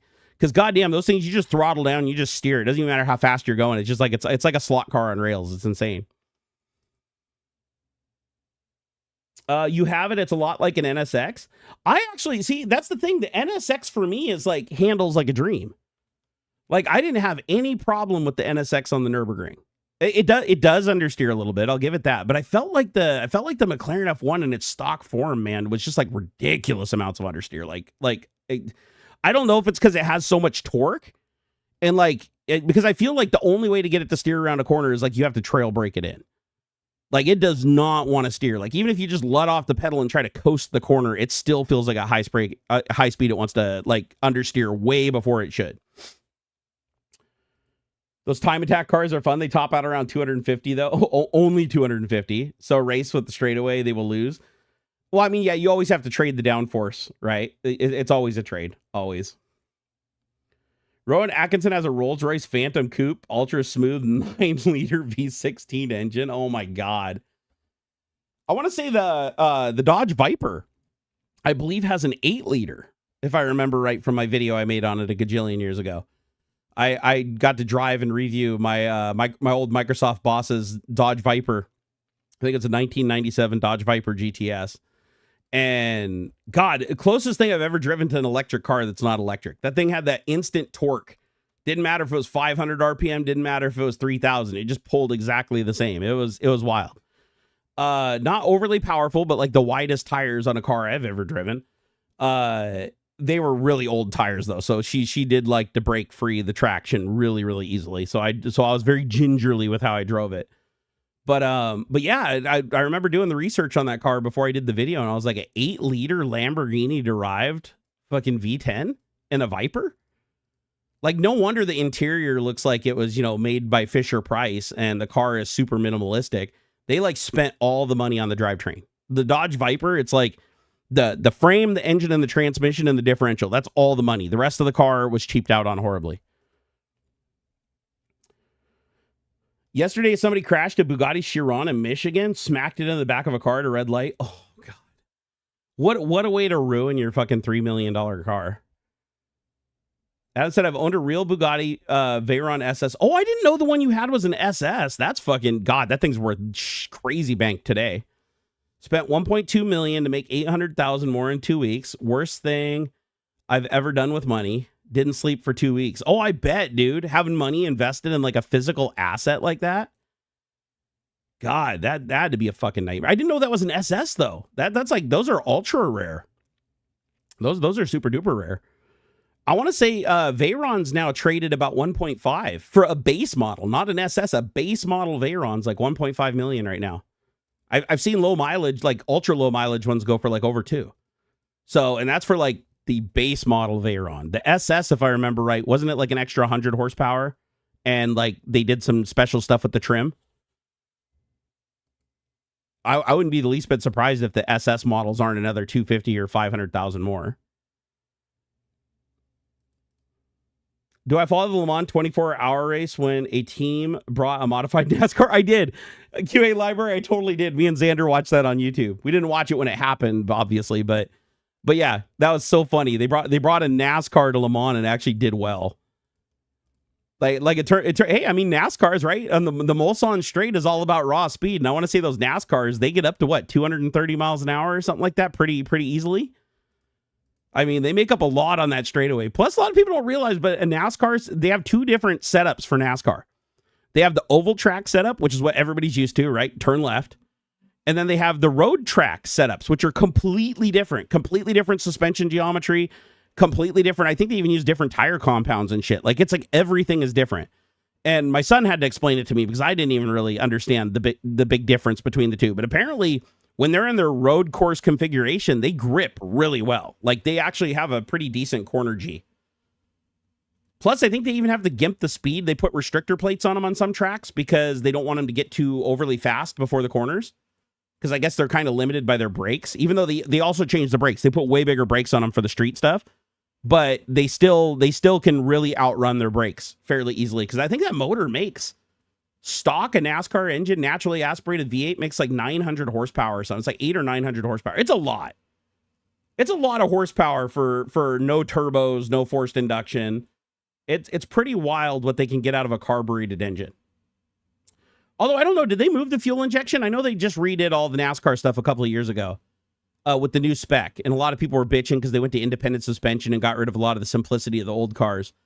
But apparently now everybody's over that and they like it now. Now they think they're awesome. But I don't know what are they now injected or are they still carbureted? Because I know NASCAR was making 900 horsepower off of the carbureted V8s, like at the high end of the horsepower rating. So if you move to fuel injection, you technically should be able to squeeze out more. Oh, it's non-carb now? Well, if it's non-carb, they don't need restrictor plates because now they can just software limit the cars. See, that's the thing is with carbureted cars, they had to use a restriction plate because you couldn't program the fuel mixture.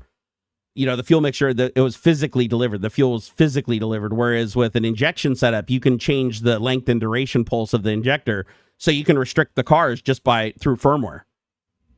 Which honestly is a hell of a lot easier to control too, because NASCAR can just lock down the ECUs and then NASCAR makes sure that they're all programmed to only do so much. And so they can't slip anything into fuck with that. Although knowing them, they probably found a way to cheat. NASCAR, they do like to cheat in NASCAR. NASCAR is one of those events where it's like they try to find every little fucking thing they can get away with.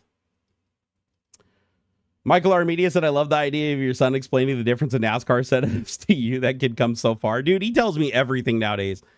Shit, I used to be the bastion of knowledge back in the day. I don't even try anymore in this house because my wife is my son's teacher and he's her student. So they're both always learning new shit and talking about it. And my son is obsessed with trains, planes, and automobiles. He knows them all. If you ever have I'll be watching a show and I'll go, oh man, look at that fucking Lamborghini Huracan or whatever. And he's like, oh no, that's not a Lamborghini Huracan. That's a Lamborghini Aventador, blah, blah, blah. I'm like, what the fuck? Well, how do you know? He's like, oh, look at the back. It's like the engine cover. I'm like, oh yeah, you're right. Shit. He gets it right more than I do, honestly. Xander, anytime we're watching car videos and stuff, he'll immediately identify the car before I do. He loves cars. He loves anything transportation. He's really big into buses and trains, though. Like buses, trains, monorails, any kind of public transit like that. That's like, and he loves it. If it rides on rails or transports large amounts of people, like he really loves it. That's his passion. I hope one day he gets to drive a train or something like that. I think that would absolutely like just blow his mind. That guy said, fly to Oklahoma. I'll let Xander watch a rocket engine test fire. Whoa, you guys be test firing rocket engines over there? That is true. Adam's wife is his music teacher. I'll tell you what, that drum kit is badass, dude. That drum kit, fucking, Xander brought it home yesterday, and I played with it for like a half an hour in bed. I was laying in bed, and I was just like rocking out with my cock out, dude. Yeah, it's like she got him this Casio drum pad, this MIDI Casio drum pad that's like all in one with speakers, but also has a MIDI interface, and it also has jacks for like inputs and outputs from like quarter inch. It's like professional equipment. Like, this isn't a toy, because I don't know of too many toys that have MIDI jacks and like fucking quarter inch, or was it half inch inputs for audio. But anyways, I fired that thing up, and I was going through, and I figured out that it had 74 different drum samples in it, and it has the 5 pads, and you can adjust each sample. The sensitivity on it is actually really good. Like, I was surprised at how sensitive each pad was. But yeah, it's fun to just sit there and just have a fucking drum kit sitting in your lap in bed, just banging it out. The only criticism I could possibly give it is that I wish it was louder. I wish the internal speakers went a little bit louder, but they already, with some of the samples, they already crackle a little bit on the high end. But you just put on headphones, just throw on some headphones and just rock out hard. It's amazing. But yeah, Xander loves it too. I told him I'm going to try to find my MIDI kit. If I can find my old MIDI adapter, I know it's around here somewhere. It's in a box. But if I can find my old MIDI adapter from when I had my keyboard back in the day, I'm going to go hook it up to his laptop so that he can do, actually record his drum session, in a program, and actually like lay down his own samples and like, put farts on the drums and stuff, so he can have some fun with it too. Because I love MIDI. I think MIDI is great. I have a MIDI pad right here. I use it mostly for like automation stuff, because it's got knobs and it's got like sensitive pads on it. But MIDI is just badass. I love MIDI. Really old standard, been around forever. Most things just use USB now and do MIDI over USB with built-in controllers, but I still got a lot of the old school shit laying around that uses MIDI controllers. Cost $5 at a yard sale. What? What? She got that for $5? You're kidding me. You have got to be kidding me that she got that for $5. Oh, those people did not know what they had. I got to look this up on eBay. I got to see how much these things go for. $160. $160, and this is a completed auction. Wow. And she got it for $5. Are you kidding me? Oh my God. And you know what's funnier is that one actually sells for more money than the version that came after it. The version that came after it actually sells for a lot less. So that's actually the version, like scrolling through all the different Casio drum kits on eBay, that one commanded the most money. So damn, that's insane. Shit, if I saw that for $5, I'd have to buy it. Like, even if it was broken for $5, I'd try to fix that shit. So here, Nathan said, I need to get you and Adam some of the titanium prints I get to do with the leftover powder. What kind of titanium prints? Like 3D printed titanium powder? Like, what do you... is that the motor? Sorry, I didn't read before. You said, okay, Agile Spade Industries, my work, is building a facility capable of doing test fires. Oh, I got you. Okay, so like, because you guys are like printing the engines in titanium powder, and you're saying that you might be able to print something different, or like take some of the parts that they're not using or something, and give them away. So I'd love to, personally, I'd love to have a titanium print. That'd be badass. I'd use that as a fucking paperweight on my desk. If she gets a Roland kit for that, that'd be nuts. Roland does make some pretty cool shit, like the old school Roland stuff. I don't know about today, but I know back in the day they were like super good. We kind of know what we're doing. Oh, I mean, seriously though, dude, like $5 for that all day long, it's worth it. All day long. That thing. I mean, it's literally a MIDI drum kit with fully built-in cymbals, metronome. It even has a built-in like demo mode or recording mode with playback. I mean, it has like a ton of features. It's got 75 built-in samples for the pads. It's got inputs, outputs, MIDI in, MIDI out. I mean, honestly, whoever sold that for $5 is an idiot. But I'm glad that you came across them, because that is the deal of the century. Seriously, $5. My God, I would have bought 6 of them. When we have leftover powder, I get to do my own 3D prints with it. Oh my God, dude. I would love to have something in titanium. Holy cow. I just got to think about it. Like, what 3D thing have I printed that I would want in titanium? I'm trying to think of like something small and like useful and would actually benefit from being titanium instead of plastic. Dude, I got to think on that. Like, how small of shit can it print? Can the printer print small things, or do they have to be big things? Like, could it print... Oh, speaking of which, Adam, I still, if you've got that extra USB cable, let me know. I'll come get that from you. One of my cameras has been offline because of it. Luckily, I found out the camera's fine. It was just literally a dud cable. Like, I looked, there was no pinches in the cable. There was no tension on the cable. It literally just failed. I've never had a USB cable that just worked perfectly 1 minute, and the next minute it just stopped working for, like, no reason. Like, there was no strain on it. There was no bends, no kinks, no pinches. It just died. And I checked the connector. I checked the connector, plugged it into multiple different things to see if any data connection would happen. Nothing. I even tried a different cable with this, and it worked. I just can't close the bottom door, and since it's outside, I don't want water getting in it. But I'm like, damn, dude, that's weird. I've never had a USB cable like fail without a reason. Like, usually they fail because like the insulation gets broken. There's too much tension pulling it. It breaks a wire inside. It's like, I've never had a cable that's loose, no strain, just chilling, and it just literally, you can look in the dashboard, and it's like sending video, offline, sending video, offline, never comes back. Awesome. Yeah, no, 2 meters is fine. 2 meters is fine. I'm literally running the power cable from the edge of my table there, out the window beside the AC, and right into the camera. It's literally like a 4.5 foot run. So yeah, no, 6 foot, more than enough. More than enough. I appreciate it. And if for whatever reason you can't find it, or you need it for something else, just let me know, and I'll just order it from Unify. Because I don't think do they sell them on Amazon? Actually, how much are they? Let me see here. What is it? 6 foot Unify camera, or what are these called? G4 something camera? G4, I think. It's G4, right? Unify G4 camera USB cable. So if I can order it from Amazon, that would be easier. Okay, so god damn, seriously, $40? Are you kidding me?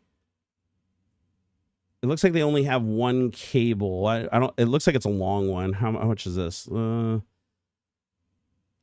camera G4 instant PoE to USB cable. What? 39? Really? They're charging $40 for a USB cable? How long is it? Is it a long one?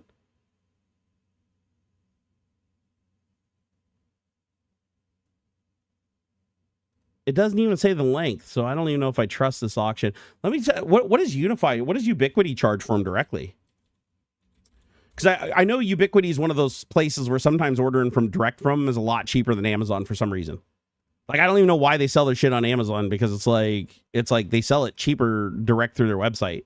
Not a lot of companies are like that. Usually they find a way to have a discount or sell it on Amazon cheaper than through their website, but for some reason, Unify, it's not the case. That guy said, what cable do you need? I have some LTT USB cable samples. Oh, no, this one requires a very specific one. So this camera, it's got a little port on the bottom of it, and it's got to be a USB cable that has like a perfect right adapter, and it's shaped specifically for the hole. Like, they made one to make sure that you can only ever use their cable. Otherwise, the door won't shut on the bottom of it. Like, you can plug a regular USB into it, just you won't be able to shut the door on the bottom. So they tried to...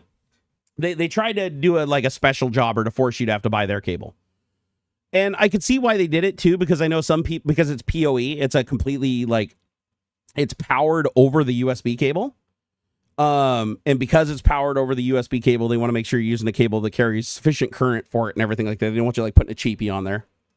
However, I did plug a cheapie into it and it worked just fine. So I just need to be able to close the door on the bottom.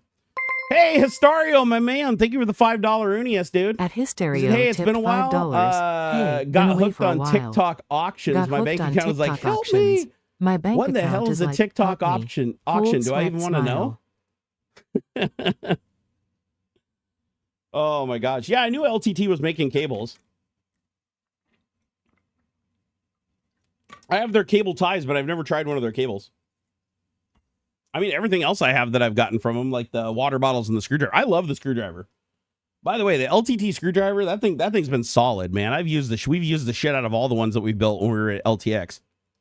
I fucking love those screwdrivers. However, I have to admit, I do have one screwdriver that I like better than that, and it's only because my hands are really numb all the time from like nerve damage in my arms.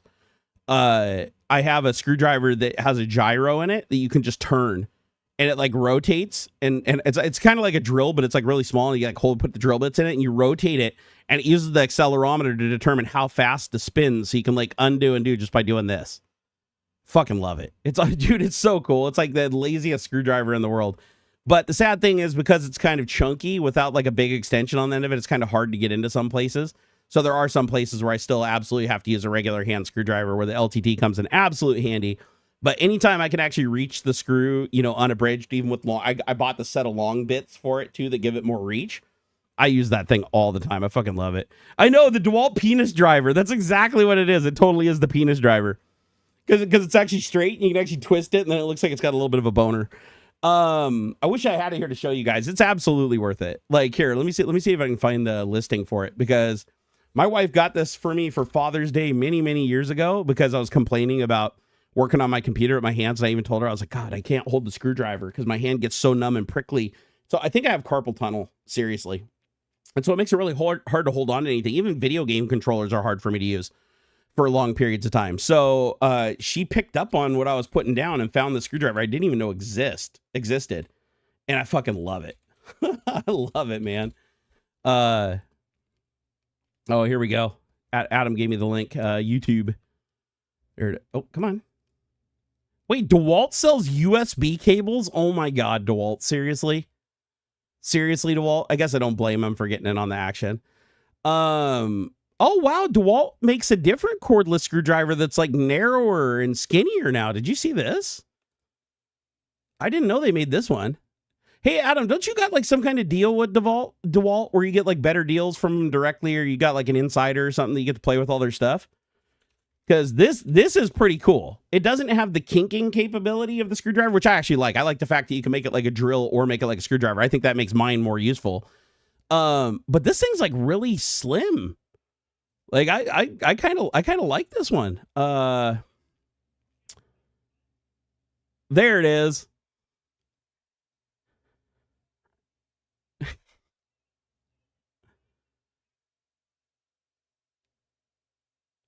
Wait, was there really not a good review?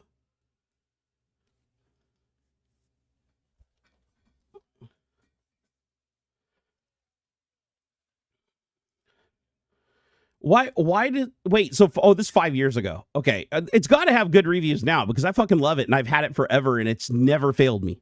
Never once. I'm still on the original 2 batteries. So anybody that says that thing is, I mean, even the new one, the new skinny one that I just linked you to, that one's 1,845 4.4 stars on Amazon reviews.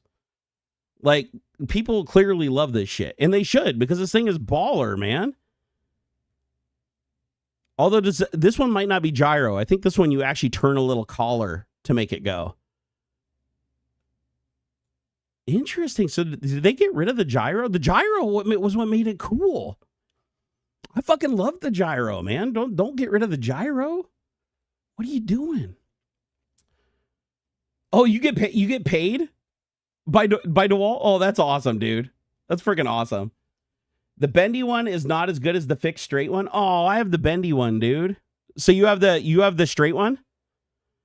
I'm jealous. Well, Adam, next time they send you a box of the straight ones to give away, let me know. Hit me up, bro. Slide into my DMs. Only if they give you a free one, though. Don't go buying it. Like, if they give you a free one to, like, you know, I don't know, give out for like feedback or reviews or whatever, let me know. Because I'd love to try them side by side, and I do love these powered screwdrivers are like my life. I fucking love them. Do you know if the battery's interchangeable, or did they change the battery too? Like, can I take the battery out of the bendy one and put it into the straight one? Is it the same battery, or did they also oh no, it looks like they might have re-engineered the battery. Or do you like charge it over USB or something? I can't really tell. It doesn't look like it has a battery. Like mine, the battery slides into the back and is like quick changeable. Is this like USB charged or? I'll have to look into this. It's kind of, I mean, it looks way more compact. Like the one with the bendy is way thicker. Way thicker. The pistol grip is not as durable. Luckily, I haven't broken it yet. Like, my pistol grip one seems to be doing a pretty good job. I have to admit. Like, I actually used it to take the panel off the hot tub, too.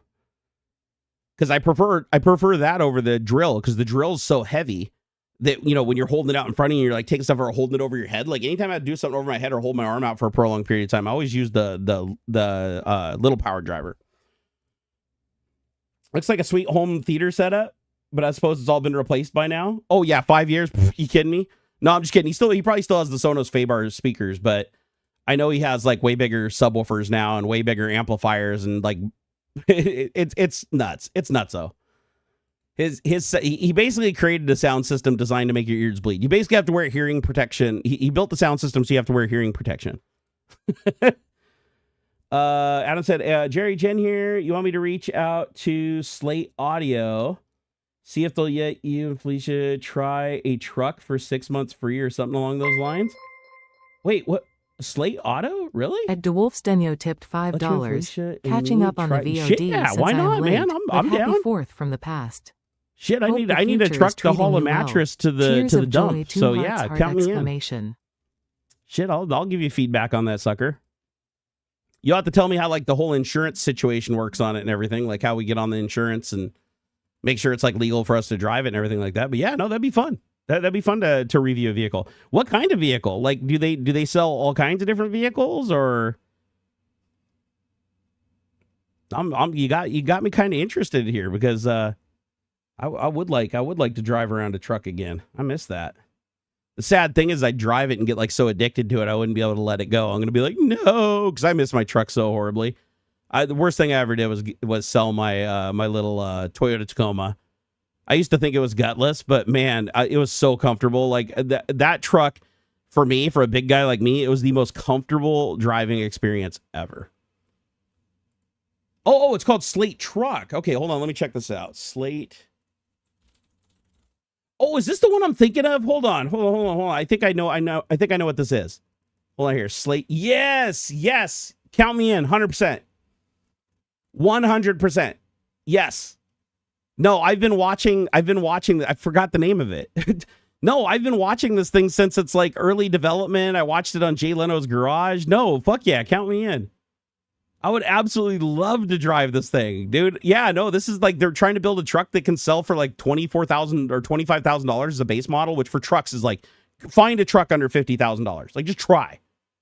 Like, even if the sticker says 35, it's not. Like, by the time you buy it, it's like $50,000. So these guys are building like a little truck, that is like interchangeable. You can it doesn't it like come apart? Like, you can like open up the back to open up the bed to the inside so that you have more cargo room, or you can like technically get like a module to cover the bed so that you can put more seats in the back. Isn't it like all modular and stuff? That would be sick. That would be so freaking sick. Do it, Jen. Do it, Jen. Do it, Jen. Do it, Jen. Yeah, no, I'm totally in. I've been watching this thing for a while, and I was like, if I got a truck, this would be exactly the type of truck I'd get. 100%. This thing is sick. Oh yeah, modular electric truck. Yeah, starts at 25,000. Yeah, that's what I thought. Wow. Yeah. So 205-mile range, which I mean, that's more than enough for most people. 25 grand though for a freaking truck. The only downside is it is a relatively small truck, so I don't know if I could fit a king size mattress in there, but you know what? God damn it, I'd try. No, I want to drive this. I really want to drive this bad. It's Amazon, but Jeff is not a Nazi yet. I mean, I fucking hate Jeff Bezos, but I still want to drive this truck, so count me in. Just because I hate, I hate Bezos, but I buy shit from Amazon like every single day. So it's a love-hate relationship, just like I had with every other company. It's the same relationship I have with Microsoft. It's the same relationship I have with Apple. It's like fuck Tim Cook, but I still got an iPhone. You know what I mean? So no, I'm down. I'm down to clown. This would actually be fun. I'm actually a 20. I actually think that the market would just respond so positively to a $25,000 truck that's electric. Like, because no fuel costs with the rising cost of fuel, lower cost of entry for a new vehicle, for a new warranted vehicle, not a used vehicle, a warranted vehicle. You got the modularity to actually change it and upgrade it and reconfigure it for different uses. It's a good idea. It really is. It really is a damn good idea. Don't they also have a configuration that's like a SUV? Like, don't they make like a tonneau cover thing, or not a tonneau cover, like a? Don't they make a canopy that goes on it that makes it more like a Range Rover or something, like where it has like third or fourth row seating or whatever? 250/22. Your flock is faltering. Your flock is... I don't know what that means, Emma Piggy. Good. I couldn't tell you what that means.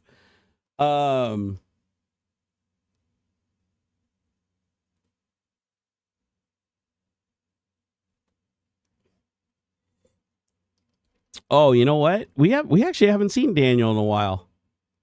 I was starting to wonder where Daniel went. Well, now we know. See ya, Daniel. Yeah, I actually hadn't seen Daniel in a while. That was crazy. He just randomly showed up. Yeah, I went and checked the count. It was just created 7 days ago. So it's created literally during the last Tech Talk, because we now have like a mute on new accounts. So they have to create that counts in advance. So yeah, that's how I know when it's them. Adam said for Home Depot and back, it's perfect. Jen will talk to them on Monday. The Rivian has a cover like that. I want to say though, that the Rivians start at like 50 plus thousand, right? Like they're more than double the cost. Like that's way too much. Like having a truck, just a truck period, for $25,000 new is already impressive. But the fact that it's an electric truck is pretty damn impressive. An F-150 base price is $64,000. That, yeah, it's fucking stupid. Like even like a Ford Ranger, I want to say like a Ford Ranger starts in the 40s.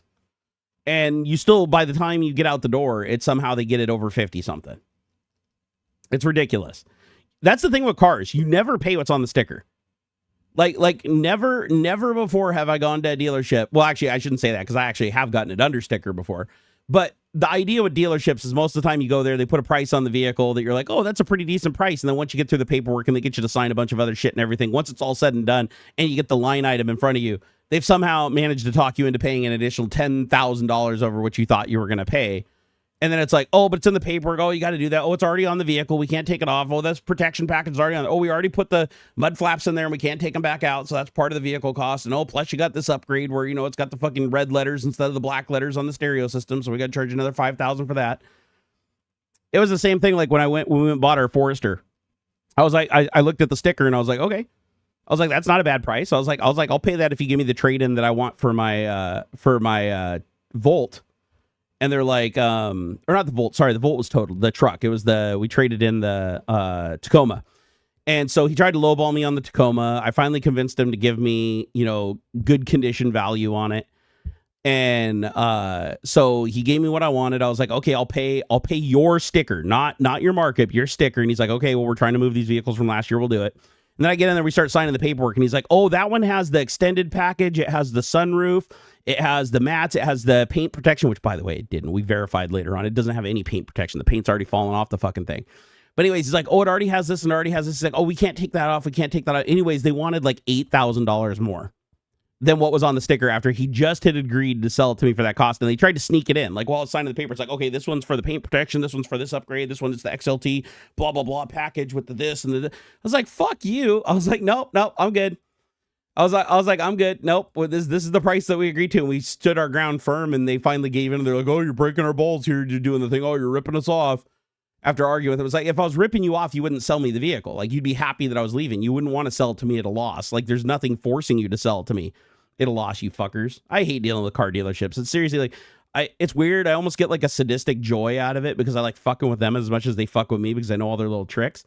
But at the same time, it's like, it still just wastes a bunch of time, and it's really fucking annoying unless you're like going into it wanting to have some fun. And in this case, it's like we really wanted to get, you know, another vehicle. It was either going to be a Forester or a Crosstrek.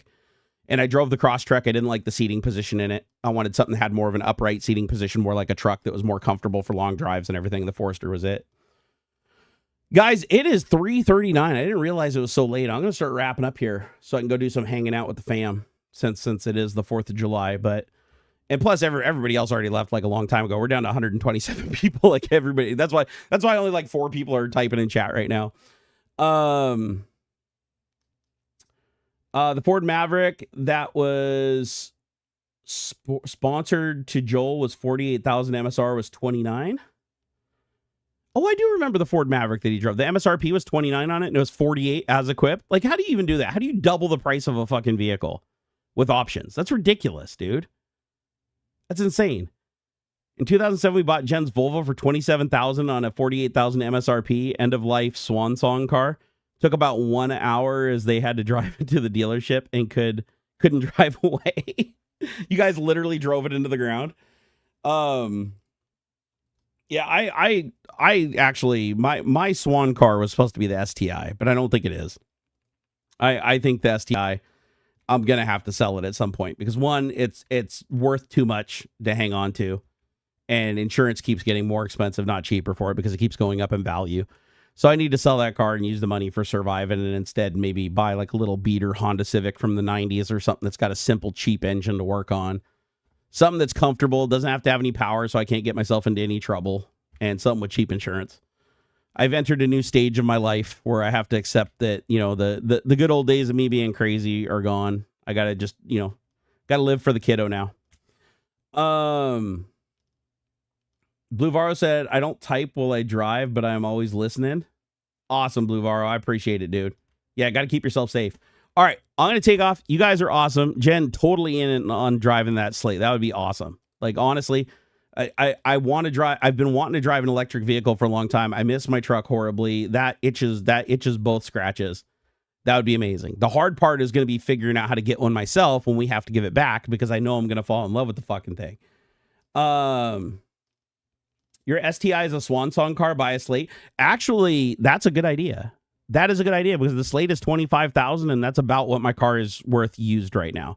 Now, granted, my car has a bunch of paint damage and some other things I have to fix to get that kind of value out of it. Realistically, I don't think anybody'd offer me more than like 23 for it. But still, I think I could get close enough that it would almost be a straight up swap for a Slate. And the only thing I don't like about the Slate is the 250 mile range can become an issue going to travel, you know, to like events that are further away. But realistically, if it can use the same charging infrastructure as the Teslas, then I don't see why that's a big deal. Like I can still get where I'm going. Plus being electric, it's like I can just drive anywhere I want. I don't have to worry about fuel costs. Right now, we have to factor fuel costs into everything because it's just too expensive. It's like, oh, hey, let's go get dinner over here. It's like, oh, that's another 4 miles and this gas is stupid fucking expensive. So it just adds up to everything, you know? But yeah, no, that's a good idea. You know what? If I end up liking the Slate and it grows on me, that would actually be a good vehicle to swap over to for me because it's electric, it's truck. It gives us a truck again for like actually hauling stuff around when we need to. That's actually a really good idea. That's a really, really good idea. Who knows? Maybe if I help review one for 6 months, they'll give me a little break on the price. She's talking to the head of PR now. Well, I'm definitely warming up to this. This is if I drive the vehicle, and at the end of 6 months, I'm like, I fucking love this thing. I will probably sell my STI to get it. So they may have an opportunity to sell that vehicle to me if I use it long enough, and they actually take my feedback seriously if I have any major problems. And it ends up being like a good ownership experience. And plus, I don't drive like a ridiculous amount. So like plugging it into a regular 15 amp outlet to charge it up is not going to be a huge problem for me because I don't drive like a massive amount. However, the truth is, if I had a car where gas wasn't a big issue, like my STI burns gas like it's free. If I had a vehicle that I could drive without massive expense, chances are I would drive a hell of a lot more just to drive because I love driving. Yeah, let me know. Let me know what ends up happening, man. Even if she just ends up reviewing, I'd love to even just come over and just take it for a drive. I'd love to experience it. We're all not normal people. Normal people are boring, Adam. I wouldn't dream of normal people. I dream of fun people, unique people, eccentric people. It's the best way. It's the only way. All right, speaking of eccentric, I'll get back to you here in a few days. I've got all the parts to start farting around with the device. I'll let you know how it goes. If I can successfully get it to do the thing, I will provide you guys with a unit and instructions, and we'll go from there. All right, peace out to everybody else. Have a wonderful 4th of July. You guys are absolutely amazing.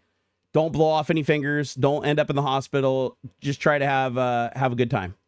Try to have a good time. Be nice to each other. Thanks for showing up today. I really appreciate it. Even on a holiday like this, it's amazing that so many people showed up and hung out. It's awesome. When Tech Talk's on, you put it in the background. Awesome, dude. Yeah, sorry I can't stream all day, but I do got to go and get ready to have some fun with the family. All right, peace out, guys. I love your faces. Mwah.